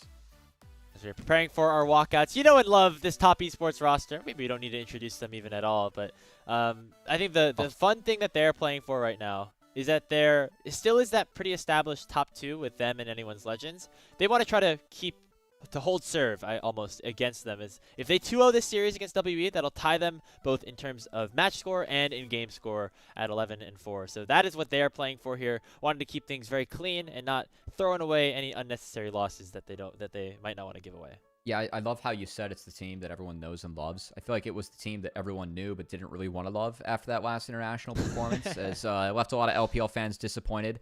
I know that they do play BLG, I believe, next week. In a match that I kind of like to call the team that actually did represent us internationally versus the team that I think LPL fans want them to represent the LPL internationally in BLG. As I know BLG hasn't hit the form that we think this team can show, but still feels like the team that most people have their faith in. As it looks like we have WE taking the stage second. I gotta say, this might be WE's arena, if I'm not mistaken. Wonder if we can get an update from production in terms on if it's a home court matchup or not. As, of course, Team WE does have one of the arenas in the LPL. Man, I always forget about that. That's such a cool part of the league. I mean, as somebody who lives on the East Coast of North America, the fact that all the LTA games, all the LCS games, or the North American games are halfway across the country or all the way across the country, definitely is a little unfortunate. So getting the chance to have a little bit of regionality in the LPL is definitely exciting, especially for fans of WE. So as we prepare for our 1v1 4-side select, it's going to be Monkey versus Cream in this one, and we are getting word from our production that this is in the Sion Arena, which is the home of WE. Called it. That was. I'm getting better at this LPL stuff, Grapes. I actually sniped that one out. Was there something about the stage that caught? Yeah, I'm starting to pick up a few things. Like WE, they have that side screen that kind of acts as the main screen off stage, as we see. Smiles all around as the guys take a seat. Of course, I will say marching out your jungler to play the 1v1, I feel like puts you at a disadvantage. Just throwing that one out. You know what? It's fine because Monkey's the biggest flipper on the team. So that means we'll have that there. If there's anyone who could take down a member of top esports in a 1v1, it might be Monkey. Yeah, I may not have the 1v1 or landing practice that Cream has, but gonna go out there and do his damnness regardless. I have advocated on our broadcast quite a bit to keep a role counter for who wins the 1v1s, like what role, as we have seen like the jungle versus mid or mid versus top matchups be quite common. And it does feel like, I don't know if there's rules and relegations behind who you march out for the 1v1, but it does really feel like teams have been switching it up and trying to have a little bit of fun with it. So we haven't seen anyone be too sweaty. Like I haven't caught on to a team where it's like we always march out this player for the 1v1. Does not matter regardless. He's playing Ultra for Prime. us. Jong on Ultra Prime. Jong on true. Ultra Prime is the 1v1 king. Yes. So he well, goes one Jong is there. he is the 1v1 king. That is true. I feel like that's the only team though where that's the case. I do remember Cream played the last 1v1 against Breathe that Top Esports had. It was a Orianna versus Aurelia matchup where Cream was playing Orianna, got completely screwed over, but then Breathe took one bad reset, and then the entire turret was taken by the Orianna auto attack. So is Cream the dedicated 1v1er? Could be. I feel like I've seen 369 go for one too. So I have too. Yeah. It probably rotates around. I will say probably towards the playoffs, you might want to lock in onto your best 1v1er because that's when things start to really have maybe some higher stakes. Blue side can matter, you know. Yeah. Been a lot of coaches in the past that have even blamed the best of 5 series on blue side or not. You know, not going to name names, but of course, diving into this one, we're expecting to see, I'd say Monkey going with the Ambessa would be a little bit of a surprise. As Cream locking down the Renekton. Some potential matchups that could beat Renekton. The Corki and Varus both off the table. It's going to help maybe protect Renekton a little bit, but we'll see what Monkey wants to grab. I didn't see the animation of that Ambessa being locked yet. I think it's locked because normally there's some blinking around him. Yeah, so it's Gonna be an Mbessa for Monkey against Cream. So Oh. I like the Renekton early. We'll see if Cream maybe is able to play for the 2 kills. Because we haven't seen that a lot, but if anything in this matchup, Renekton, of course, able to get rid of the Mbessa shield if you do have that Empower W up.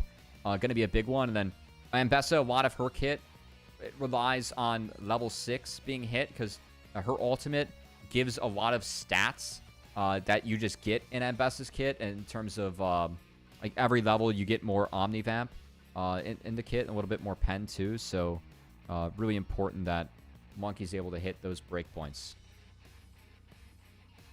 Get ready for a 1v1 again. Side select going to be important. Cream, the winner of his last 1v1, as we already mentioned. Last time these two teams, last time Top Esports took to the Rift, and here we go. Ignite barrier for both of these guys. Monkey going for the electrocute, a little bit extra burst. Yeah, I don't love that. I think that you're just gonna be forced at some point to like take a longer trade. So, yeah, like, because Renekton just gets to do this. The Ignite already on the Monkey. He's very low. Good luck. The barrier is still available for him. Actually, no, already was burned, but Cream had to use his as well. So, health advantage goes towards Cream. He might have to go for an early reset at some point. Yeah, I mean, Cream just gets to call to make the wave now. Can heal back up if he wants to. So, Monkey gonna be relying on a potential secondary green tree, as we don't get to see the secondary runes in 1v1, but would not be surprised if it took something like second win. As Cream, well, I mean, Renekton does win this matchup early, and that trade that Monkey took when you're going into Conquer and you take a long trade like that, I'm glad it got punished. We're gonna leave it at that, Grapes. Yeah. Well, the wave's getting crashed in. Here comes the Empower W. Monkey might be dead here. I'm not gonna lie. There comes the stun. There's the Q, and that's the first kill going over. But it is gonna be traded, actually. Okay. That's not great. I mean, we're still on that 2-1 start, and I will say that this wave, it fully crashed in, so this is still a win for Cream, as he will get more minions that come back to him than Monkey will get for himself. That's the first time I've seen that happen, actually, I think, in one of these things. Cream playing very aggressive. This is great. I mean, I like to see Cream going up against the jungler, adapting the true top lane technology, which is, if I die, but they miss more creeps, it's still a win for me. And you can see that wave for Monkey. It's a little bit bigger on his side, which means the Cream's going to get to absorb it, and will end up with a lot more gold and XP on his shoulders once he's able to catch this wave. One of my favorite interactions on Renekton is the Empower W breaking shields on certain champions. So for Monkey, like that's the E that comes out, you'll be able to, the W coming out. Like if you time that right, that's going to be a big set of damage that can come through. When Cream hits level 6, you'll get that Fury really fast as well. I think level 6 will be hit soon by Cream. It's just another massive wave crashing into the turret. Maybe Monkey can try to steal away a plate or two, but it looks like he doesn't want to go too far forward, knowing if he dies one more time, that's going to be game. Now we're level 5 Renekton, just get to Empower Q and delete that wave, which is done very nicely by Cream, who of course did ding 6 off the wave, and now that creeps are even, you can see that XP advantage being in the hands of Cream. Yeah, playing around these bushes really nicely, looking for that empowered stun potentially. Dash forward for it? No, just going to get a little bit extra poke out. Trying to deny as many of these minions away from Monkey as possible. Seems like you can tell which of these players lanes a little bit more than the other. Yeah. Right now it is Cream who has the advantage for sure. Yeah, I will say that mid Renekton in past metas is a pick actually important to play. So nice to see Cream busting this one out. As I know that we didn't see it a ton at Worlds, but it was the rumored answer to Yone. Yeah. So I'm not too familiar with Cream's history on Renekton in the past, but it does seem like he has a decent idea how to pilot this one out. And we'll see how difficult it's going to be for this Mbessa to survive what could be a potential dive from Cream, but will instead lead to easy reset. He's going to take the economy that he was able to build. Doesn't even care about the drop plate. Just wants to get his base off. And yeah, going to get some defense and run towards that Black Cleaver, which I really feel like is the right move for Cream in this matchup. I don't see a world where Monkey takes down Renekton. I feel like this 1v1 is just going to end up being Cream's world. Because if it gets defense, then the electrocute doesn't matter. You're forced to take a long trade. See if Cream wants to pop the ult. Okay. If he ulted there, could have gotten access to an empowered W. Okay, nice little chunk out there. As, I mean, this wave gets deleted. I think Monkey just heads back to base and hopes the tower doesn't die before he gets back, because that could be. I don't know. He's gonna stick around and try to grab it. Yeah, this is hard. I mean, Cream could easily just ult here and all in, and this could be it. There has to be very cautiously if you are Monkey. Can't have that shield immediately be broken again by Cream. Doesn't use the ultimate just yet, just chunks it down. We'll wait for another wave to crash in. We'll see what exactly the reset looks like, and also what the tower damage looks like here for Cream. Because this is how he won his 1v1 against Breathe just a couple of days ago. Just gonna pick up the plate, head back to base, and wait to see another day. Not wanting to make it any sort of advantage over to Monkey in terms of HP or anything else. Yeah, Clips versus Cleaver, as the steel cap's going to be the big difference maker here for Cream. Still think that really, like, from level 3, the start of things, just feels like it was all Cream, as that first trade from Monkey was not warranted with Electrocute into Conquer. But hey, he was going for the dopamine trade, you know? Spawn onto the 1v1 and start hitting the opponent like an honorable person. Sadly, though, finds himself down 2 levels of Cream. So this is going to hurt, or a full level now. This is going to hurt. At some point, you gotta just go. At some point, you just gotta go in and try something. I mean, just get continuously poked out like this. Not gonna end well, as there goes the dominance here for Cream. Might be the end of things for Monkey sooner rather than later. He doesn't actually die off of this initial trade. That is the Ignite down here for next Cream. wave gets deleted. Gotta imagine that Cream's just gonna queue this, and it's either Monkey loses everything. Yeah, he's worried that the tower's just gonna. Which he's worried about. And instead, it's going to be the empowered W from Cream, and you got to believe that's it. Yeah, get the ulti off here, Monkey. One more. Oh?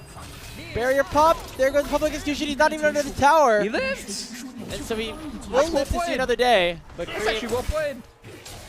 Able to get out with his life, not take any damage from the turret. I was hoping that Monkey could get the ultimate down onto Cream when he was taking aggro, but that's not going to happen. There's the call to me. Oh, it was and well there's the played, 1v1. so it wasn't. Yeah, I like the dance at the end there from Cream. He got the emote off. That was pretty over from the first time that they tossed hand scrapes. We were just kind of waiting for that one. Yeah, Cream kind of looking nice in these 1v1s now, Cubby. Electrocute wasn't it? Yeah, we did get confirmation from our team that it has been only 369 and Cream in the 1v1s all year long. So Top Esports definitely subscribing to the fact that solo laners can gap. So nice pickup there for Cream. And would you look at that? Top Esports, they choose the blue side, Grapes. No way. This would be like really disrespectful, like winning the 1v1 and then choosing red side, or like playing like you know, in football where you defer the coin toss to the other team after you win, something like that. That's not gonna happen, obviously. You want to have the maximum advantage that you possibly can. But we didn't talk too much about Top Esports, and I think that's because I think a big portion of the narrative for the series goes around the fact that we are hoping to see some more out of WE versus, you know, we already have seen kind of the highs of Top Esports, but I'm very curious to see this jungle matchup. You know, Monkey being, again, one of the biggest playmakers for his team. He's going to have a tough task, obviously, against Kanavi. Yeah, Kanavi, for me, has been the big difference for Top Esports as to why they have been so dominant in this, domestic split 2.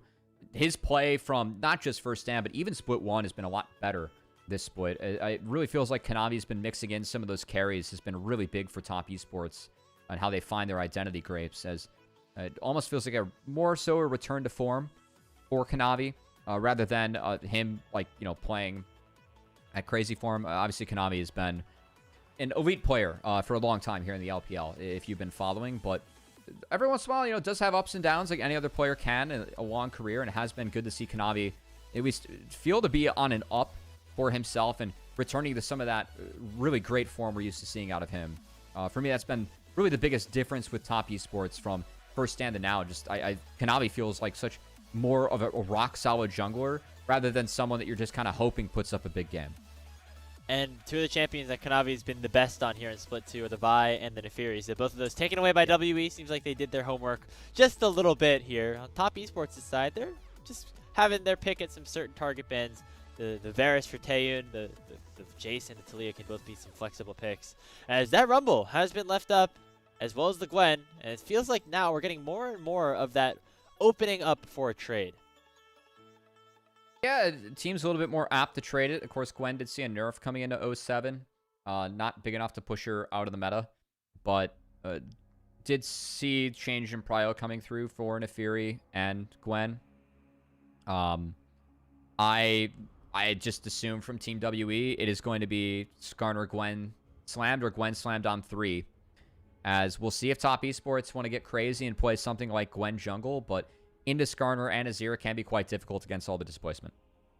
Do you like the Azir for Karras? It's one of his best champions kind of just throughout his career. Of course, spent some time in the LCK, then over here on WE for 2025. As we're getting some hovers around here. The Gwen jungle would be like a fun little takeaway if you are Top Esports, but I think just going towards stock standard would make good sense as well. It's a Yone locked in for Cream. As he did definitely come up as being a big assassin player. As we'll see what Kanavi probably wants to respond with this Skarner with. That would be weird. That'd be interesting. That'd be a Kanavi special if they actually do want to pull it off. Which I usually, when we see the Rumble and the Yone, the Sejuani has been a nice pairing just to try and empower that Yone. That said, Kanavi might continue the trend of the carries as it's Lilia into Skarner. So we'll see if they're able to ramp up, and that definitely dissuades Team WE from picking more melees. As Gwen on the board, and it's been a really OP pick and something that you can play into Rumble, even if you don't win that early lane phase. But we could see Team WE and Cube go for something different, as that double magic damage topside will actually lead to the Galio. And for me, this really makes the mid-game important for Team WE. I think they need to really hit their stride before Lilia gets to that 2-3 item breakpoint and can already deal with the double melees that Team WE will be showing. So for me, this matchup, again, the Galio into the Rumble, you are a neutralizer, but where you really excel is your ability to impact the mid-game, get out of lane, and then be that menace that Galio can be in those early fights, bring in the utility with the R, that AoE taunt, and the W. I think it just really makes it important that Team WE is able to hit that stride, because Rumble does eventually outscale you later on into the game, and I really like the scaling the top showing with that Rumble and Lilia already.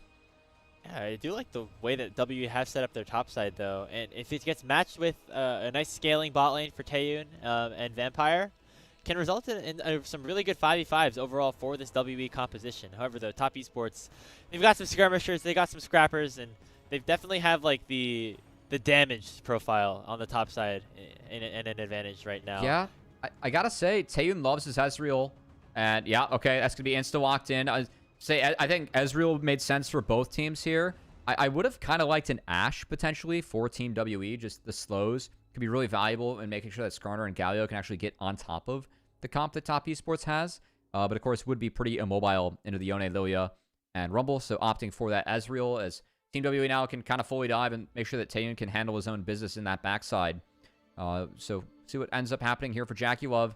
Going up against a lot of dive, and the Ezreal going to opt in for the Corki and try and shred through that Skarner and Galio. And Chris going to rock the Alistar. So Alistar's going to be really nice here, just having the ult and double spell rotations, hopefully, against Team WE. Could be a big difference. And Vampire locks in the Nico, so we got a lot of very strong AoE crowd control ultimates here for WE.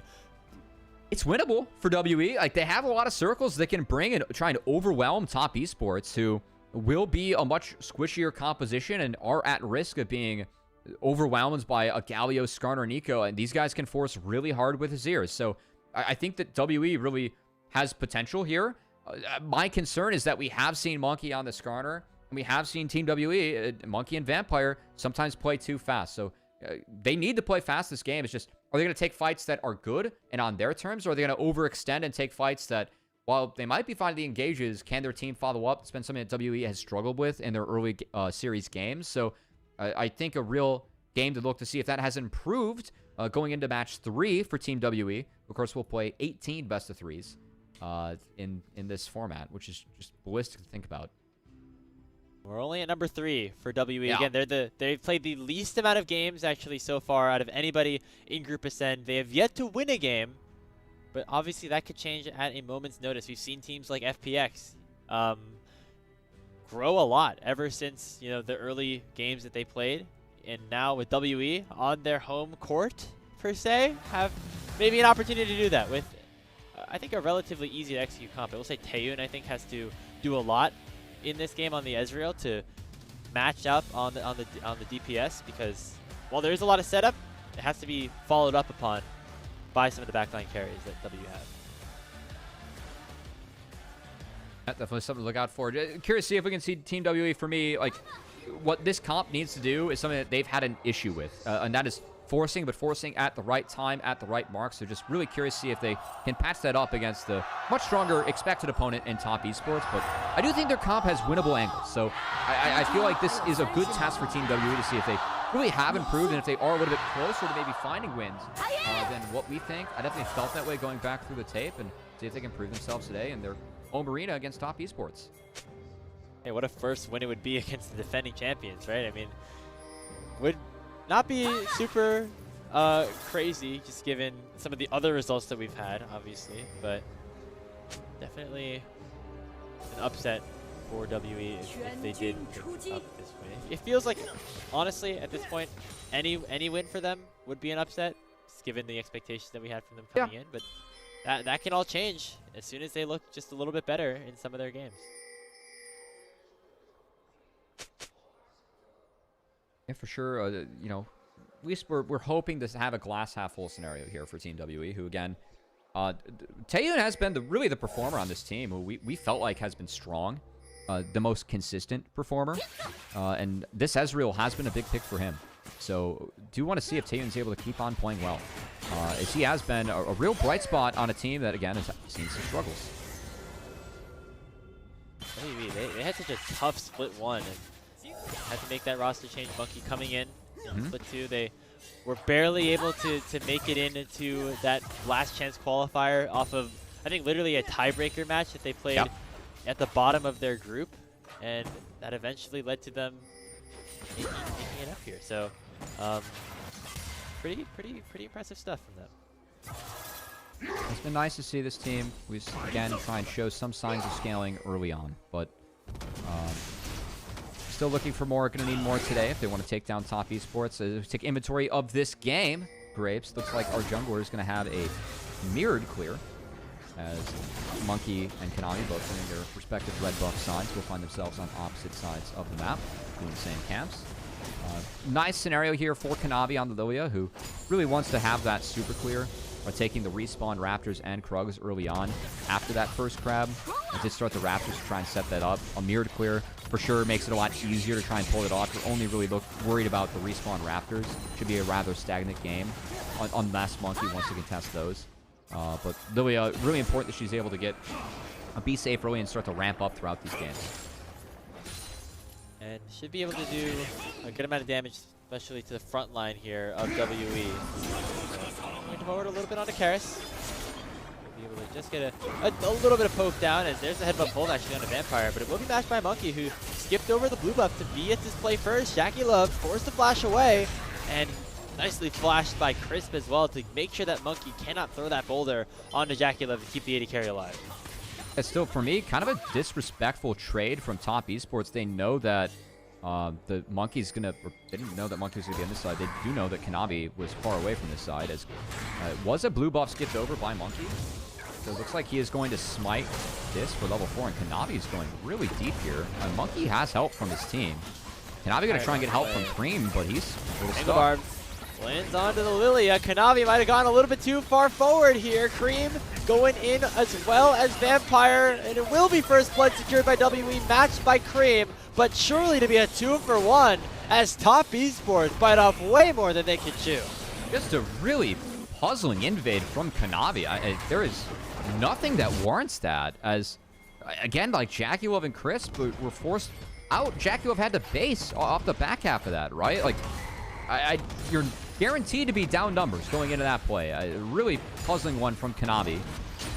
As I will say, Taeyun and Vampire did have the option to try and flip the map there, go top, and a guarantee of Grubs contest will not take it. But don't really know why that first play was attempted, and Top Esports kind of giving an early gift over to Team WE. Is this the game, Covey? I don't know. Like all this, like that. Maybe top esports playing a little too fast and loose here. They obviously know coming in that they are the favorites, but Yeah. I feel like a play like that was, again, as you said, disrespectful to the current state of the game. So we'll see if that ends up coming back to bite them at all. It still looks like invading is going to be important for Kanavi, but now Monkey is actually up a level as he goes for the second respawn of the Raptors. Which would be nice to secure. Kanavi does have Smite. So we have Get it.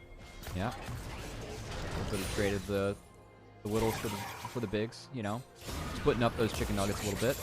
As it does look like Top Esports did opt in for the swap themselves. Will be 369 in that 1v2 scenario. And Cryo early showing for the Grubs for Top Esports is they have that bot lane up top. Showing strength in numbers up there. So likely to just be a swap here for WE. It looks like Monkey looking at that dragon. That actually might look for something more appetizing. I will say Crisp is on the hover. Has not been spotted. Really go for the dive. The wave is still here, but now 369 does have the equalizer, and as you say, Crisp is here as well. Gonna come in with the headbutt pull. Monkey has to try to get over the wall with the Ixtal's impact, pops his shield, but the flame spitter of 369 will burn him down. And now, Taeyun and Vampire could be the next targets. Electro Harpoon connect. Crisp looking for another combo. Taeyun still has his flash, and will use it really nicely to get away from the knockout. And, I mean, this is what we kind of were hinting at with WE. Like, Monkey going for that play, would it be great to pull off a dive onto the Rumble? Absolutely, but Crisp wasn't spotted on the map. He was lying in wait, and Monkey goes in. They don't connect anything with Vampire on the setup, who I think cleverly was actually trying to tank the tower with turning into a cannon minion. Can be a really nice mechanic for the Nico. Missed his Q, so wasn't able to set this up. Again, take another look. Vampire, he's going to miss the Q, then turn into a cannon minion, which would have been really nice for tanking the turret, but this misses. And like for Team WE and Monkey, I mean, why are we going for this? Like, why not just take the free dragon that's in front of you? Like, again, Crisp isn't spotted on the map. You got to respect that. Monkey is flashless, so going for that play has risk involved in the first place. It should have been a free dragon setup. Not even. Okay. Look for round 2. This time 369, no flash. No ulti either. This could finally be the kill, as it will be the Feat of Warfare secured for WE. But it came at the cost of a lot on the other side of things. Again, 2 kills, or 1 kill and then the flash here. So the dragon now can be started up, as Kanavi was able to get all 3 of those grubs. And back to that play again, just a little bit of underestimation of what Top Esports could do. I mean, for me, as soon as 369 hits level 6, you back off. I actually like this from Monkey. He's going to delay his own dragon take to at least delay the basic cream. That's not all bad. Blood Rush again. Losing Lullaby actually does connect on to Vampire. They try to chase him down, but actually nice distance collected there by the support of WE by flashing away. And so it will just be those summoner spells off the Nico. So I gotta say, like, Monkey has pulled off that dragon twice now for looks, and because I think he's been spotted and just not perma on the camps, you have seen Kanavi, despite giving up that pretty rough first blood, be able to start to build up a lead in this matchup. And once Lilia gets ramping throughout the jungle, she does not slow down throughout the entire game. So that will be something that Team WE will be difficult for them to deal with. Again, I think as time goes on, scaling is going to be really, really nice here for Top Esports. Like, this Galio and the Rumble matchup, I just don't think that you scale into this at all as the Galio. You really need to hit this 1-2 item spike and drive home your mid game hard. And I'm just really concerned about what Lilia can do against the team. So onus on WE for me to still execute. And because of that failed play bot and pulling off that dragon twice, I really feel like Monkey and WE, this game has slowed down a little bit too much for where they want it to be. But again, when they were the ones trying to push the pace, it was them making perhaps bad decisions, where they go for a failed dive on a 369. So it's not about just making plays, it's about making the right plays, right? And so now WE have an opportunity maybe to go for this dragon, where they should have probably picked it up 3 or 4 minutes ago, but instead waiting it out a little bit, going for some unnecessary plays, and now finally turning their attention to it. Yeah, we'd love to snag this one soon, but Kanavi is working his way down to this side of the map, showing numbers, showing power there. Kanavi even showing an extra level compared to where Monkey's at. As this posturing, a little bit dangerous here for WE. Looks like Cube can Vampire get the Hero's 6. entrance a little bit quicker as Pop Blossom comes out from Vampire, but it does not find a target. There's a Hero's entrance we talked about, and the Dragon will be secured, but the Equalizer is burning WE down very quickly and will be forced to back away. The top esports don't get any kills, but they do force at least that flash out of Monkey before the Dragon goes down.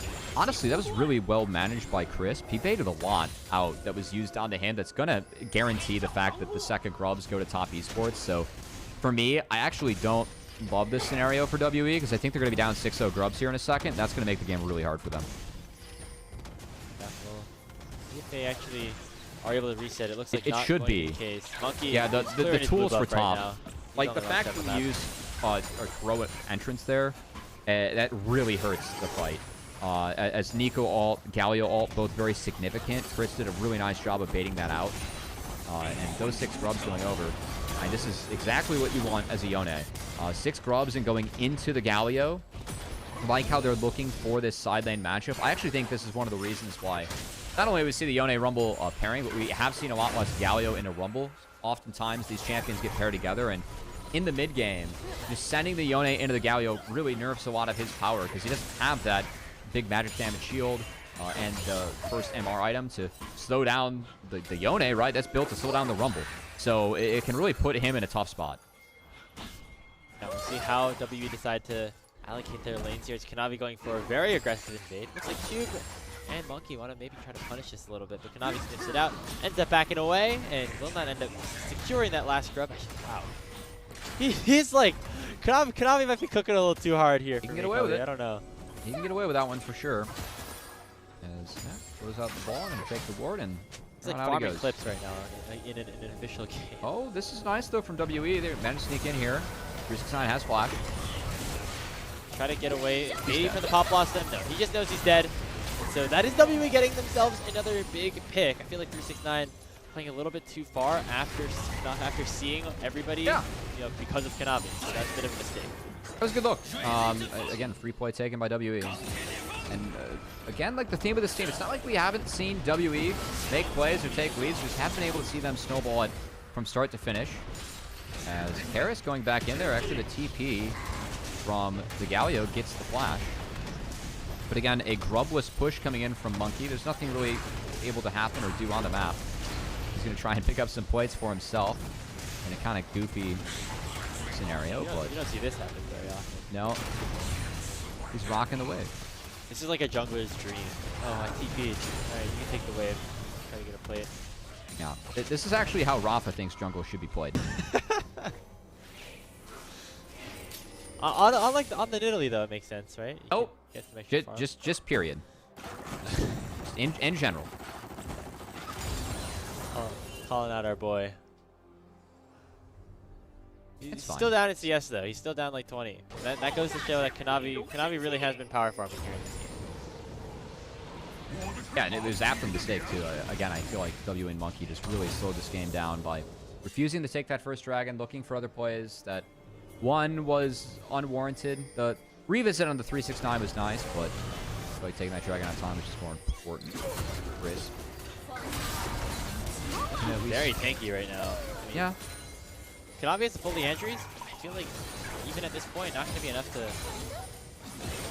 duel it out without the help of some other people here. So we'll see connects here onto the Skarner. As another smite fight actually goes Monkey's way. Fate sealed up from Cream, lands on a 2. He's going to be forced to snap back with that soul unbound. And so another fruitless endeavor for Kanavi on the bottom side jungle. Yeah, but also a kind of a miss from WE. I gotta give some credit to Cream, as that Fate Seal locked up a potential follow-up onto Kanavi, as the Pop Blossom was used for nothing, and that ult's not going to be available for the Dragon. So for me, it advantage top esports on a potential Dragon setup. I would love to see them actually send Cream up towards that top side before this Dragon spawns, just so that they can try and utilize the fact that like he's no ult. He can shove faster on that top side and does have the TP to threaten the join. So for me, him going top gives them more of an option to drop if they want to, as I really think the time is still to friend the top esports. So, again, Livia gets to 2-3 items here, and I think the game gets a lot safer with a Riftmaker and a Zanyas in the hands of Ililia compared to where we're at now, where Kanavi's still quite vulnerable to being picked out on the map, which I really feel like is the key for WE to start off their fights. Haven't really looked for anything other than when Top Esports is forcing the initiative onto them. So a bit more reserved for WE at this point. They actually still have the gold lead, with a lot of it kind of being spread across the bottom lane specifically. Taeyun and Vampire have been able to get a little bit ahead just because of the kills that were granted to them off of the lane swap. Dragon has been started up by WE, and without Na'Vi here, should probably belong to them unless Top Esports have anything to say about it. No, it's going to be a give. Oh, hold on. Late TP. Dragon goes over. Fight. The question Watch is, Chris. will the fight be won by Top Esports? 369 teleports in. Karis dashes in between the blue buff pit, Chris. and that's followed up by a really nice knockup from Chris.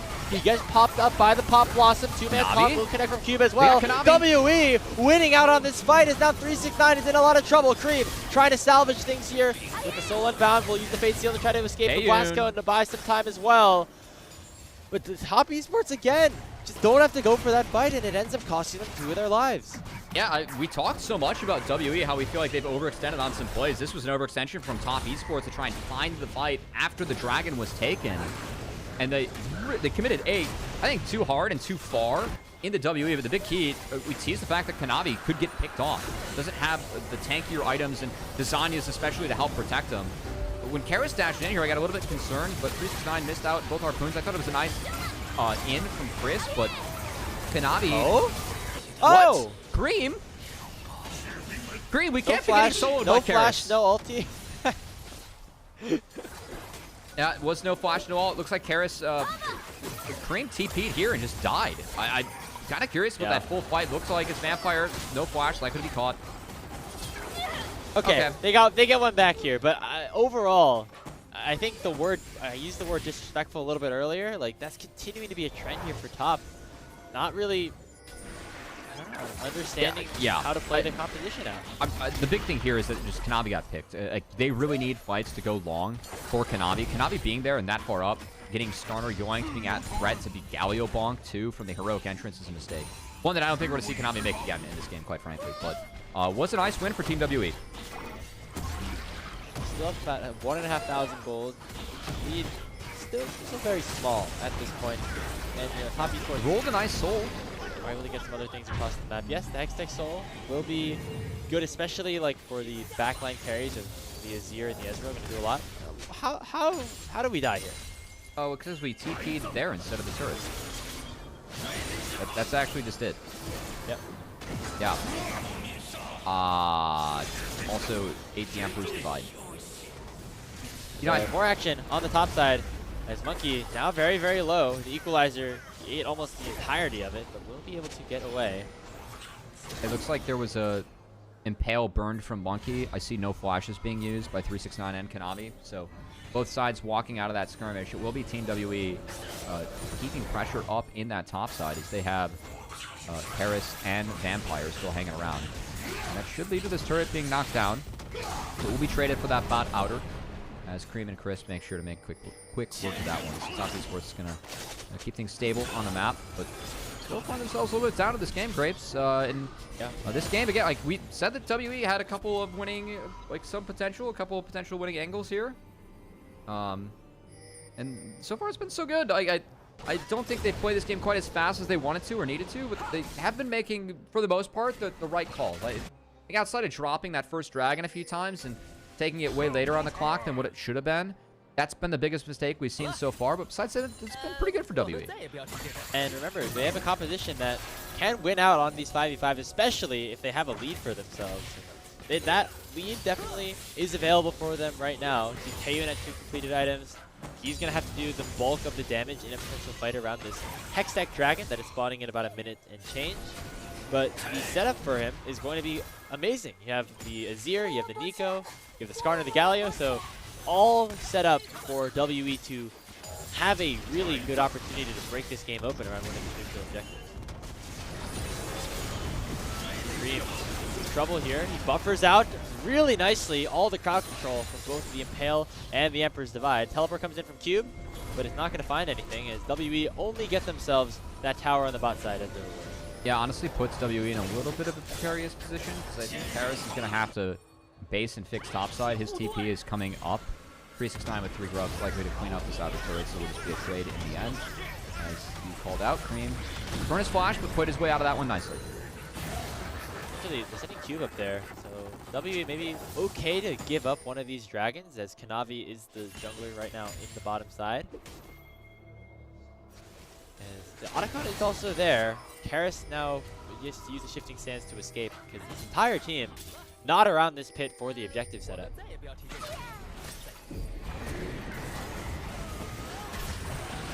Objective setup being buffed up for top Esports by this Herald being dropped on time, but Jackie will have dissuaded from following through the charge to the turret. Instead, going to use that one to retreat to the Dragon. We'll see if top Esports does get a quick start in this one. Team WE going to be fighting uphill, or I should say downhill, as they try and push top Esports through the bot river.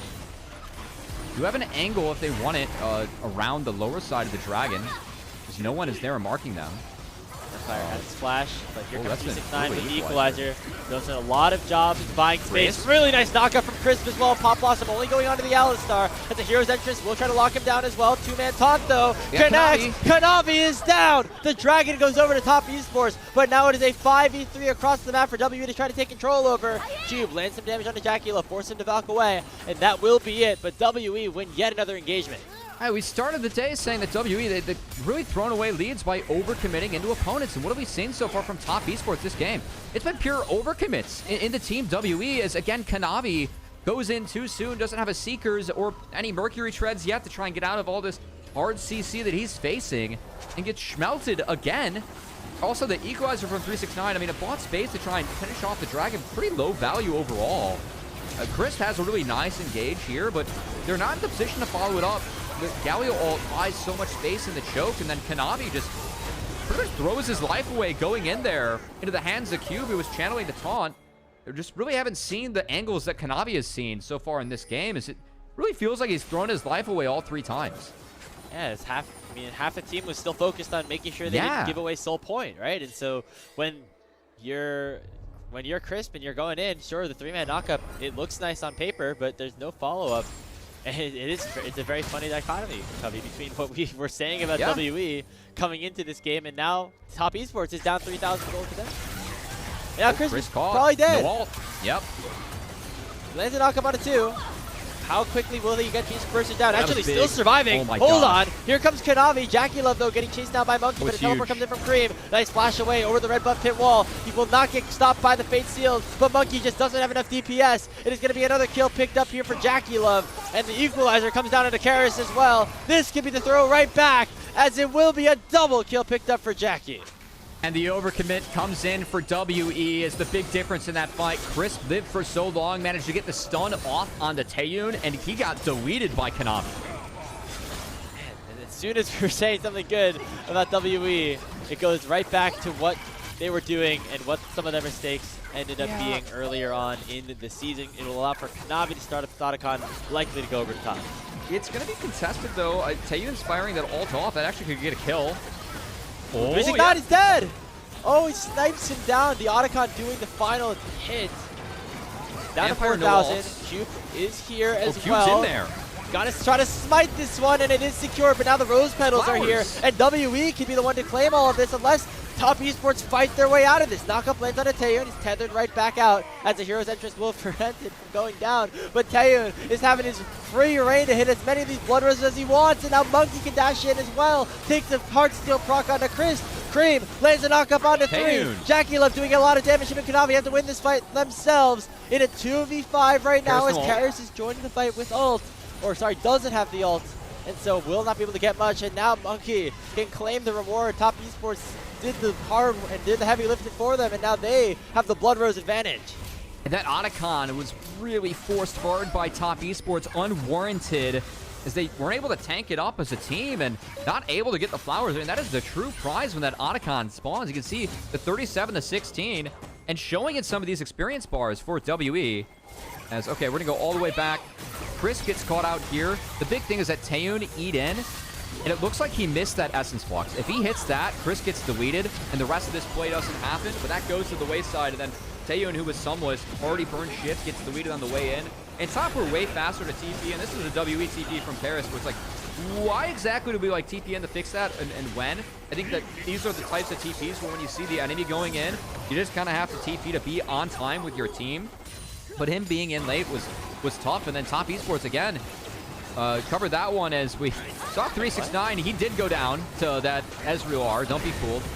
He dies, and this fight is disastrous for Top, who were down ultimates. You can see it in the bottom of your screen, and WE were just able to chase them as they lost their health bars to the Otacon.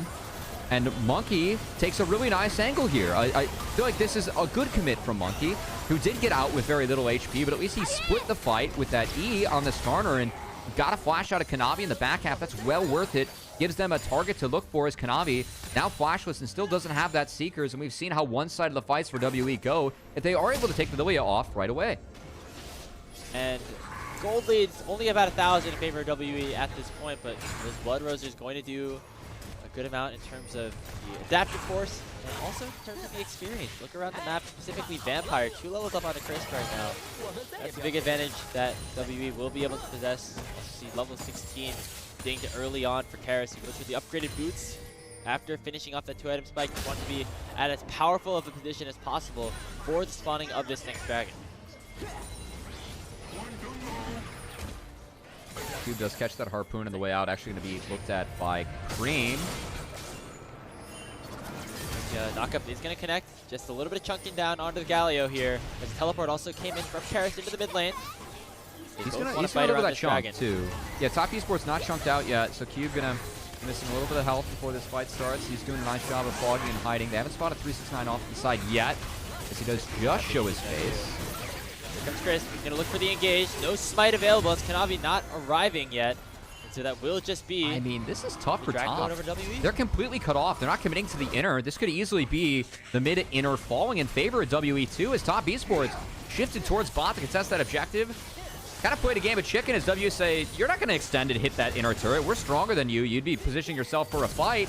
And it leaves a free inner turret for WE. So not only did they get the objective, get themselves a soul point, also get mid-inner. Tries to extend that gold lead back in their favor a little bit more. Not maybe even going towards, not the Baron. They're going to try to bait things out here. A little death rush setup. They were spotted by that vision ward there. Monkey is available for the taking. Teleport comes in though. It looks like actually a full 5v5 could be brewing here around the Baron, but the True Shot Barrage goes wide, but in comes the flash engage for Monkey. Kanavi, all of a sudden in a lot of trouble, gets hit up by the Impale. The Pop Blossom lands onto Chris. Kanavi forced to go golden early. Taeyun dashes away, but they will end up getting 2 kills early on. 369 gets one back, as it will be the Skarner falling, and now it has to be Cream and Jackie Love doing the heavy lifting here. Fate Seal lands on a 2. Cream has the opportunity to do wonders in this team fight and forces Karis to flash out. Ends up being a 3 for 2. Really important that Top Esports were able to fight back in that one, because if it was a clean fight for WE, you got to imagine that they're taking Baron right now. But a lot was burned for Kanavi early on, who managed to live throughout that fight quite a bit. The Seekers being in there helped. I like the idea, though, from Monkey to burn that flash to get on the Lilia right away, as we're going to take a second look.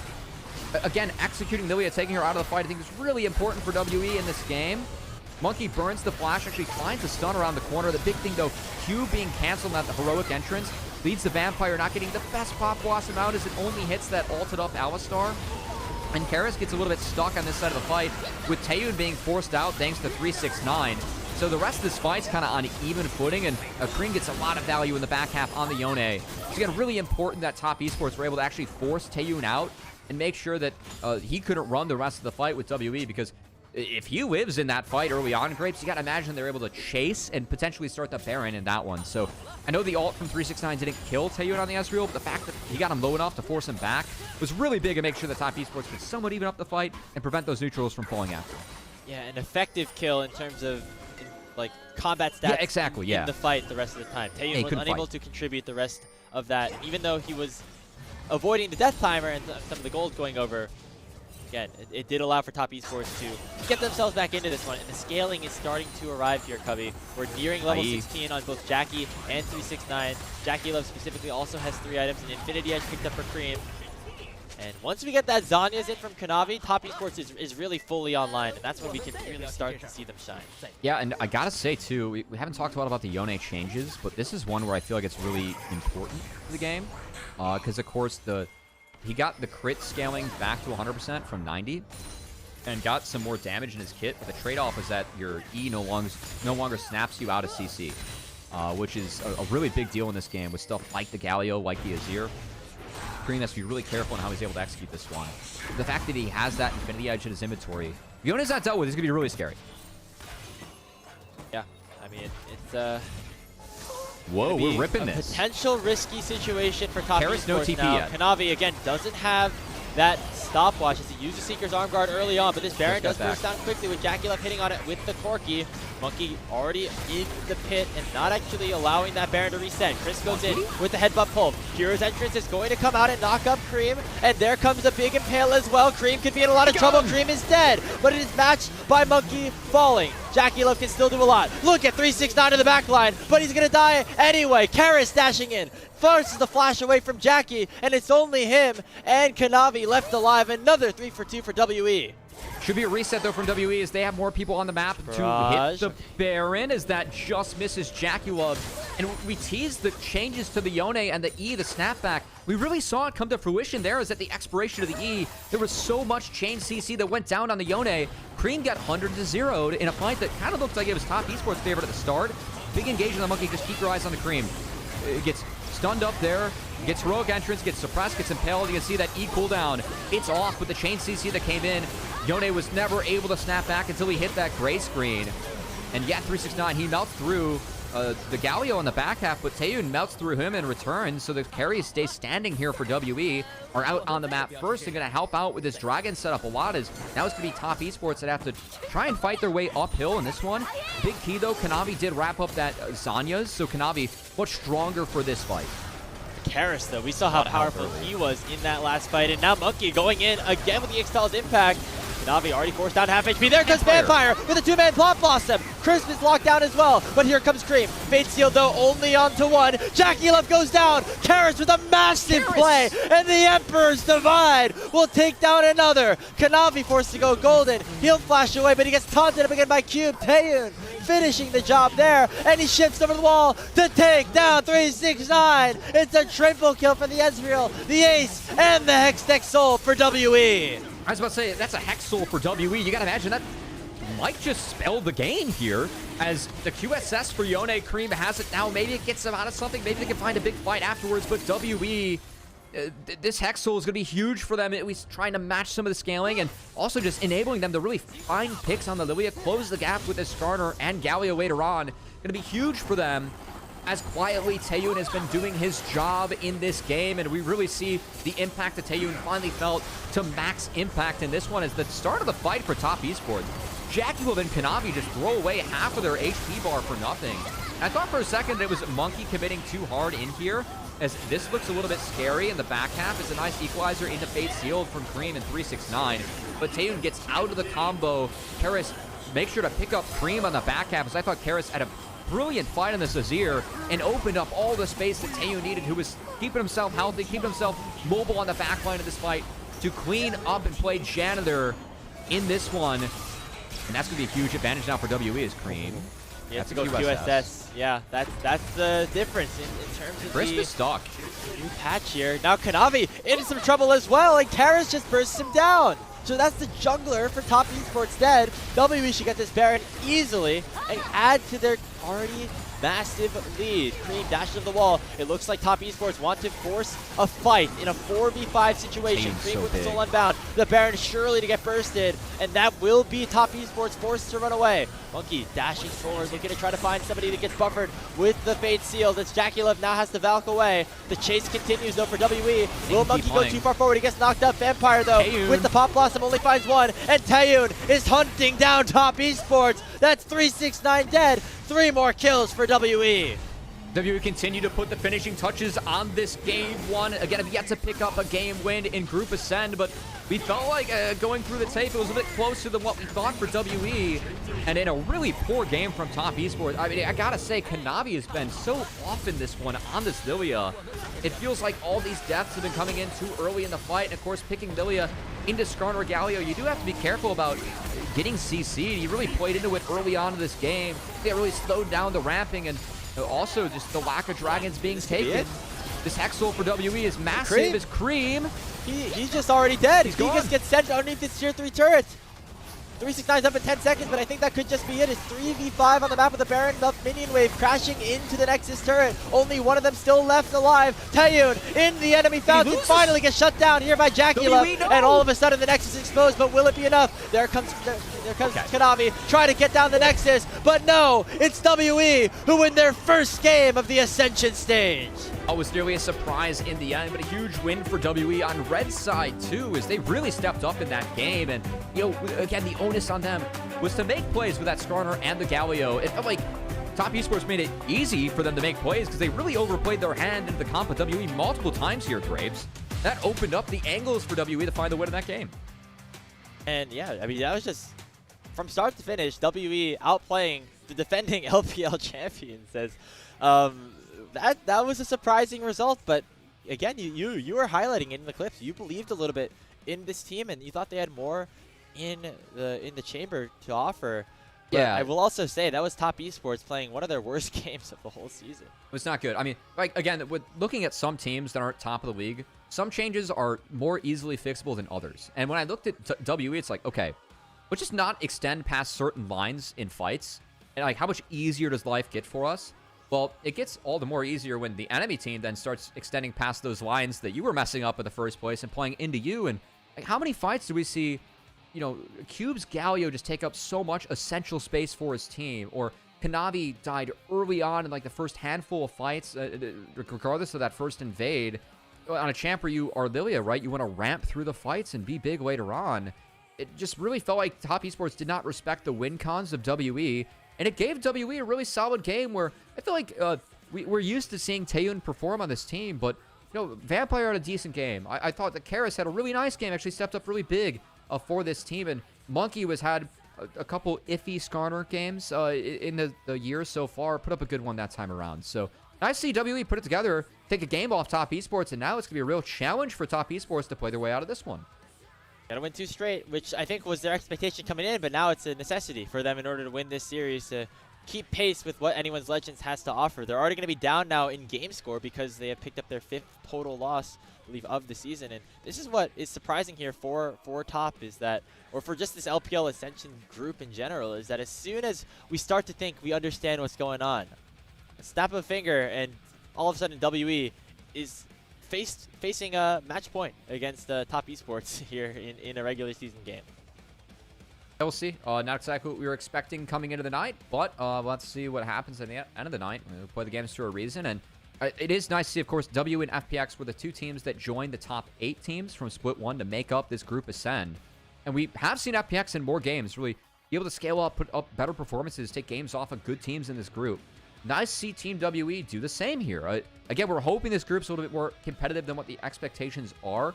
These are the 2 teams that are really new, kind of be included in the Split 1, top of the table. And CWE take this game, and the way they did, I feel like it was more so mistakes from Top Esports than fantastic play from WE. But you'll take those as WE. They caught those throws in stride and were able to put together a nice game 1 win. Yeah, I mean, just think about how WE got into this group ascend at all. They beat EDG twice in a tiebreaker, and then got into that last chance qualifier where they were able to finally, just win a couple of best of series in a row against LGD and then Ultra Prime. And now they're here taking games off of Top Esports, which I don't think many people were expecting. And you see the damage charts right now. Taeyun went ballistic. I think it's like 1,300 damage per minute on this Ezreal, but I want to shout out Karis, and if I had to player the game vote, it might go to him even over Taeyun because of the initiations that he was able to dish out and his decisiveness in some of these later team fights. We're going to get a full look at the replays here, and this was the start of bad plays here for Top. If I'm to be honest, I think Kanavi, unfortunately, is the MVP for WE this game. As yeah, like the first few fights, like I don't know where Kanavi's at. Again, like this invade was so unwarranted. His AD is in base, and it's not like Kareem was able to respond first. As we're gonna miss out on a few other plays from Kanavi getting caught out into this one, where he did get caught out, but was able to buy a lot of time. This is like one of the closer fights, but it still was WE that ended up coming out on top in the back half. Like it took big plays from the rest of Top Esports, even just to get this one on even footing, right? Yeah, and there were times where we were like, okay, Top Esports surely are going to come back here, right? Jackie Love is really strong. You see Cream having a nice team fight here, but it just never really fully came together for them. And some of those mistakes that we were talking about WE having came back and actually started affecting Top a little bit here. Really nicely played team fighting over the overall for our WE, and I don't want to discredit them at all. It is just weird to see Top Esports have, you know, a game like this. I mean, obviously they didn't perform too well in the international, but domestically it's been pretty smooth sailing for them. It has, but I guess the last couple series, like, starting to see a couple more holes poked in Top Esports potentially. I still think they can bring this one back. It's just such a weird game for me just seeing Kanavi play this far up and be caught out. And the engages from Chris, too, it felt like they were nice, like well played. Like Alistar is getting a lot, but the team wasn't really there to respond. So yeah, just a really weird game. Like when you mix all that in with Jackulov being relatively invisible. Pretty rare one for Jackulov, who, good or bad, seems to define games at times. And yeah, I want to see if A, we can see W continue to play like this, but B, we just have to see Top Esports put together a better map. Because again, like, Hanavi just really puzzled me in the early map there, and I feel like he has been really strong for Top Esports in this split. So we'll see if the rest of the team can bounce back for game 2. Get one more fight look here. Taeyun, this is where he really started to come online. A lot of damage dealt here on the Ezreal, and then the game was basically over at this point. He goes a little bit too far forward. For a second, I was like, oh no, this would be like the worst thing to ever happen to lose this game off of this position, but Karis gets in there, finishes the job. And yeah, WE, again, now every team in the LPL has both won and lost a game. We'll see if WE can become the final team to win a match as well. As doing that against Top Esports would certainly be a statement that this team, and basically all the teams in Group Ascend, are here to play. It would, and it would put Top Esports back on the fraud watch that we thought they beat. So, you know, it would make things quite interesting here, Graves, if we do see the completion of the series go in WE's favor. But as play the game, last chance, who do you have? Harris, Taeyun, Monkey. Okay, it is Monkey. All right. Hey, he did all right. Hey, no, a lot of plays went through Monkey in this one. I think it's somewhat just. I feel like he actually outplayed Kanavi in the end of the jungle when he was counterpicked. So props to Monkey, you know, bouncing back after that 1v1 that he dropped.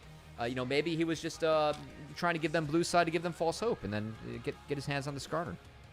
We'll see if that false hope turns into anything else. As Top Esports suddenly have their backs against the wall, dropping to WE, who were projected to be one of the weaker teams in this Group Ascend. So will they be able to pull off that reverse sweep, or will it be one of the bigger upsets that we've had so far here in the LPL split number 2? We're going to have the Game 2 draft up for you in just a couple minutes after this short break. Don't go anywhere.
Welcome back, everybody, to LPL English. We have game number 2 of WE versus Top Esports. In that first game, not necessarily the result that you might have expected. If you're just waking up over on the East Coast, tuning in and seeing, is that a typo down there? No, it is not. In a pretty one-sided game, I shall say, Team WE take down the defending LPL champions in Top Esports, Covey, and this was a team that we were saying had some good flashes, and we kind of saw that all come into fruition in this first game.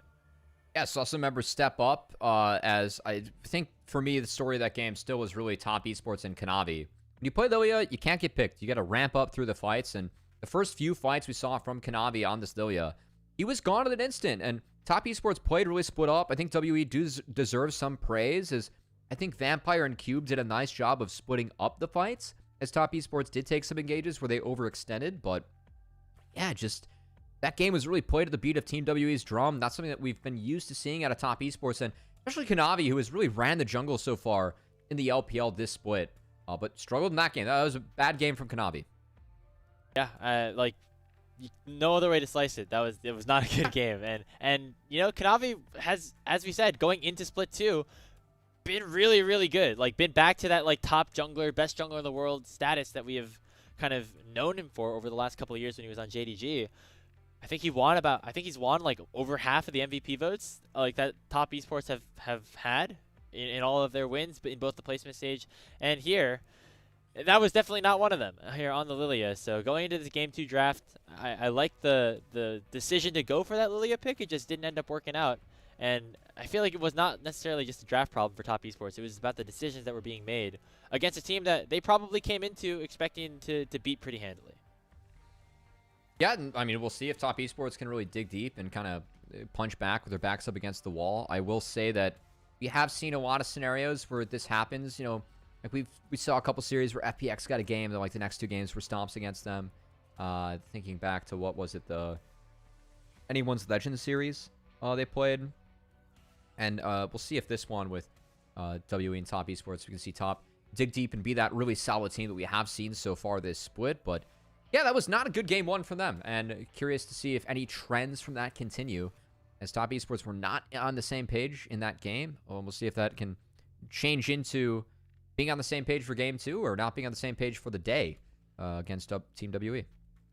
It has felt like Top Esports have been able to kind of play that with that level of maybe disrespect for a lot of the domestic season, just because they have the hands to do it a lot of the time, but that just didn't end up happening this time around against WE, when they maybe took it a little bit too far, right? It felt like throughout the games that I've watched of Top so far this season, or like after their first stand run, it seems like they were able to just always run away with the games pretty easily. But obviously that did not happen this time around.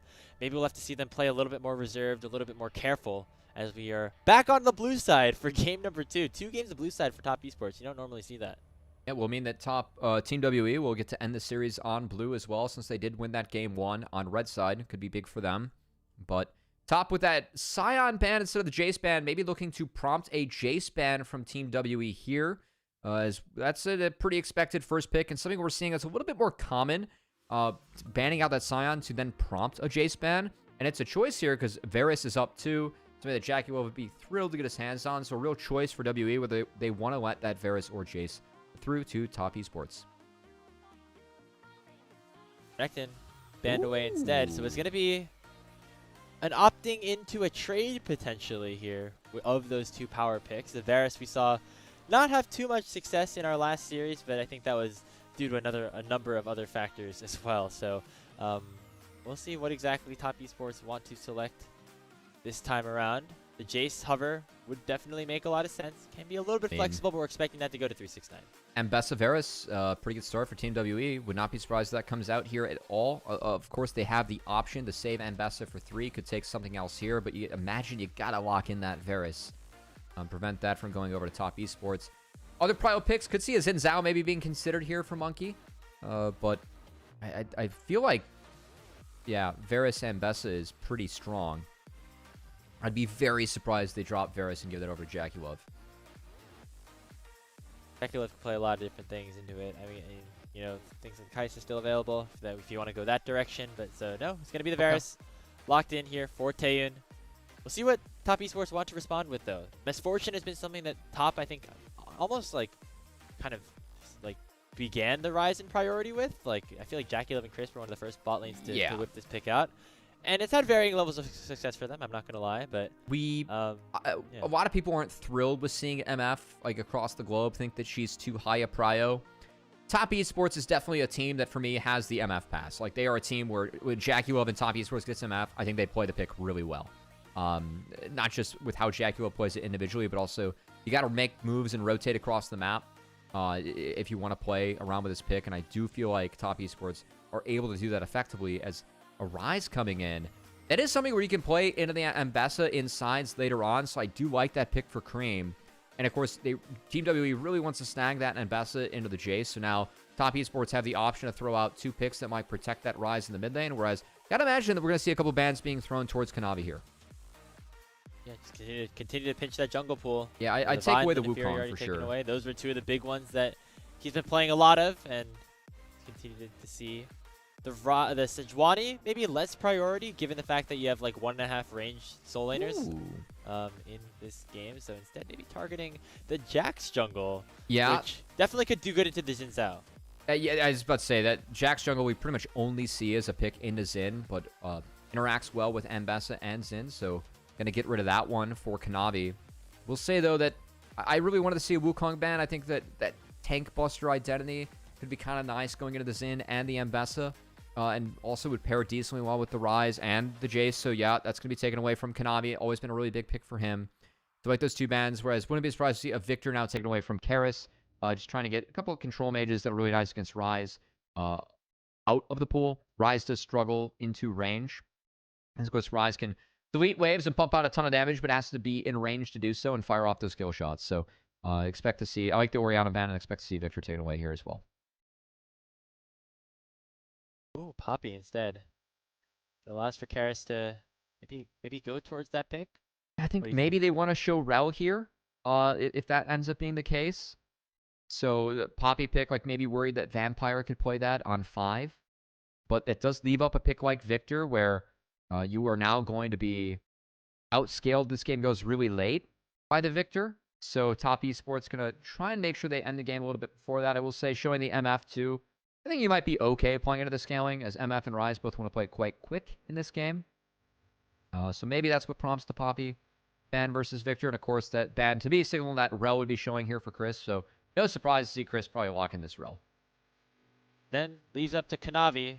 Play into the Xin Zhao. I mean, if you want maximum synergy with the Misfortune, something like a Jarvan is available. It hasn't been super high in prio throughout this season, but just specifically given the composition and a mobile backline carry duo in the Victor and the Varus, I could maybe see that happening. But nope, we're going a little spicier. We're going with the Lee Sin, as that is definitely a Kanavi classic here for top.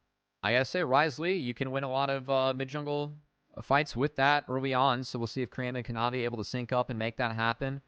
Whereas for Vampire, Nautilus here to try and provide some interruption against what Top Esports are throwing at them could be nice. So, yeah, don't mind this for Vampire. I think they were also thinking about the Braum.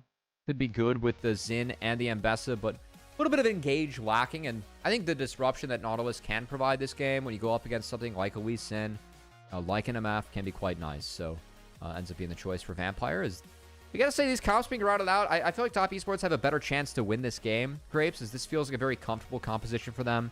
Can really play through the Lee and the Rise early, as this is really full early game showing for Top Esports, but it's not unwinnable for Team WE.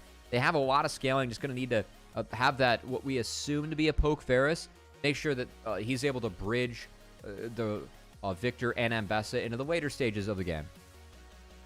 On the other side, though, I do like what WE have offered up as well. It feels similar to, well, the two backline, the Victor Varus combo is one that we saw LNG play a little bit earlier on, and if maybe we go towards the on hit Varus iteration this time, we could see a little bit of different success for them. Do you think overall WE have the ability to at least match in the 5v5, especially as we get later on in this game? So if you're Top Esports, want to make sure you get off to that early lead, but also don't go too aggressive to try to build those leads that you end up throwing away kills like you did in game number 1, because that's what led to WE being up 1-0 in this series in the first place.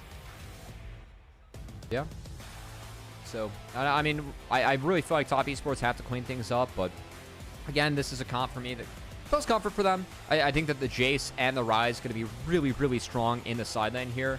And when you have MF giving you that priority bot, I think that we're going to see a world where Top Esports pretty much have 3 pushing lanes and can use that to help Lee Sin pressure the Xin Zhao in this matchup. So I like the setup we have so far here for Top Esports. Just want to see if they can execute better in Team WE's home arena.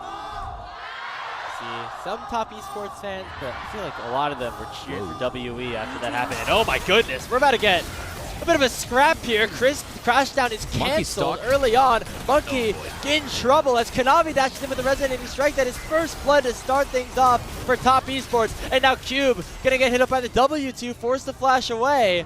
And WE down early as it's gonna be first blood picked up for Top. MF brings a lot of power at a level 1 with the PTA. Love how Cream skilled that Essence Flux. So you have the low cooldown, and then the Jace and Lee Sin, both really strong level 1s. So even despite that Rel Crashdown being canceled by the Dredge line, still a pretty easy fight for Top Esports as they get first blood. Oh, and it goes to Jackie Love as well in this misfortune, just in case. Yeah, got some boots maybe against this Poke Ferris. Oh, just a control ward. Okay. So we're not going to be that much stronger in the lane early at level 1, but we will eventually start to scale up a little bit more. We are also seeing the Comet for Taeyun as well as Karis, which doesn't signify a lethality Varus build, which might scale a little bit less into the late game, but compared to LNG's composition last time, there's not a Scion in the top lane, it's an Ambessa, which means, and the Xin Zhao means that there will be other damage to be output here for WE. I think the Poke Varus is just the right call this game. And again, the scaling for Karis and Cube on the Victor and Ambessa is quite nice. Those champions can for sure deal with the front line that Poke Varus struggles a little bit more with. And this Poke identity for WE will be nice. They have to defend against the Jace, of course, who's pretty nice at providing that poke as well, but the lasers and the piercing arrows should out-damage and overcome what these empowered Shock Blast can throw out in return. And any objective that Team WE can get to early will be really tough for Top Esports to fight back against. Definitely want to see if they're able to do that, because again, going through the tape, I felt like Team WE kind of struggled to play through sides and also get to objectives on time or early. And this is a game where they're really going to lose the sides to the Ryze and the Jace, no matter what the matchup is. And again, important that they get to those dragons early in order to set up the poke that Victor and Varus should have. So do want to see if they can really level up in those two categories. Navi. Bait onto this red buff. Not spotted yet. Jumps over the wall. Monkey does have his smite, but it looks like Kanavi wants to avoid having a flip end up happening. Just try to pressure him out of the lane. 369 had push and had a timer to show up around the red buff. And I think the objective will reset a little bit and now give some time for Q to arrive. But Kanavi really nicely placing this into a brush, and it will mean that Top Esports should secure themselves that objective steal. Cube also stepped away from the wave. They're trying to assist his flash for bot. Crisp, he's dead. Oh my god! Crisp just dies! I don't know how that happened. Now Jackie Love gonna be in some trouble as well. Taeyun doesn't have enough mana for an arrow just yet. Finally will proc it. The Comet and the Scorch is gonna pick up a double kill in for WE's AD carry. Cream TP. Not steered by Cream. He teleported down here to try to make a trade of things. The Overload does not connect. The Rune Prison will eventually lock him down, and it will make it a 2-for-1 overall. All right, nice TP from Cream. He's going to pull that wave and make sure that not too much is lost, but still the win for this bot lane. That 2v2 against Jaguar and Chris picking up a double kill like that. That's a pretty elusive bot lane. The takedown of the 2v2 is the good split for Taeyun continues, and great to see Vampire, a player that has had his ups and downs, step up in the lane phase in this game for WE. So once again, even though the first part of the game went very well for Top Esports, a bit of mistakes being shown here for Top. I wonder what happened with Crispy. He just eats a hook. This is just the wrong timer to fight against the Varus. Varus at level 3, if you're able to cycle out those blight stacks. And you see the fact that you take down 3 lowers the cooldown on the Q. Helps Taeyun get that cooldown back. I think he was waiting for mana in order to cast that Q, as it looked like he almost went to 0. And you called it out, Grapes. The Scorch, the Comet, just enough to take down Jaculov. They swapped up the lanes. I will say that Cube didn't burn the TP, did walk bot. That wave, of course, was frozen, so just now coming back. That does mean that Jaculov was able to get good amount of resources in the back half of that, so he's not necessarily behind. Just going to be 369, who potentially will suffer on the top side, but Chris has come up to help 369 get access to resources. I think the biggest thing about this is that Mbessa being in that solo lane, if she's able to get an XP advantage against Jace, that is one of the ways that Mbessa can actually force on this matchup and win. So still think the scenario is decent for Team WE. Showing that it's not just, you know, the top 8 teams and the bottom 2. FPX and WE, even though they came through the last chance qualifier, certainly are here to play in the Ascension group. The experience against these top teams is going to help them throughout the year, as they are currently playing a very competitive series against the last year's best team in China. Last Split's best team, yeah. Last Split's best team, yeah. I mean, again, it's been a pleasant surprise here. As, oh, that's a Realm Warp coming in. They gotta be careful. Nice flash from Chris. Yeah, Sun's up 2, looking for the engage. Cream comes in with a Realm Warp as well. One more auto on a Monkey should do it. That is the 3rd kill. The Feet of Warfare picked up here for top Esports. Oh boy. Looking for some more potentially, but the Arcane Storm from Karis is doing a lot of work. 369 forced to go in onto Taeyun, but Taeyun will find a kill first, and it's going to be a 1-for-1 trade once again. Cream now in some trouble, but Karis has mana. Vampire looking for a potential hook. Kanavi looking to join the fray as well. Does not use the resonating strike in. And so will be WE just letting them get away with this one, unless another hook comes in from Vampire, and Karis picks up a kill. Oh, the home crowd loves it too. Could hear him in the background there as WE went out on that skirmish on the top side. And frankly, I want to replay that one because it looked like he was top Esports favorite at the start, but WE were able to stick with it. Vampire being really valuable on the Nautilus for that skirmish. As coming out of it, gotta say, Taeyun, a lot of gold in his shoulders versus Cream, who did go down at the end, but still sitting at 2-1 and 2. Accelerated towards that Roa, and that Seraphs could be big. Almost got a little steal from Taeyun there, but it is all 3 grubs secured by top. Now go on to this Scuttle Crab, but Monkey here to try to defend it as well, take it for himself. They're thinking the squad. Vampire gonna hex flash over the wall, land the rune onto Chris. It's gonna be matched with the crash down onto Monkey. Navi does a lot of damage here, but Chris was already very low. 369 has now joined the fight. He's gonna use that to the skies and take this Xin down. Makes it a 1-for-1 trade though, as both junglers are now out and down for the count. Taeyun gonna be the target. Accelerated Shock Blast connects, but on the back end of things, Cream taking a boatload of damage, but is doing a boatload right back. Chris trying to find a stun onto Karis. Again, another 1-for-1, but 369 still is alive here in this fight. The Shock Blast will take Vampire down to below 200, but that is all it shall be.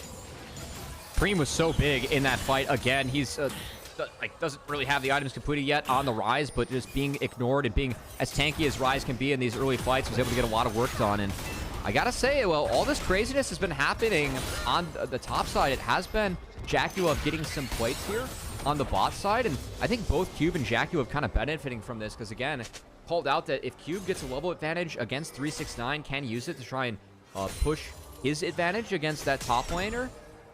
This is one where he's up a full level now on 369. I know that 369 has been really involved in some kills, so does have some gold on his shoulders, but levels matter a lot too. Oh, this would be big. They can try to take down Cube here. Public Execution does not connect. Ignite is ticking.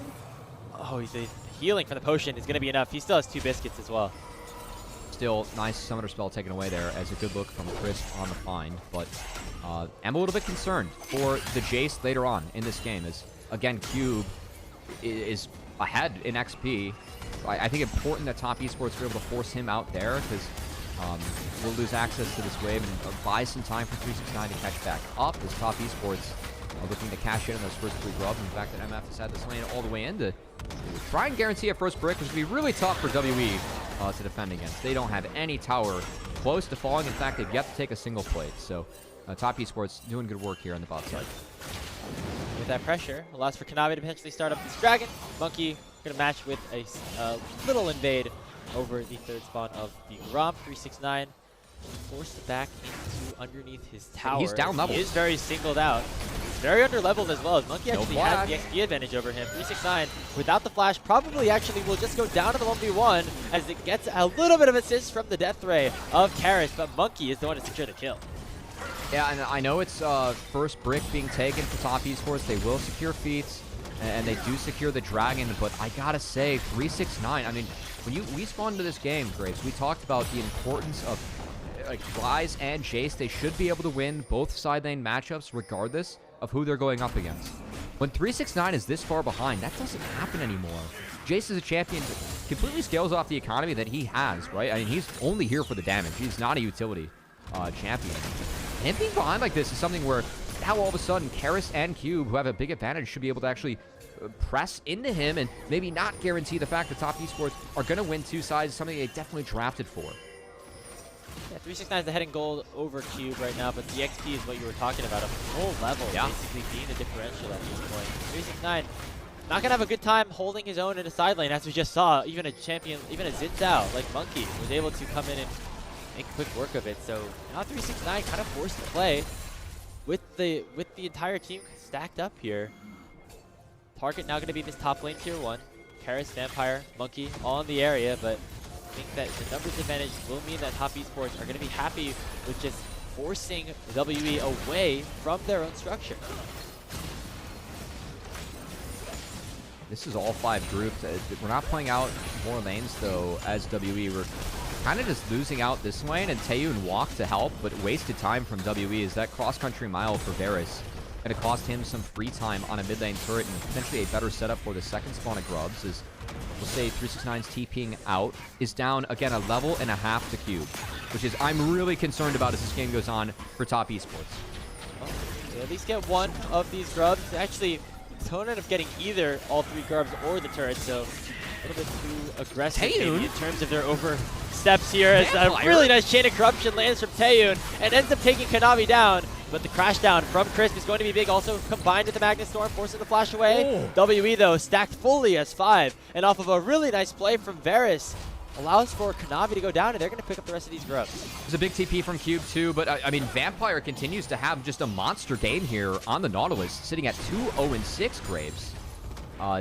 He's really been a playmaker. Getting that flash out of Cream in the back half is big, and, again, Top Esports kind of, I don't want to say reeling in this game, but it feels like, again, they have a comper with the MF, with the Rel, with the Rise Jace. They should be on the front foot. Like, they should be really able to dictate the pace of this game, and they have been with the Grubs, but they haven't played out clean enough, and have been really eating a couple fights from Team WE, where it's not like they're losing totally on the map. This game is close to even, which is not where Top Esports want to be.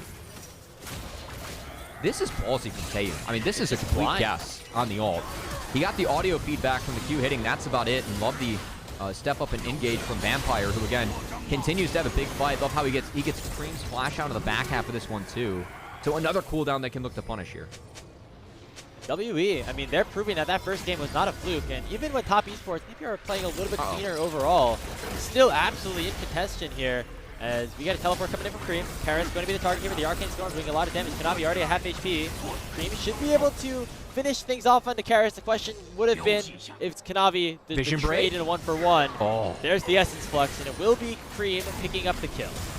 I thought for a second the Vision Break could have been nice. As good play from Top Esports again, playing into the Rise lane with the Lee Sin. We didn't really even see the Empowered Rune Prison used, but hey, wasn't needed there. Good kill pickup for Top Esports. So now the gold leads right back into their favor, although just by a little bit. But, I mean, again, the fact that WE did not have any game wins entering this series, of course, even though they've only played 2 series so far. Doing this against Top Esports, and I don't know what you think, Cubby, but I feel like, in my opinion, it's not like anybody is really playing that bad compared to, game number 1 where we had a couple of big int moments on top. No, I think I like the direction with some of the Grubs. Again, they had those 3 Grubs up early. You see Cream actually take the decision to drop that turret, because I think he was denying local gold against Cube, who does remain a level up on 369. So for me, still a point of power that WE can look towards on this map, as the Eclipse being completed for the Ambessa and Cube being ahead of the Jace like this is, again, something I really feel like WE could drive home. It's a big deal for me if they're able to flip one of these side lanes that, again, both should be winning for Top Esports, just with how much strength Rise and Jace both bring into their respective side lanes, regardless of matchup. If they can flip one with the strength of the Ambessa, that could really help with these Dragon setups that are really important for WE, because they need to get in the river first to try and get this poke set up. And at the moment, not been able to see them set up the way they wanted to, as it's Jaguar who does have that level up on Taeyun, about a half level up, and that Bloodthirster that has bullied his way to mid-prio. and has really helped Top Esports secure this bot river control, which should lead to the second dragon that won't be contested by WE. Yeah, Karis has a nice wave pushing topside, so they're going to try to get some damage maybe onto that tier 2 or just deny some of that extra gold in CS that could be crashing in underneath the turret. The trade, though, will be Top Esports pick up that second dragon. A mountain rift will be forming as well, so some extra resistances, some shield power for top if they're able to pick up that soul. Certainly a good thing to have against the heavy damage composition that WE are going to be putting out later. Yeah, honestly, I think it's a decent draw, though, for Top Esports, because I think if they're able to stack up the mountain, I mean, A, they're closer to Soul, but B, the pen items for WE, not exactly items that they are thrilled to build. Or at least when they do, we're going to see it later on. So, could be a potential timer for Top Esports to snag a couple of those Mountain Dragons early and really have a big rise. Or just have bigger carries earlier on, which I still think is nice for Top Esports. Again, overall scaling of this game, do like a couple of the aspects that we see from WE later on. Like, we expect the Victor and the Ambessa to eventually overtake their opponents in terms of scaling. The concern is that, of course, it's a poke Varus going into that on-hit DPS, so I think it's contested for both sides, or it can be nice for both sides. I think the biggest thing is that Victor just wins out of the range war, so we've seen Victor become a big problem later on in these games, and we'll see if Karis is able to do so in this one.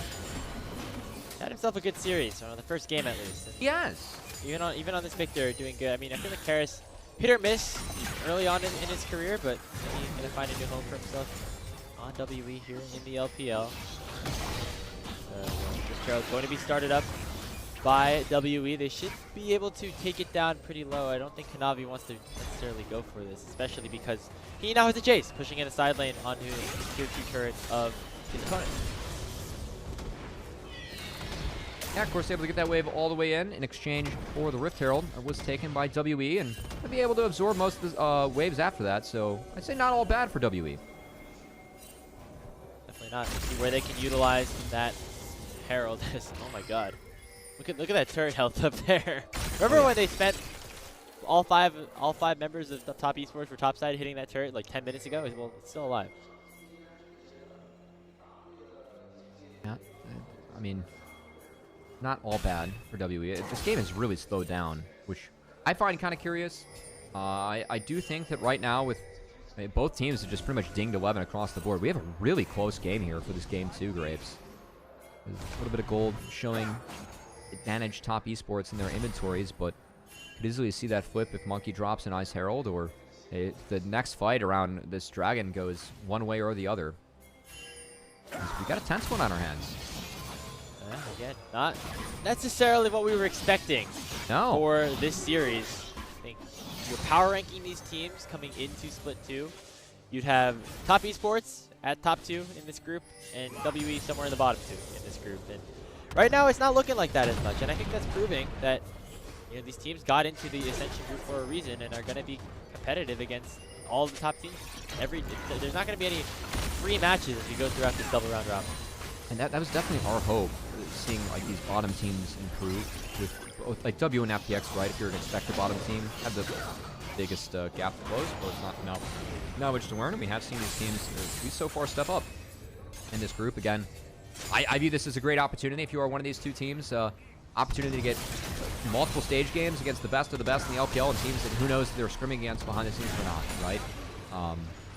If you're a top LPL team, you get access to the top teams in your region and also the top teams in the LCK, who are all pretty damn good. So I have seen at least been nice to see FPX improve, and nice to see WE showing some improvement early on here as well. But of course, so much time we spent talking about FPX, the difference between winning a game and winning a series against one of these teams, and WE faces the same issue here, as they did put together a nice game one, but you got to find a series win.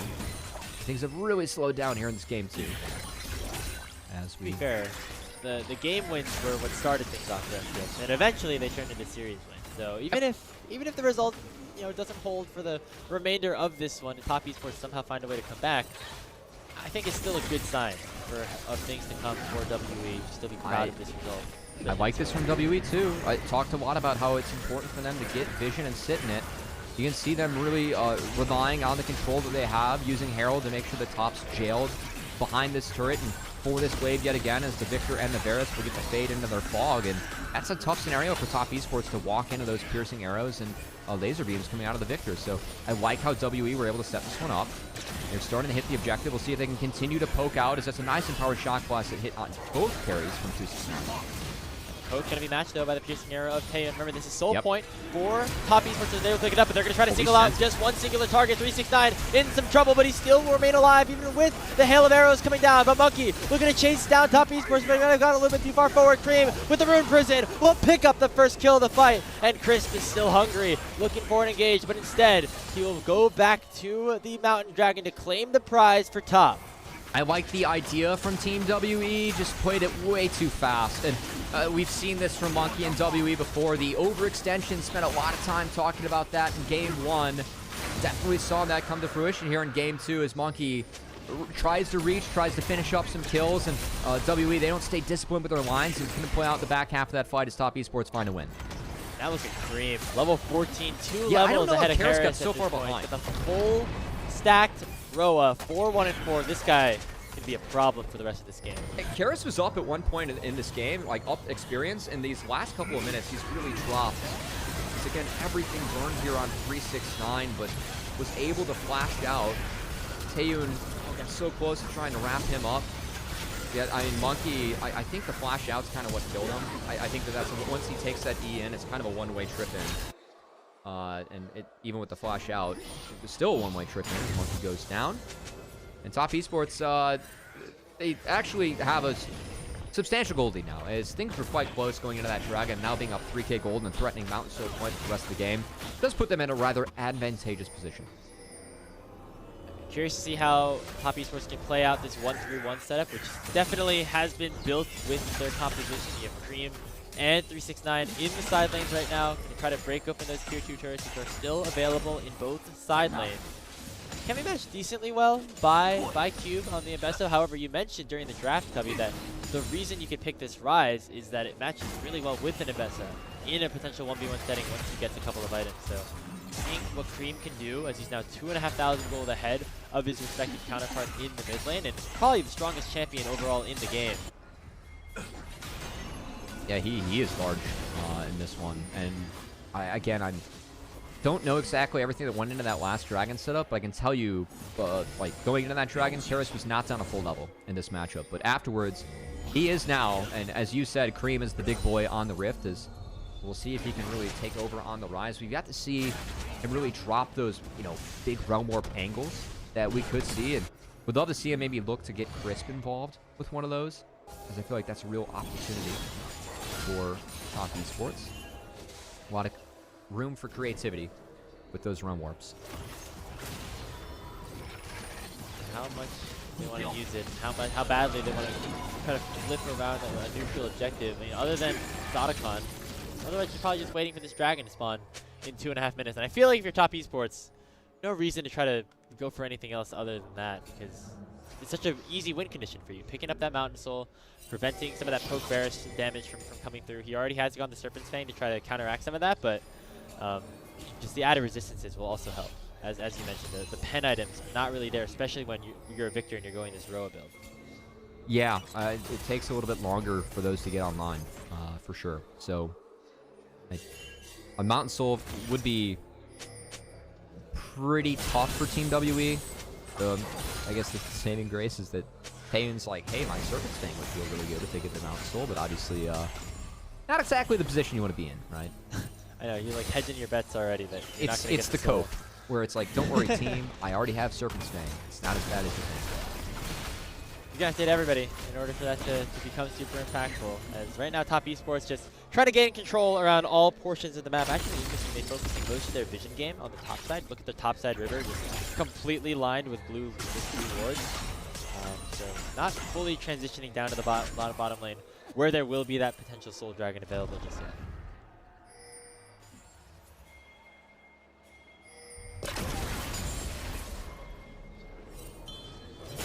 You know, let the game breathe here.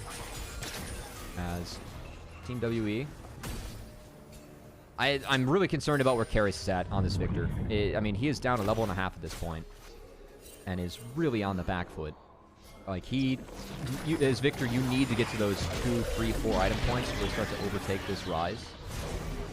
And with the lead that Cream has in this early Zhonya's that's due to come in, I just want to see what Cream can do as a playmaker. Again, Cream is someone that for top esports, it really feels like we've joked about how this team domestically stronger than what they are internationally. I think Cream has been a big component of that, as we have seen really good domestic performances from him, but has always kind of left us wanting something on that international stage. To see him carry this game through on the Rise would be quite nice here for top esports, as Cream continues to mature here in the LPL, and definitely someone that is in position to step up for his team here, and we'll see if he can do so. Yeah, you know, not necessarily that rookie anymore. It's what, year 2 or 3 on top esports, yeah. And year 4 or 5 in the LPL in general. So we're looking at somebody who's going to start to have to come into his own, and he has been doing so, especially on the domestic stage. And we're seeing it here on the Rise as well. He doesn't have the fully completed Zhonya's, as the Dragon has now been made available, but he does have the Stasis with the Seeker's Arm Guard if he decides that he needs to use it.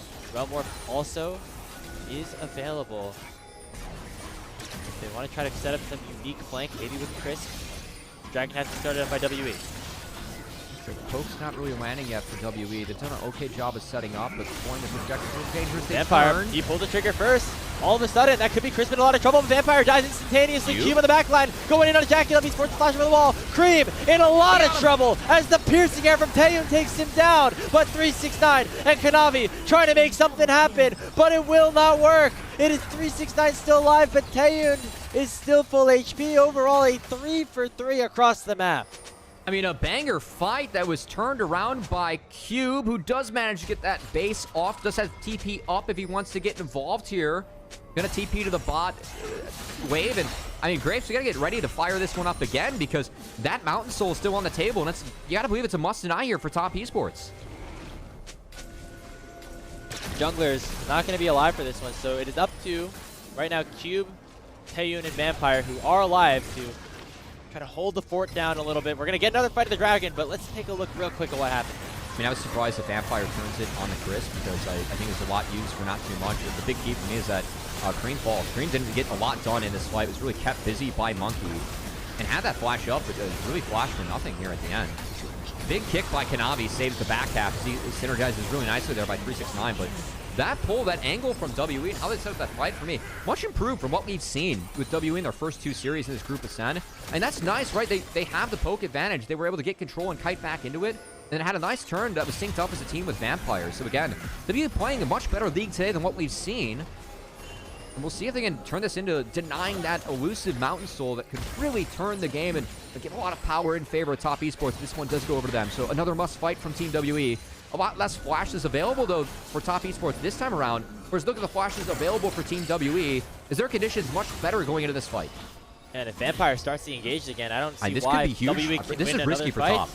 This is risky for top. Like, if I'm top esports, I do not fight this. I do not want to give this. I'm really surprised they're contesting this as hard as they are. Because being down flashes, you're really setting up for a dangerous fight here. Sonic Wave comes over. Kanavi might just try to look for the steal, but again, it is going to be Chris who gets engaged on first. Monkey dashes forward. He's still alive. Vampire is still alive as well. Karras flashes away. Top esports might be melting. Cream goes down. Finally, Cube will get a response, as it is Kanavi looking to carry his team to a Game 2 victory. He lands a Sonic Wave. The snipe comes through from 369 as well, as that is the full ace picked up for top esports. Oh, and I thought that was going to be a tough one for top. No one had flash available going into the fight. Everyone had flash available for WE going into that fight, and top esports were the ones that came out on top in a fight where, again, their conditions were much worse going in. So curious to get a second look, but you got to imagine with that fight being won, it's going to be Mountain Soul over to top esports. Their economy is way too big to overcome. This is likely going to just be the game. So this fight, again, it's the same engage on a Crisp. I don't get why we're choosing Crisp here, though, when Cream was right there. I think that's the big difference for me, because Cream had such a better fight with Monkey not being on him. Keep in mind, this is a flashless Cream. Yes, he has a Seekers, but if you blow that early, it can reset the fight around those lines with where he's at. He's really stuck. And throwing everything at a Crisp like that, I feel like it was a little bit more unwarranted that time around. And the only member who lost Flash in the previous encounter was Cube, who got stuck this time around in the back half. So couple things just went a little bit worse for Team WE in that one, and gotta imagine with that fight going Top Esports' way, we're on our way to a Game 3 now, Graves. 7,000 gold lead and the Mountain Soul. Baron should be the next target here, as what a fight as well from Navi on that Lee Sin. I know it's not super popular in the meta right now, it only shows up every once in a while, but when Kanavi's on this champ, it looks really good. He was able to peel Jackie Love so well, keep him alive for the entirety of that fight. Yeah, he is quite solid when it comes to him piloting the Lee Sin. Good to see him have a pop-off game here after that game 1, of course, was, I'd say Konami was the member that should take the most blame for that loss on Lilia. But I think we've reached the point where, again, WE, I really struggle to see ways where they can overcome a Mountain Soul.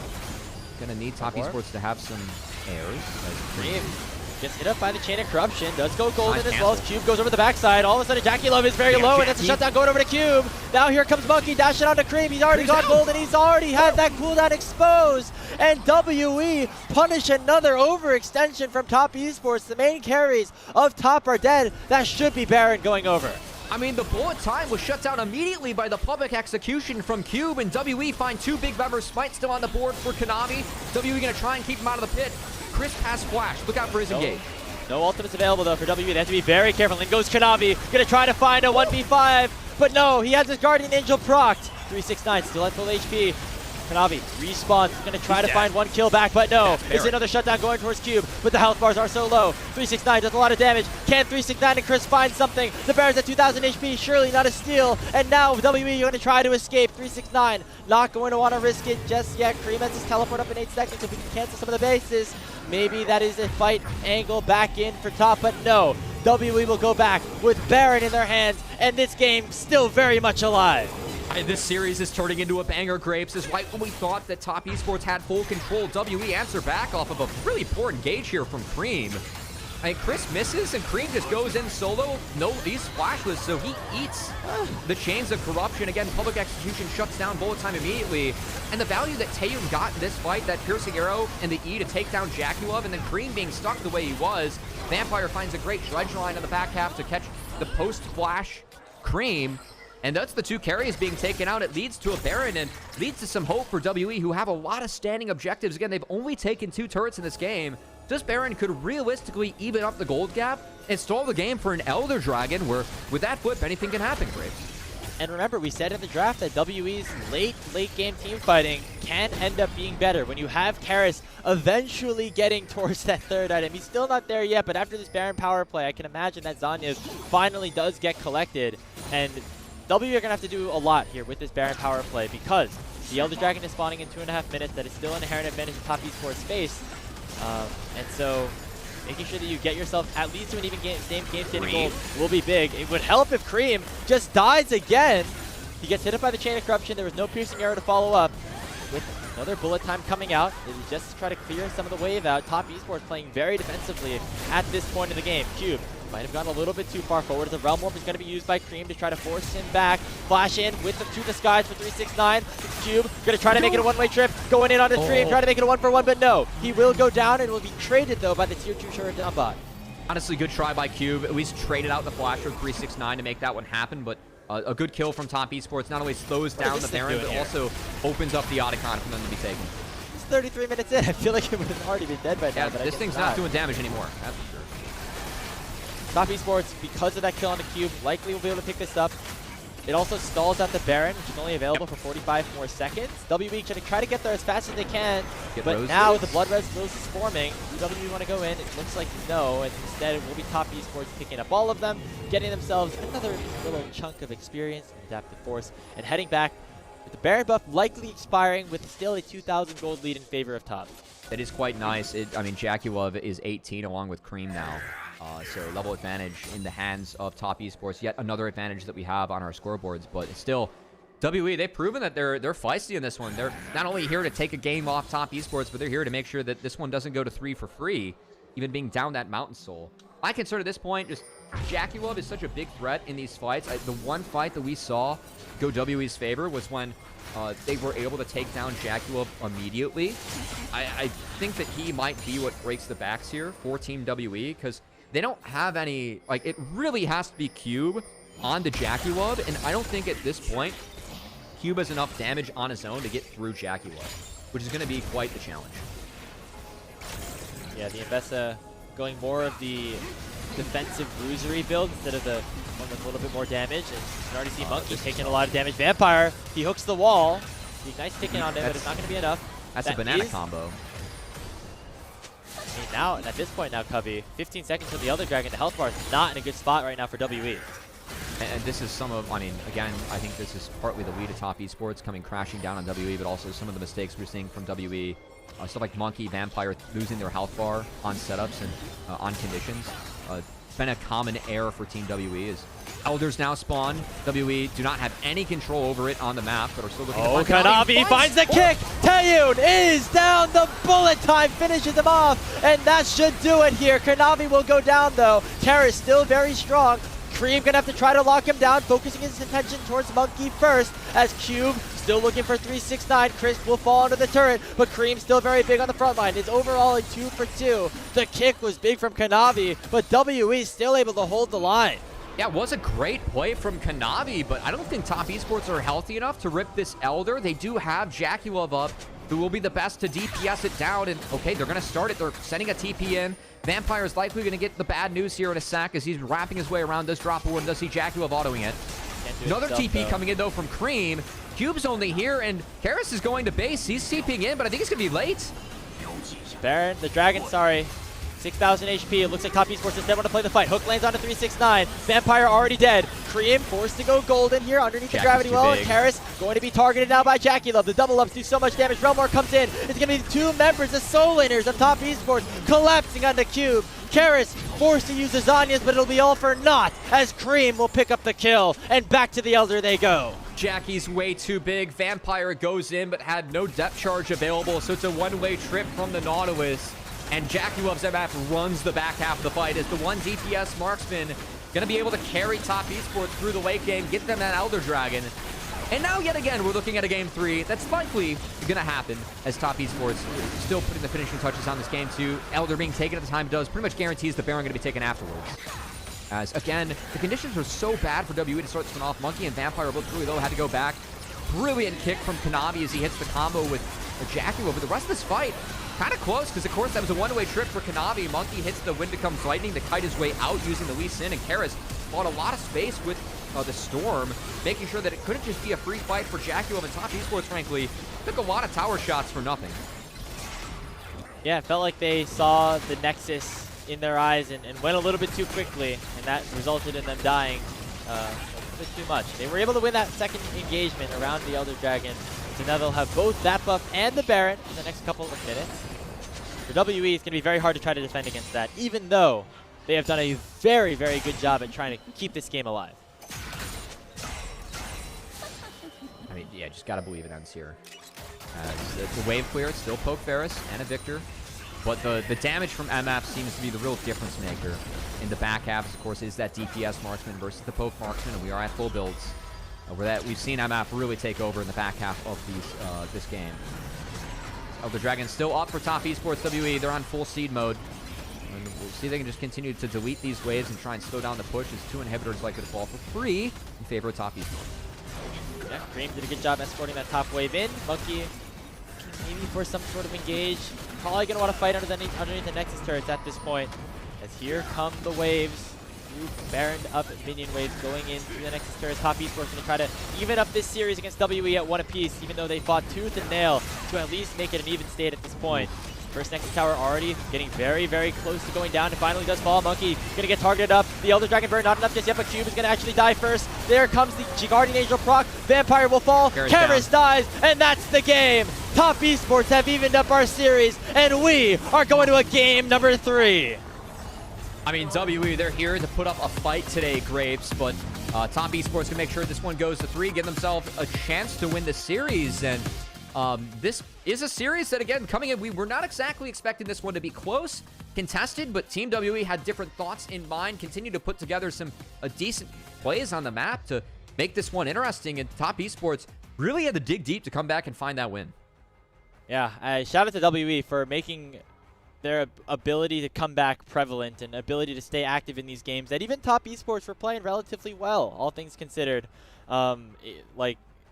this was not the game. This was not the Kanavi throws and loses Top Esports the game solo situation. This was, I think, overall a decently well-rounded game that was led specifically by Cream in the mid game and then finished off by Jackie Love at the very end. Kanavi playing a big role throughout as well.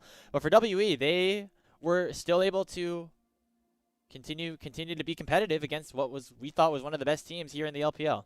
I mean, like Vampire was making hella plays in that early to mid game. Like they were actually up on Top Esports there for a while. Like Top again really had to dig deep to actually pull out that game in their favor, and it feels like we have quite the series here, Grapes, which has been again a pleasant surprise as Team WE still saw a couple of the errors in the back half. Like the setups did get quite hard once they gave up Mountain Soul and weren't able to play that third Drake really well. I think that was the biggest difference for me. And that really went to Top Esports' favor. And that fourth Drake, of course, the Forever fight we had, they ended up winning that one too. But yeah, I just pleasantly surprised about Team WE today because it feels like they are the team that has really leveled up their form. And Top Esports have really been forced to play well in a day where I don't feel like Top are on top of their game. But again, they did have to dig deep, did have to find the win there, and continue to be challenged here by Team WE in the series that has been quite interesting so far. Yeah, top cleaned things up a little bit going into that game compared to what it looked like in game number 1, but still definitely not the peak that we saw from them in the Split 1 playoffs where they actually, of course, went through that lower bracket and beat every single contender, went through the gauntlet, and ended up winning the split. Here's a look at the post-match screenshot. You see a game largely controlled by Top Esports, although there were some humps back and forth as WE did a good job at continuing to fight back. You take a look, actually, it was Taeyun doing the most damage across the entire game. I mean, range diff, right? As the Varus. Jackie Love definitely did some catching up there in the back half. But you can see that goal difference. This game was competitive. Like, Team WE were able to fight back in that one. It was gritty. Just objective control really being the big difference maker in the end. And we'll see if that player of the game actually does go over to Cream.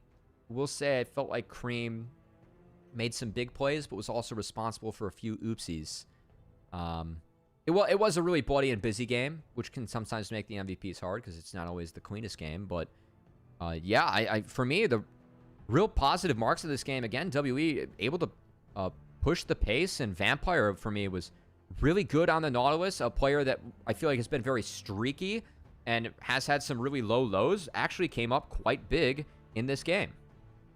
And we did see a couple of moments where WE kind of issued out some of their old symptoms of going like a little bit too one. far forward, like this on the monkey. Yeah. But overall, it seemed a little bit more contained, and it seemed like everybody on WE was kind of working more as a unit. I think Vampire leading the charge in a lot of these. I mean, again, the fights and the executions were decently sound. Cube getting in the backline ruined this fight for Team WE, and seeing Monkey stall Cream out there, this was a quite nice fight. We did see a lot of back and forth fights that ended up being Top Esports in the end, but to see WE again just be synced up and have better setups, I really felt like when I watched this team, they didn't play sides well, which led to poor setups, which led to them having to overextend for fights. We've seen them really do better at all three of those things today, which is a good sign for them moving forward. Not just in this series, but other series that we have, as they have a lot of series to play here in Group Ascension. I mean, this is only their third, yet to be determined. 15 more series that they're going to be going through with those best of threes, and opportunity to, of course, push for that top 4, which is the one prize you can net out of this Group Ascension. And I was going to mention at the end of the show, but I feel like it's a good time to bring it up.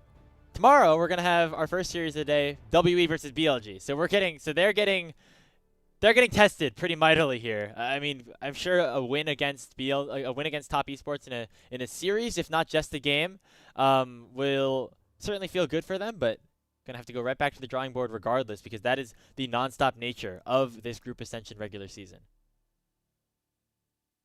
Yeah, a lot of series to play and room for the bottom teams to improve as WE following the likes of FPX, showing that being here is not a fluke. They have the ability to play and compete at this level, and honestly, it's been a pleasure to see, as surprises make the league more fun for us, Grapes. We don't like when things go to expectation and everything. Like to have some shocks, some surprises, and yeah, was good. It's been nice to see Team WE again put up some very competitive series so far today. We'll have to see if that continues, as they have an opportunity to still win the series in Game 3. And honestly, like, you know, there were some of those series that FPX played earlier on in their regular season, like you said, where it was one game win and then they really weren't able to do much with the other two afterwards. But This is a very, very closely contested game. I feel like if one little thing went WE's way, that actually went the way of tops, in a hypothetical situation, we could be wrapping up the show right here, right now, and WE could be up 2-0. Yeah. Well, I mean, again, it's fun to have surprises in the series. LPL always the league that is really truly full of surprises, grapes. But um, at least like for WE to see again, I felt like there was room for improvement. It was pretty easy fixes, but to see them be able to implement this so quickly in Group Ascension, it just has me feel like there's some promise potentially for this team moving forward. And it has been a pleasure to see, like, I feel like Taeyun's been performing all year, but to see other players step up and perform around it has been nice. Ends up being 369, who ended up having a pretty big game out of the Jace again. He was set behind early, was down a level to Cube, just given how the lanes worked out. He was dealing with his support quite a bit for this game. That advantage never came to fruition for Team WE and Cube as 369. It really did end up having a big game there on the Jace, so I think a deserved quiet pog for him as he brings home the MVP. Yeah, so on that skirmisher build, so was very tanky up in the front line. It was a big part of a lot of those big team fights that were won by Top Esports, as they have evened up our series at 1 game apiece. We got game 3, our final game of the day between these two squads. One team looking for an upset, the other team looking to avoid being upset and keep themselves in contention for a tie for first place at the top of Group Ascend. Don't go anywhere. We'll be right back with our final draft of the night.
Welcome back, everybody, to LPL English. We have our final game of the day in our second series, a decider between WE and Top Esports. Covey, this was not the way we expected this series to go down, but it's been a really fun one between a team that was a favorite to end up at the top of the group versus a team that was probably favored to be towards the bottom. Nasman, we were not expecting this series to be this fun today, but Team WE has really showed up and caught Top Esports off on a potential off day for them. As it was a really rough game one from Kanavi, did bounce back well in game two with the rest of his team to find that win off the back of a really solid performance from 369 and the Jace 2. But Top Esports been pushed and prodded a lot in this series from a Team WE team that's showing they're feisty. Yeah, it's been a fun watch and a fun opportunity to see another team in the Ascend group continue to improve, find moments of growth. And even though there's some of the mistakes that pop up a little bit like they did in the end of that game number 2, this is a WV roster that we're still very excited to watch and hoping for more over the next like 15 series that they're going to play after this, because the more experience, the more tape you're going to get. Hopefully for them, it means the better that some of these newer players to the LPL are going to be. Yeah, definitely seen. I think Tane's had a really nice series today. Vampire stepped up big. Sometimes can be streaky on this team. Had a really nice day so far today. So we'll see if WE can continue that for game 3 again. A big difference between winning a game and winning a series against a team like Top Esports. So Team WE, we'll see if they can conquer that in game 3. And kind of what strat we're going to see from them, because obviously pools get quite narrowed as you go throughout the series. So the positive for Team WE is that because they won game 1, of course, game 3, they can pick blue side the first time of the series that they will actually have access to blue side grapes. So we'll see if they have anything in store. Yeah, I'm very curious to see what the draft ends up looking like.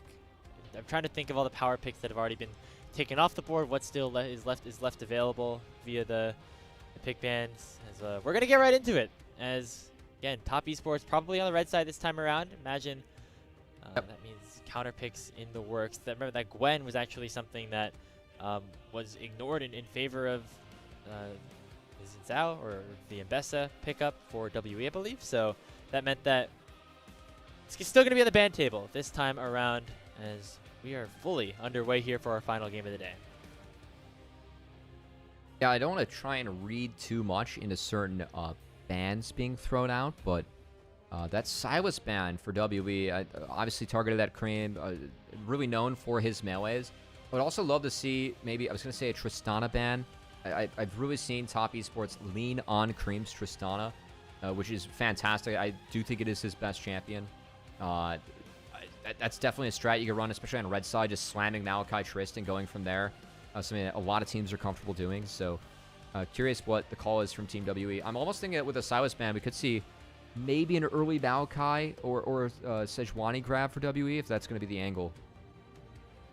Yeah, Sejuani has been kind of on the ban table a lot. As what has happened here is a lot of those big priority junglers were opened up because of the way that this first ban phase went down. You might remember WE was banning away Nefiri and Vi every single game. Now, neither of those champions have actually hit the ban table, and it leaves W with an interesting decision. Monkey did play this Nefiri a little bit earlier on in the season. It did go well for him, so that would be a pretty big pickup for WE if they do select it. Coming in game 3, Kanavi likely just going to take Vi into it. Of course, if they want to open up a potential... I think Malachi's playable in the Fury. You're on the back half. You have ways to lock the Fury down later on. You just have to kind of space out your Q, R, and W in order to not throw it all into the untargetable that the Fury can go. We have seen Vi, though, be a big pick for top and Kanavi. And will be the lock in here. So that jungle trade, you do this kind of Grapes to guarantee that you get one pick that you want, and then hopefully get a prio pick for the second one. Cream Ahri, I will say I'm not exactly sold on Ahri. I don't love the Roa builds that we've been seeing in pro play, but Vi Ahri is a great pairing, and will give each character, or each champion I should say, a lot of playmaking potential into the other.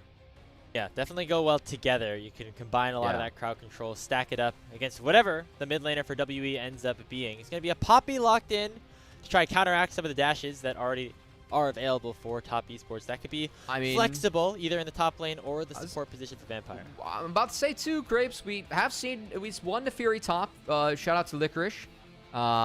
Did pilot actually. Wow. Poppy feels really good into Vi Ahri. Could pair well with the potential Talia, too, which is quite a powerful pick. Still up later on. So For me, laning prowess being shown for that Ahri into Talia matchup, but Talia can really provide a lot of power in those team fights as it's so tough to get through the Unraveled Earth, the angles that a Weaver's Wall can create. So a pick that's been really powerful too in this split for the LPL is I believe right now Talia is sitting at 13-7 in terms of the win rate. So to find that in game 3, pretty big. As looks like 369 is going to round out the top side with an R. So here we go to the second phase of bans. Bot lanes most likely to be selected unless we are seeing that Poppy go towards the support position and the Neferi still remain in the jungle. They don't think it's Neferi top. They don't think it's Poppy top for sure. Okay. Again, I the only reason I bring this up, I've seen Licorice play it. I don't expect top laners to play it. I honestly don't know the strength of Neferi top, like the good or bad matchups. I'm pretty uneducated on this, but I feel like it'd be a wild flex and one that could definitely work for the Poppy. So I'm just kind of keeping my eyes out to see if that actually happens. You know, maybe top esports just aren't thinking about it, and WE have it up their sleeve. And always could be a possibility, as you see the Jax also taken away. So another champion that likely is more focused towards Cube. I feel like that's something that he's played a lot of throughout his career. Jackie Love game 3 Draven, not going to become a possibility. We've seen that a little bit throughout no the split Jhin so either. far. I think taking Jhin away would be good here. I just don't like the idea of all that range and follow up into the Vi Ahri to give that over to Jackie Love. But no, gonna leave that one up and actually take the Leona away from Crisp, which is with that circle of those big melee champions, the Rel, Alistar, Nautilus, Leona being the other one that falls in that category. So making sure that Chris doesn't get the potential prio pick there. We'll say if that was left up, you could, I guess they can't Ashe Braum because they're already showing the Poppy. Might be the theory here from WE, so they just don't want that matchup. But for me, Poppy and Leona, it's not a winning matchup, but it's kind of playable. So I'm still kind of curious to see where everything goes here. Beaver Khan, I like with the Vi, and you know, yeah, me too. Be able to combine the synergy, combine the dashes there. Into the Poppy gets a little bit hairy, but eventually you're gonna have so many dashes that you can't cancel them all with the steadfast presence. So maybe that's something that Chris wants to select here on this last pick, as we are gonna see where exactly all these champions are headed now for WE. The Jhin, the Zig, something safer for Taeyun. It's gonna be the Zig, so maybe a little bit more magic damage oriented down on that bottom side. All right, and then it will be the Poppy support. Look, the Ziggs is something that WE and Taeyun have played. I think that they play it okay. It does put WE on a timer, though, because kind of like last game, we saw the poke Varus into the DPS marksman the top esports had. A Jackie Love on the Ashe. If this game goes too long, he will overtake everyone with that late game power. And yeah, I think Braum makes a lot of sense here. You already have the main engage from the Vi and the Ahri. Just make sure that you have that stable backline core. I think it deals really well with an Aatrox, too. As you're looking to, like, even the untargetable from the Fury, right? Like Winter's Bite, it can still follow through afterwards, because if you get an auto or a Q down, that will stick longer than the untargetable duration. So do like that pick from Chris, because he's going to look to catch a lot of the engages from WE and try and turn them on its head with the help of the Ashe, too. Yeah, so for top esports, a lot of pick potential is available. You have the Vi Ahri, obviously, and you have the Ashe ulti coming in with the Enchanted Crystaleros to find isolated members. And on the other side for WE, you have the semi-global in for both the Talia and the Ziggs, and then I think it's all about getting Monkey ahead on this Neferi. We've seen how powerful this champion can get when given an early lead. The early levels, I think, you know, like levels 1 to 10 or something, levels 1 to 9, impacting the map with Karis is what Monkey is going to have to do if W want to pull off the unthinkable and take a series against top esports. I mean, Team WE, if they want it, they have early advantage. Again, you have that Ziggs, the ability to push Ashe around a little bit early and try and chunk people out to help that Neferi, maybe get a couple early kills for Monkey. Options for Team WE. So for me, looking out to see if they can execute upon that one early on, Grapes, as they will be on a clock, and I will say that is a Glizzy Neferi that will be coming in. We got it. This is my second Glizzy game, and I think, okay, correct me if I'm wrong, Chicago style, right? Is what we're rocking with here? It does look that way. You need some, well, see, there's ketchup on there. So you can't be Chicago style with ketchup. Okay. The pickles were what was, the pickles and the pop, like the you need the relish and the onions, which I feel like the green, it kind of accentuates that. And we'll see what kind of chroma Monkey picked. Oh, what the hell is that? I will say, it kind of looks like Chicago style in the Fury at the moment. We're close. We're on to the rip for game number 3. WE in their home arena, by the way, as well. It'd be a big win for them against the defending LPL champions. So, early invade, potentially going to be started off here. Jackie Love and Crisp, they have a very strong level 1, so if anyone steps up, they could get a little poke damage down. But I think we're really focused on what this Nefiri is going to be able to do early on. Monkey can get ahead. A lot of setup around him with the Talia, with the Poppy, with the Ziggs to allow for it to succeed. I was kind of curious to see there that the algorithm that they used, they had top esports actually more advantaged early than later on. Maybe they're a little bit worried for how the Ashe can function or auto attack, as there are a lot of tools to help slow down this Ashe and make sure that Jackulov gets taken out early in these fights. But still, I think if he's not dealt with, that DPS marksman should run things later on. And for me, the onus still really on WE early on to make sure that they can make plays. Because they need to get, I think, really contest early grubs. Try and get that turret taking potential with the Ziggs going. And narrow up this map for top esports soon. Try and get that economy lead to make things really tough to play into when it comes to the Ziggs. Because if you get ahead on a map as Ziggs, it can be really tough to take that map back if you are top esports. Don't want to make any too big mistakes down here in the bot lane then if you're Jackie Love and Crisp. You've seen the bot lane go a little bit hectic, but no, I think there hasn't really been a full 2v2 kill without the help of a jungler just yet. There will be level 2 hit first by Taeyun and Vampire. Not super surprising there, as once again we see the junglers on opposite sides of the map. Navi going to be down there to try to defend Jackie and Crisp early on. It is worth noting, Cube Aatrox, definitely comfort for him, as he was willing to bust out that pick quite a bit in the placement stage for Team WE. So, again, if he's allowed to function throughout a fight, can be really tough to deal with, but I like the idea of the Ashe Braum to try and slow him up, as those winner's bites against Aatrox can be really big for just trying to chase him down with the autos. Again, a game where I don't know if he exactly wants to go Merc Treads in this game going up against the Gnar. But definitely going up against stuff like Ashe Braum, Ahri, even the Gnar too. A lot of reason to try and build Merc Treads. So, good choice that we'll have to see what he goes with later on. At the moment, we're going to see Cream actually being forced out mid by Karis. This is not exactly typical for the matchup. So, Karis outkicking his coverage a little bit here.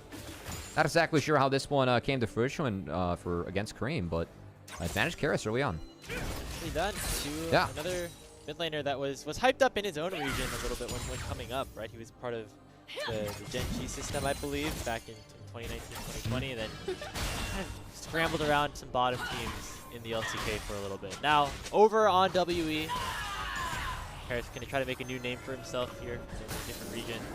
And so far, doing pretty good, I think, overall in this series. I think more specifically in Game 1, but even towards the end on the Victor in Game 2, he's putting in some work.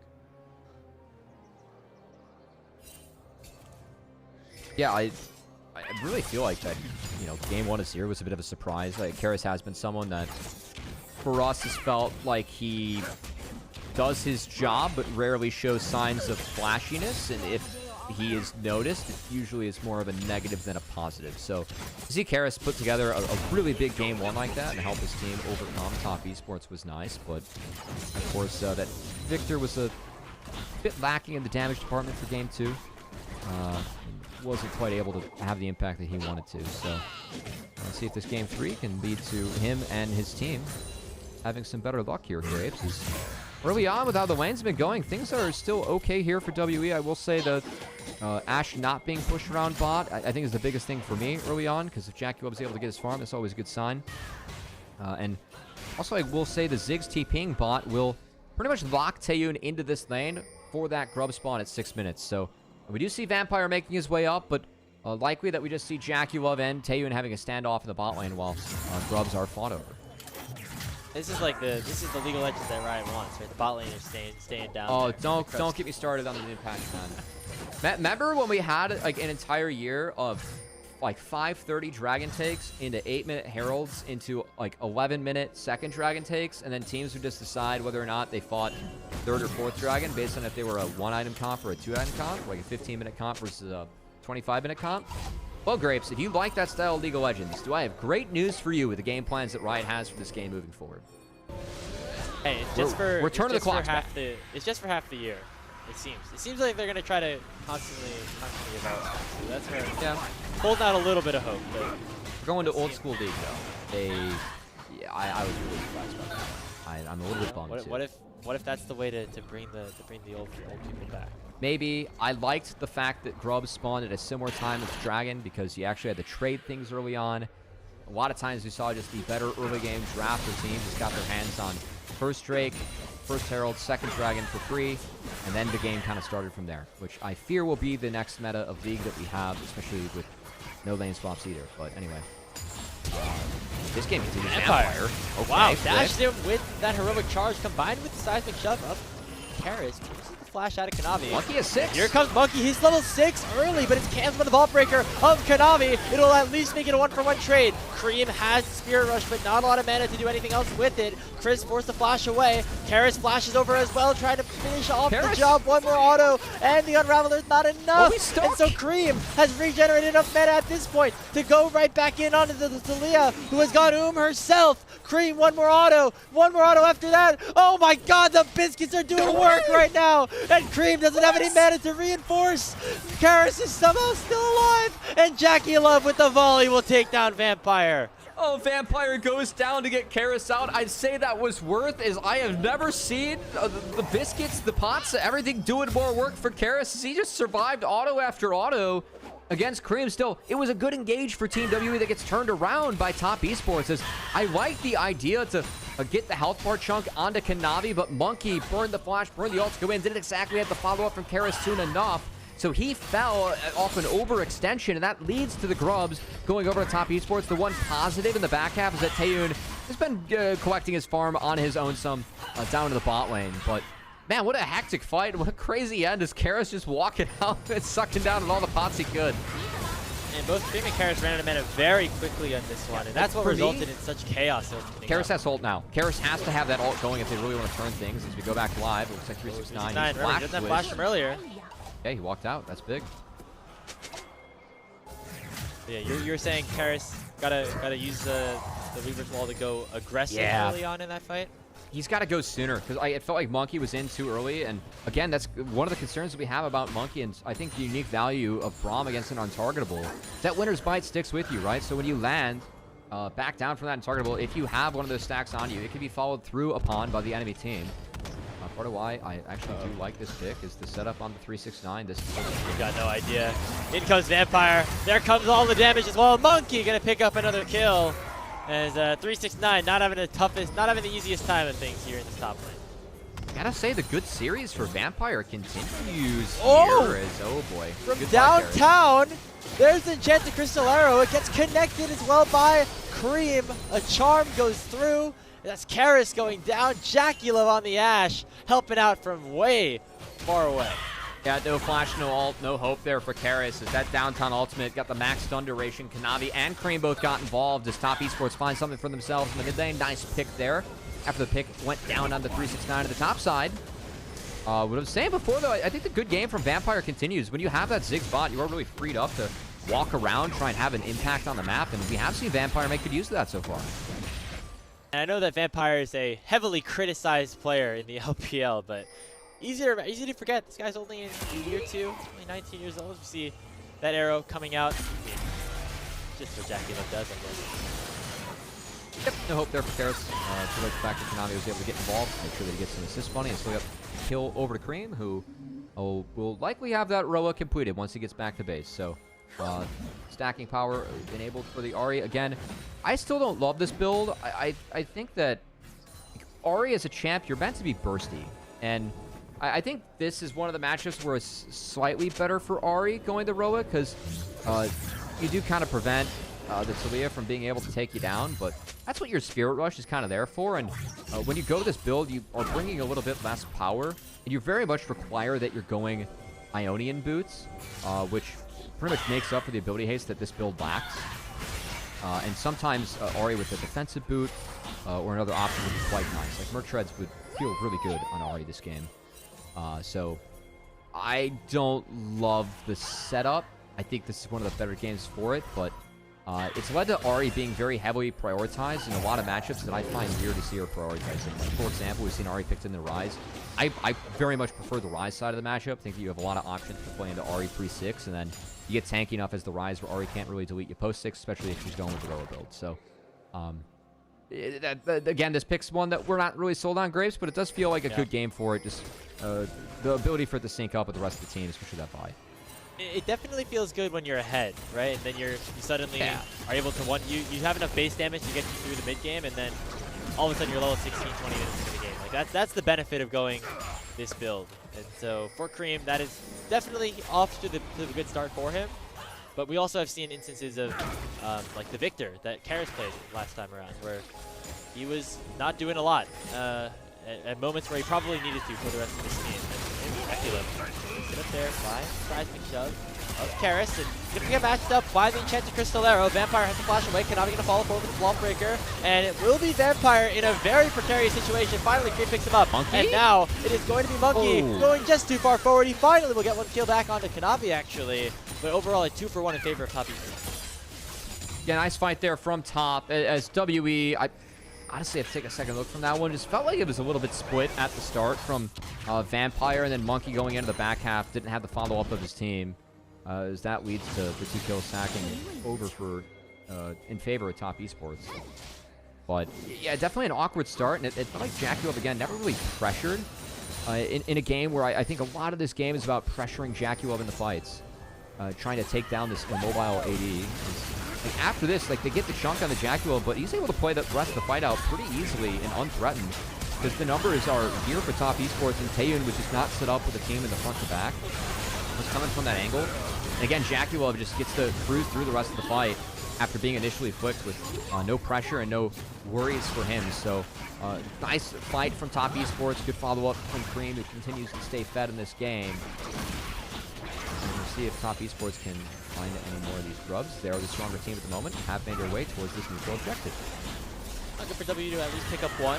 Navi try to prevent the rest of them to go. The poke's good here. WB's way. Vampire Hex Flash into the wall. The Zig's doing a lot of work, and actually going to force WB away as the teleport also comes in. Karis making sure that it actually will end up being a grub advantage for WE for the rest of the team. Yeah, I mean, the only toughie now is that by dropping that TP, you're pretty much guaranteed the fact this Dragon goes over to top Esports. So you're going to be down 0-2 in the hole just for getting a single grub advantage. They are trying to snowball set advantage, though, in 369. Maybe get a revisit on the dive as Monkey. Not a lot of crowd control, though. The crowd control exists on the other side as 369 shoves it right back in. Going in the fray. Teleport comes in. It's going to be Cream to try to defend things in a 4v3, but he might have gone a little bit too far forward off of that teleport. It immediately gets canceled here by the Steadfast Presence. Crisp will go down, and there's just not enough damage on Cream just yet to do anything back on to Cube. Meanwhile, Enchanted Crystallero connects into the mid lane. Karis is sure to go down here as JackeyLove will pick up kill number 2. The great find, another oopsie off of Karis. Is if he just takes a step back there, I think that was reasonable to assume that there was a play that could be made on him, as Konami wasn't spotted in that top side. Will do his best to take away some caps from Monkey, but a good find from WE with the grub advantage. I like the fact they were looking for proactive plays, and a lot was burned to take down 369, who ended up getting out, but of course, Crisp was one who fell, and they do get the TP off of Cream, who is big, and really for not much gain. So I feel like WE pretty happy with what they ended up getting out of that skirmish. Only bummer is that Konami was able to take some camps away from Monkey, but hey, at least that first brick was secured, and the battle for feet stays alive. Is a nice one there from Cube. It's a flash out of Crisp. It's not, it ends up not ending up in a kill, but that's pretty good. Burn that cooldown. Now Karis looking for the play onto Cream. The chip doesn't land. Looks like Cream's still in the walk wall. out of this one alive. He throws at the charm. He has his flash if needed. Karis does not. He might need it. There's a lot of damage there.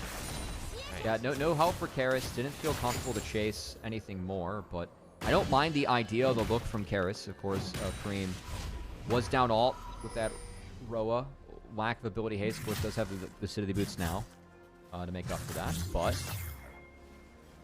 this is something where I gotta say, WE, like, looking back at this comp and some of the big picture ideas we have as we're 15 minutes in, Graves, they don't have a lead big enough that really makes us feel great about this game for WE. And I'm really concerned about the lead that JackeyLove has been able to build up on this Ashe, because that is the DPS point that could really break WE later on, with Ashe being so valuable in this game. And JackeyLove has been undeterred on his way to farm up a Storm and get to 3-0-2. So for me, that is going to be a big concern for WE later on. Again, their comp, it can be a comp that can really execute on the Ashe and make it tough for Ashe to function or auto-attack in these fights, but getting through Ashe Bomb is still a tough task, and WE have knocked out themselves a lead to make that easier. I think of JackeyLove as a player throughout his illustrious history, world championships, multiple years, multiple LPL titles. Not necessarily the Ashe that you always think of. It's normally the Dravens, the Lucians, the Kaisas, the aggressive picks. But JackeyLove, according to Wikipedia, 37-9 all time on Ashe. That's his highest win rate of any ADC that he's ever played more than a game of. So very, very good on this champion, and we're seeing it with the ability to throw out these arrows. Now, might have to use that here as Chris is getting engaged on. Good going to get probably taken down here. Vampire doing a whole lot of work on that initial engage. And now JackeyLove has to flash away here. Going to be matched by the Q3 and Q, but the W does not connect. Now Kanavi can join him with that Vault Breaker. Chance that the arrow comes out, just slow Cube down. And so Jackie will be able to escape with his life. Still, Rift Herald picked up and a kill as WE going to use that tempo to slam the Rift Herald. I like this from them. They need to get a double crash off with this and pretty much make sure the Ziggs takes down this turret. Like the angle from Vampire too. You see Karis threatening a Weaver's Wall as here comes Kanavi Q'd. Oh, wait, Vampire literally it up just a little bit too early there from Vampire. Kanavi, though, still forced to flash away. Cream no longer has that ultimate available, and now Karis in some trouble. The Winter's Bite does connect on top of him, but will not be able to be followed up upon.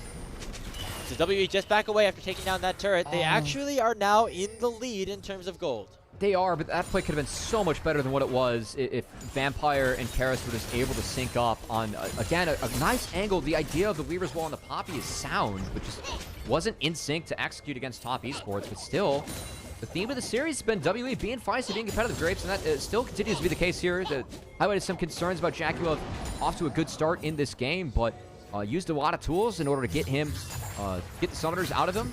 Makes the next fight really easy to execute onto this Ashe. And WE, obviously it's the Viari on top esports side, but WE, they have a lot of tools to try and get on and punish this Ashe, which I want to see be used now. This is their window to try and find JackeyLove, get that shutdown off his shoulders, and really start to get the game in their favor.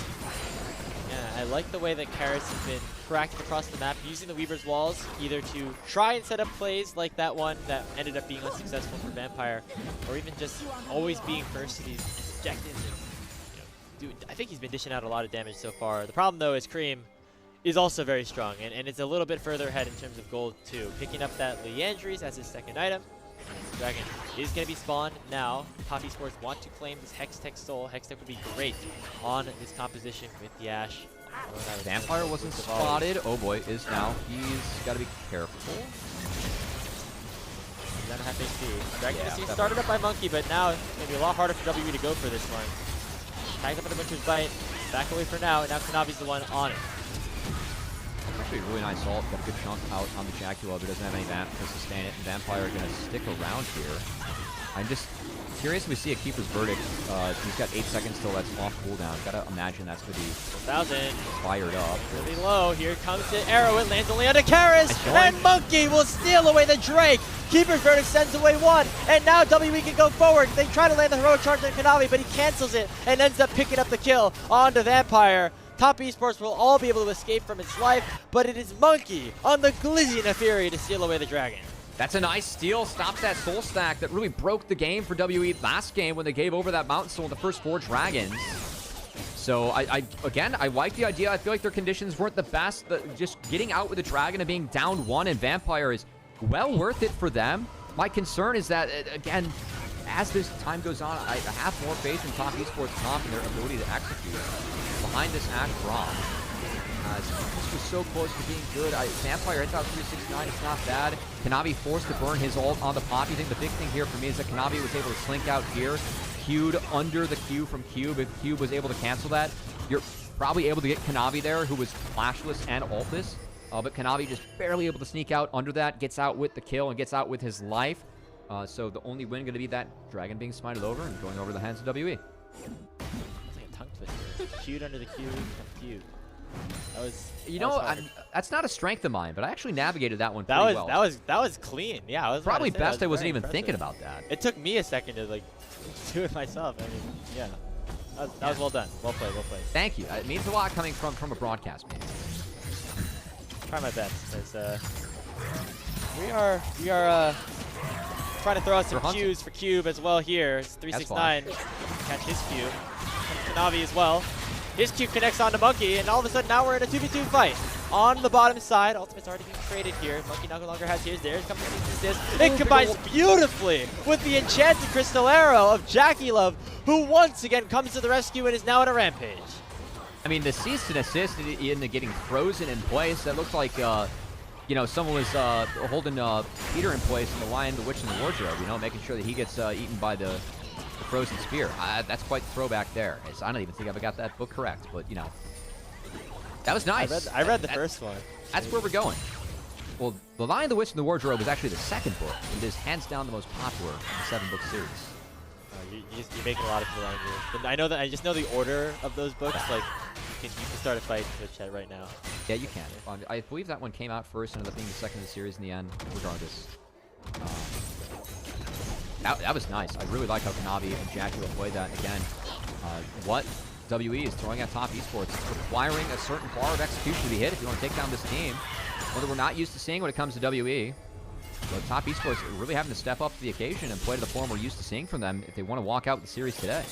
Yeah, the fact that we need a vintage Jackie Love Ash performance and Cream so far having a really good game on Ari to have a 1,000 gold lead for top of the WE is pretty surprising. But Monkey and the rest of WE is still looking very aggressive, still playing like they have nothing to lose almost here in this series. Of course, not much to lose. It's just we're in the first round of that double round robin. There'll be many more opportunities for WE to face off against tough competition even tomorrow against BLG. But to be so close to taking a series off the defending champions, you know they want this. Yeah, I still think the difficulties that await them are really going to be Jackie Love on this Ashe. Has that Hurricane, so going to be able to apply those to more and more people in the fights and try to stop Team WE in their tracks. Again, I think it's really big that WE use their big tools in order to try and find angles or lock down this Ashe or take away a lot of her health to make sure that Jackie Love doesn't get a fight where he's just able to fight on even footing and undeterred. So WE, again, they have a lot of tools to try and get on this Ashe. I think it's so important that they're able to, you know, lay down the rocks, lay down the bombs to make sure that Jackie Love is feeling pressured and not able to maybe walk up and follow through on some of these fights. Anyway, numbers advantages, finding little plays across the map. Maybe Karis with the Weaver's Wall. Find people out in the side lanes right now is Dragon spawning in 30 seconds. Now, crucially, WE were able to steal the last one away. Otherwise, this would be Soul on the line for top esports. So, set up around it, the objective begins. Jackie Love. Be careful. I was wondering if the observers were playing a trick on us or something. There was somebody hiding there, but it looks like we're all good for now. The observers are just like, look at how confidently and boldly Jackie Love walks through this brush that he has no vision of. You too can do this at home if you want to be an elite player. Nice Monkey. Forced to burn the untargetable, and we'll get a nice trade back onto Kanavi, but that is a big cooldown that top esports can use to maybe look. This dragon is spotted. WE have a bit of an uphill battle, and again, top esports just continue to drag this one further lower down. Tough for Ziggs and Flea to get called. Going. It's burning quick. In comes Vampire again! A huge Keeper's Verdict descends Jackie Love away, and the smite is secured by Monkey. 369 with an R ultimate. Sends 2 into the wall. Cube's left full HP. Gets himself a reset, but Jackie Love is now separated from the rest of the team. Kanavi will go down. Cream has to do a boatload of work here, but the charm is dashed away from Cube. He gets away from the seismic shove. Jackie Love finally re-arriving to the fight. The Ranger's focus not unlocked just yet. Cream forced to run, and WE once again secure a dragon. I mean, these plays from Vampire have been massive today for WE as he continues to step up, knocking Jackie Love out of the fight there. It talked about, you know, how important it is to use tools to make the fights hard on Jackie. I was thinking about Talia and the Ziggs. How about the Keeper's Verdict from Vampire? Finding a big target there in Jackie Love, well worth the flash and the price to execute that as they take out the marksman, take out the dragon before the fight starts, and WE put together another good one. I want to see what the HP was here. Monkey gets away with it once again.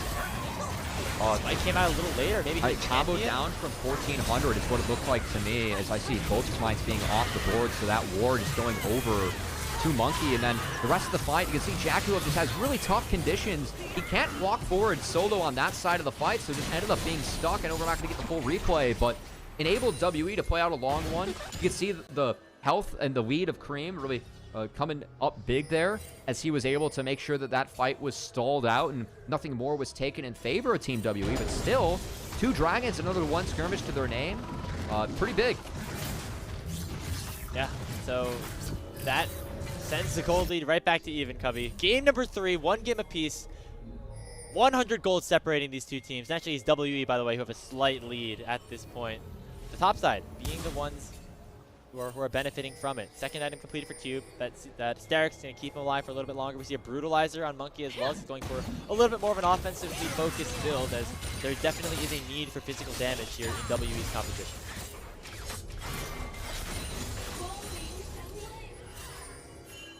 I think the balance is going to be okay in terms of what damage they're presenting. It's just the lack of that DPS marksman will...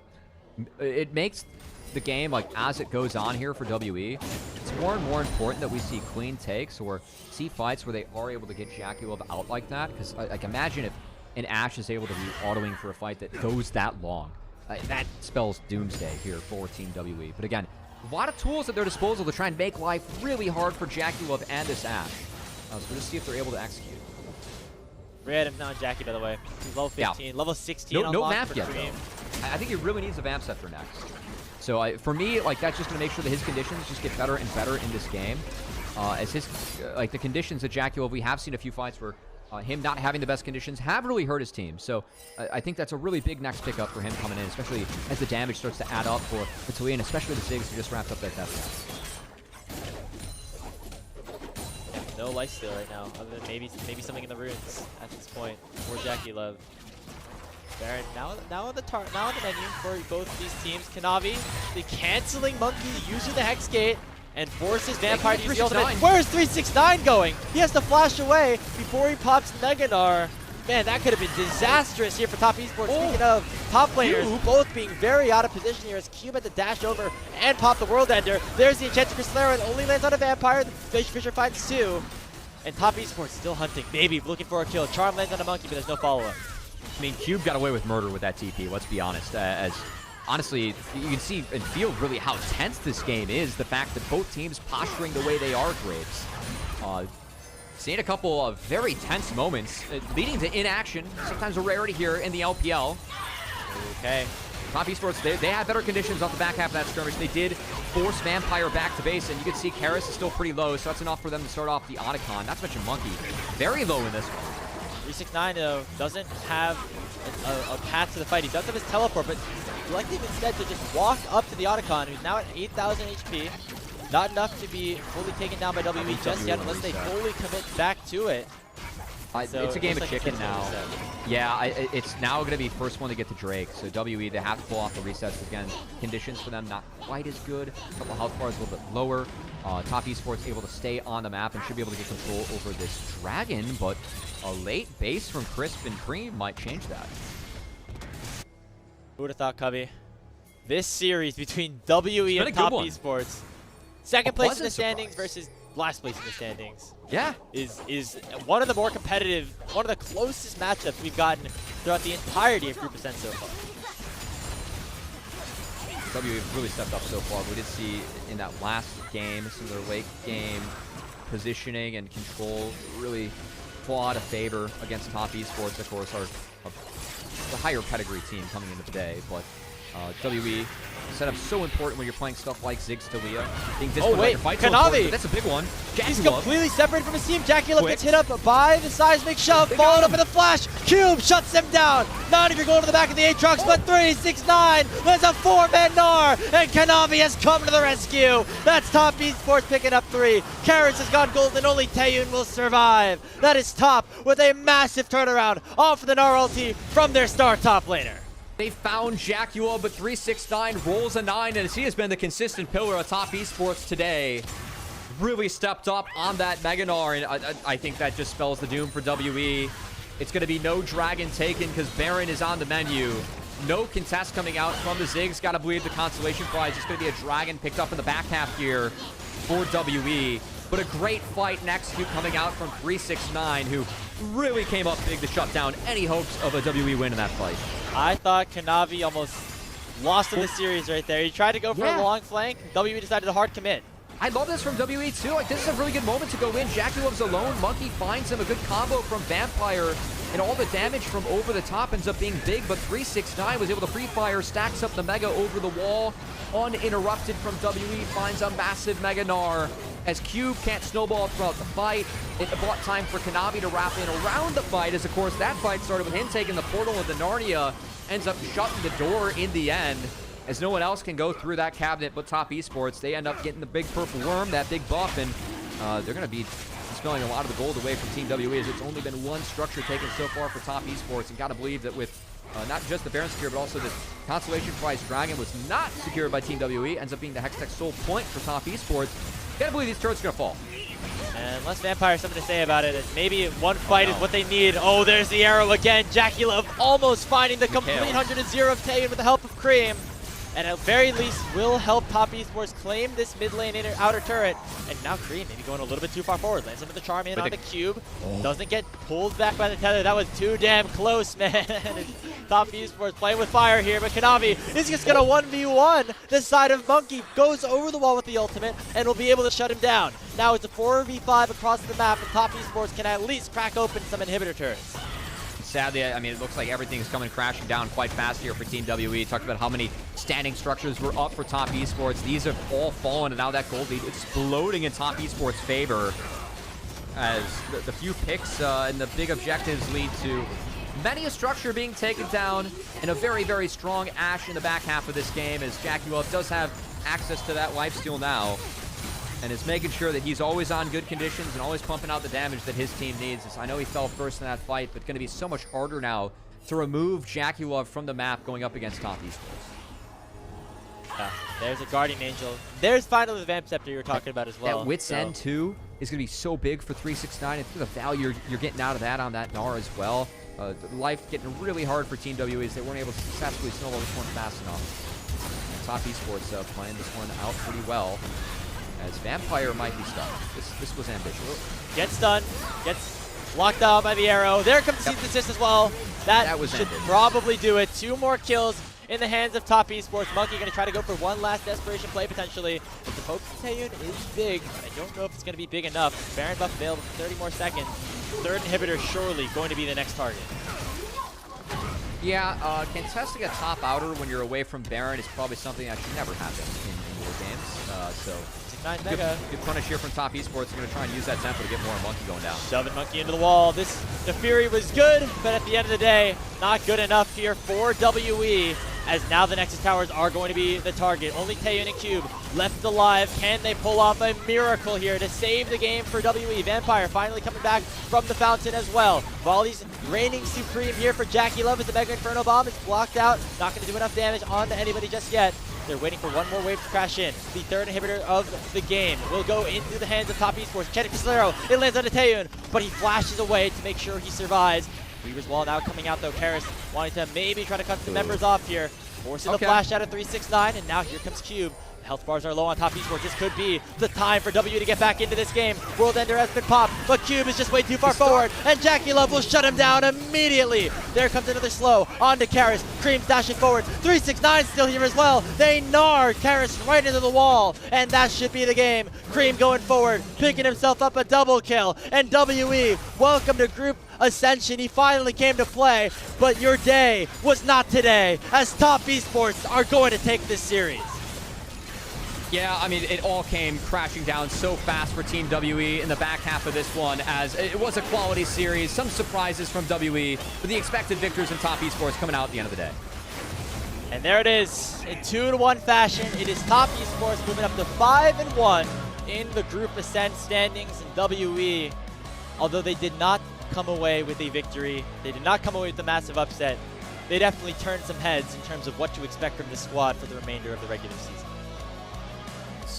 I mean, honestly, it's a team that at least has showed some promise. And I was sitting at 0-3, not great, but to contest Top Esports on a day like today, I feel like WE showed a lot of improvement. They showed some discipline with their comps, how they wanted to execute it, even if they didn't execute it to get the wins. We did see that direction and those overcommits that have been such a big problem for Team WE. They were a lot less. The direction was a lot better. I thought Vampire really stepped up in this series today. Even if the last 5 minutes of that last game, he came up a little bit flat. But that is promising for Team WE, quite frankly, moving forward. Because for me, Vampire is the member that needs to step up on this team. And he had a good series today. We've seen flashes from players like Vampire like throughout the years, but it's been the bad parts of his game that have been exposed. But I think overall, this is absolutely a win for somebody who's believing in this young player now in just his second season of competition and at the tier 1 level. And so if you are a fan of WE, a lot to look forward to. And if you're top esports, you can breathe a sigh of relief because it was not the easiest series against a team that you were probably expecting to beat coming in, but at least you're able to take care of business. And now at a 5-1 record, they are tied with anyone's legends for #1 in the standings in Group Ascent. Not quite in game score, but they at least, notched that win in their column. AL will stay on top at the end of the day. But, yeah, I mean, frankly, what's a really tough game 1 from Kanavi. Was good to see him bounce back in the series. And also nice to at least see Jackulov be heard from in the series, as it felt like he was actually quite quiet until that game 3, where he did come up big in the back half. But for me, it's got to be 369, who is the player of the series today. It felt like he had some really solid games, was not a part of the problem in game 1, and was definitely a big part of the solutions in games 2 and 3 to help his team win that series. I kind of want to. I'm leaning Cream, honestly, in this series. Okay. That last pick, that last game on the Ari too, finding a lot of really important charms. Obviously, Jackulov was imperative in finding those picks too, but without him on the Ari, combined with Kanavi on that mid jungle that was picked very early on in that draft, I mean, it would have been a much different game state by the time those team fights started up for top esports. Yeah, could have been. And I mean, if you are Team WE, there are some things you can take away with that, are still real positives. Again, Vampire upping his level of play was great to see. Some other things you can take away that are kind of negatives, Karis had an off game in that game 3. We need Karis to have more games like game 1 on the Azir. I feel like that's still something that's a bit of a concern for WE. And there's going to be another game where Vampire struggles. That's just kind of bound to happen with this player and playing support, right? It's bound to have good and bad games. But at least if you are WE, I'm curious where you go from here. I didn't like the Ziggs. I feel like it made sense in that game, that comp, but I don't like taking Taeyoon off those late game insurance carries, because I do really feel like Taeyoon has stepped up in that role with WE. So maybe that's something you go back to the drawing board and play. His Ziggs is fine, but it feels like that team actually really needs him to be that late game security blanket if necessary. Because again, things came crashing down pretty fast in that game. But you look at the gold graph, they kept things basically even until 30 minutes into the game against the best team from the LPL last split. I mean, that has to be regarded in some capacity in a do-or-die game where both teams obviously are trying their hardest to pick up that win. They yoinked 2 dragons. That's a big deal, right? But again, I feel like there were angles from the win. This play, if Karis' R is just synced up a little bit better with Monkey, maybe there's a way that you can get Kanavi and have him go back in, right? Because Monkey's already in and down pretty much before the wall or the damage comes in. So it was a real opportunity to find resets there on the Fury. Just didn't happen. And then, I mean, the back half of this play was hilarious with Karis walking out. I don't know if we're going to see that one, but this is a fight where I feel like WE could have played it much better. Was punished by top esports. I feel like that there are other moments like that in this series that WE can definitely go back to the drawing board and try and look for and find. These biscuits are OP, man. I don't even know. I don't know what to say. Vampire with the homie stock too. Just you know what? You can walk out for me. That's fine. Yeah. Again, great series overall from Vampire. I like the look on the Poppy. This is one of the more aggressive Poppy supports that I've seen recently. I guess a lot of that can be attributed to the fact that he was playing with his Ziggs, so didn't have to sit around and protect in the 2v2 all the time. As more looks at Jackulov on this Ashe as well, who continues to add to his win rate. This is the best win rate champion that he has in his competitive history. I mean, him and Viper are the best Ashe players on the planet with Ruler. I feel like that's not a hot take at all. Yeah, he's unbelievable on this champion, but still to see them this is a great fight from WE. They got the Flash Keeper's verdict to get Ashe out of the fight, and actually played out a really nice one. Like, even this fight, the direction is there from WE. They were able to get on top of Jackie Love. It's a really nice combo to try and get him down. It's just that 369 was... That Mega Gnar was a game ender in the back half, Grapes, as he comes up big. Yeah, and that alone might just give 369 the player of the game this time around. I feel like sometimes the LPL fans they go for the flashy play. I can also see Jackie Love winning it because of all the picks that he was able to have on the Ashe. There's a lot of different options you could go because, again, even though it was a very close game, it was not a one-sided one by any means, but I feel like everybody really did come to play for Top Esports, and they actually executed on their win conditions very, very well. As Blizzy finds a trash can there. Yeah, I do like that part of the animation. And again, mention for Cube, the Steel Caps versus Treads argument. I think Treads won in that skirmish there, as he got tagged up by the Winner's Bite and completely 100-0'd in the back half. As again, Top Esports, once they took control of that game after they got that third dragon, or the fight before the 5th dragon that spawned, that was their 3rd, then turned that into Baron, into Dragon, and into all the structures and the game pretty much within the duration of that Baron. And our very exciting series that was very competitive came to a rather abrupt and uncompetitive close, unfortunately, Graves, but still was definitely one that overachieved the expectations that we had for this series coming into the day. Yeah, I mean, shout out to WE again. Really, everybody coming to play in some capacity. Specifically, shout out to Monkey and Vampire, but it's going to be Jackie Love. We were hearing from our production staff that the fan votes played a large role in that being the case, which makes sense. Jackie Love, Ashe, pretty synonymous with being fan favorites. So congratulations to him. He did have some big arrows. We'll give him that. Every arrow was very much on point, and he was very fed. Even if I feel like a lot of that game was about him, like the other team trying to make sure that he couldn't play the game. There were some fights where that did happen. Credit to Jackie Love, though. The other fights where it didn't, he made sure to carry through. And yeah, it was a nice performance from him. Top Esports, they find the 2-1. Yeah, and that's going to do it, I believe, for our day here today. I think we have maybe a look at the standings in just a little bit to give us a reset about where we are. Again, we started today off by going through Group Nirvana with our first series and then ending up here with Top Esports taking down WE. Tomorrow, we have 2 more Group Ascend matchups, BLG versus WE.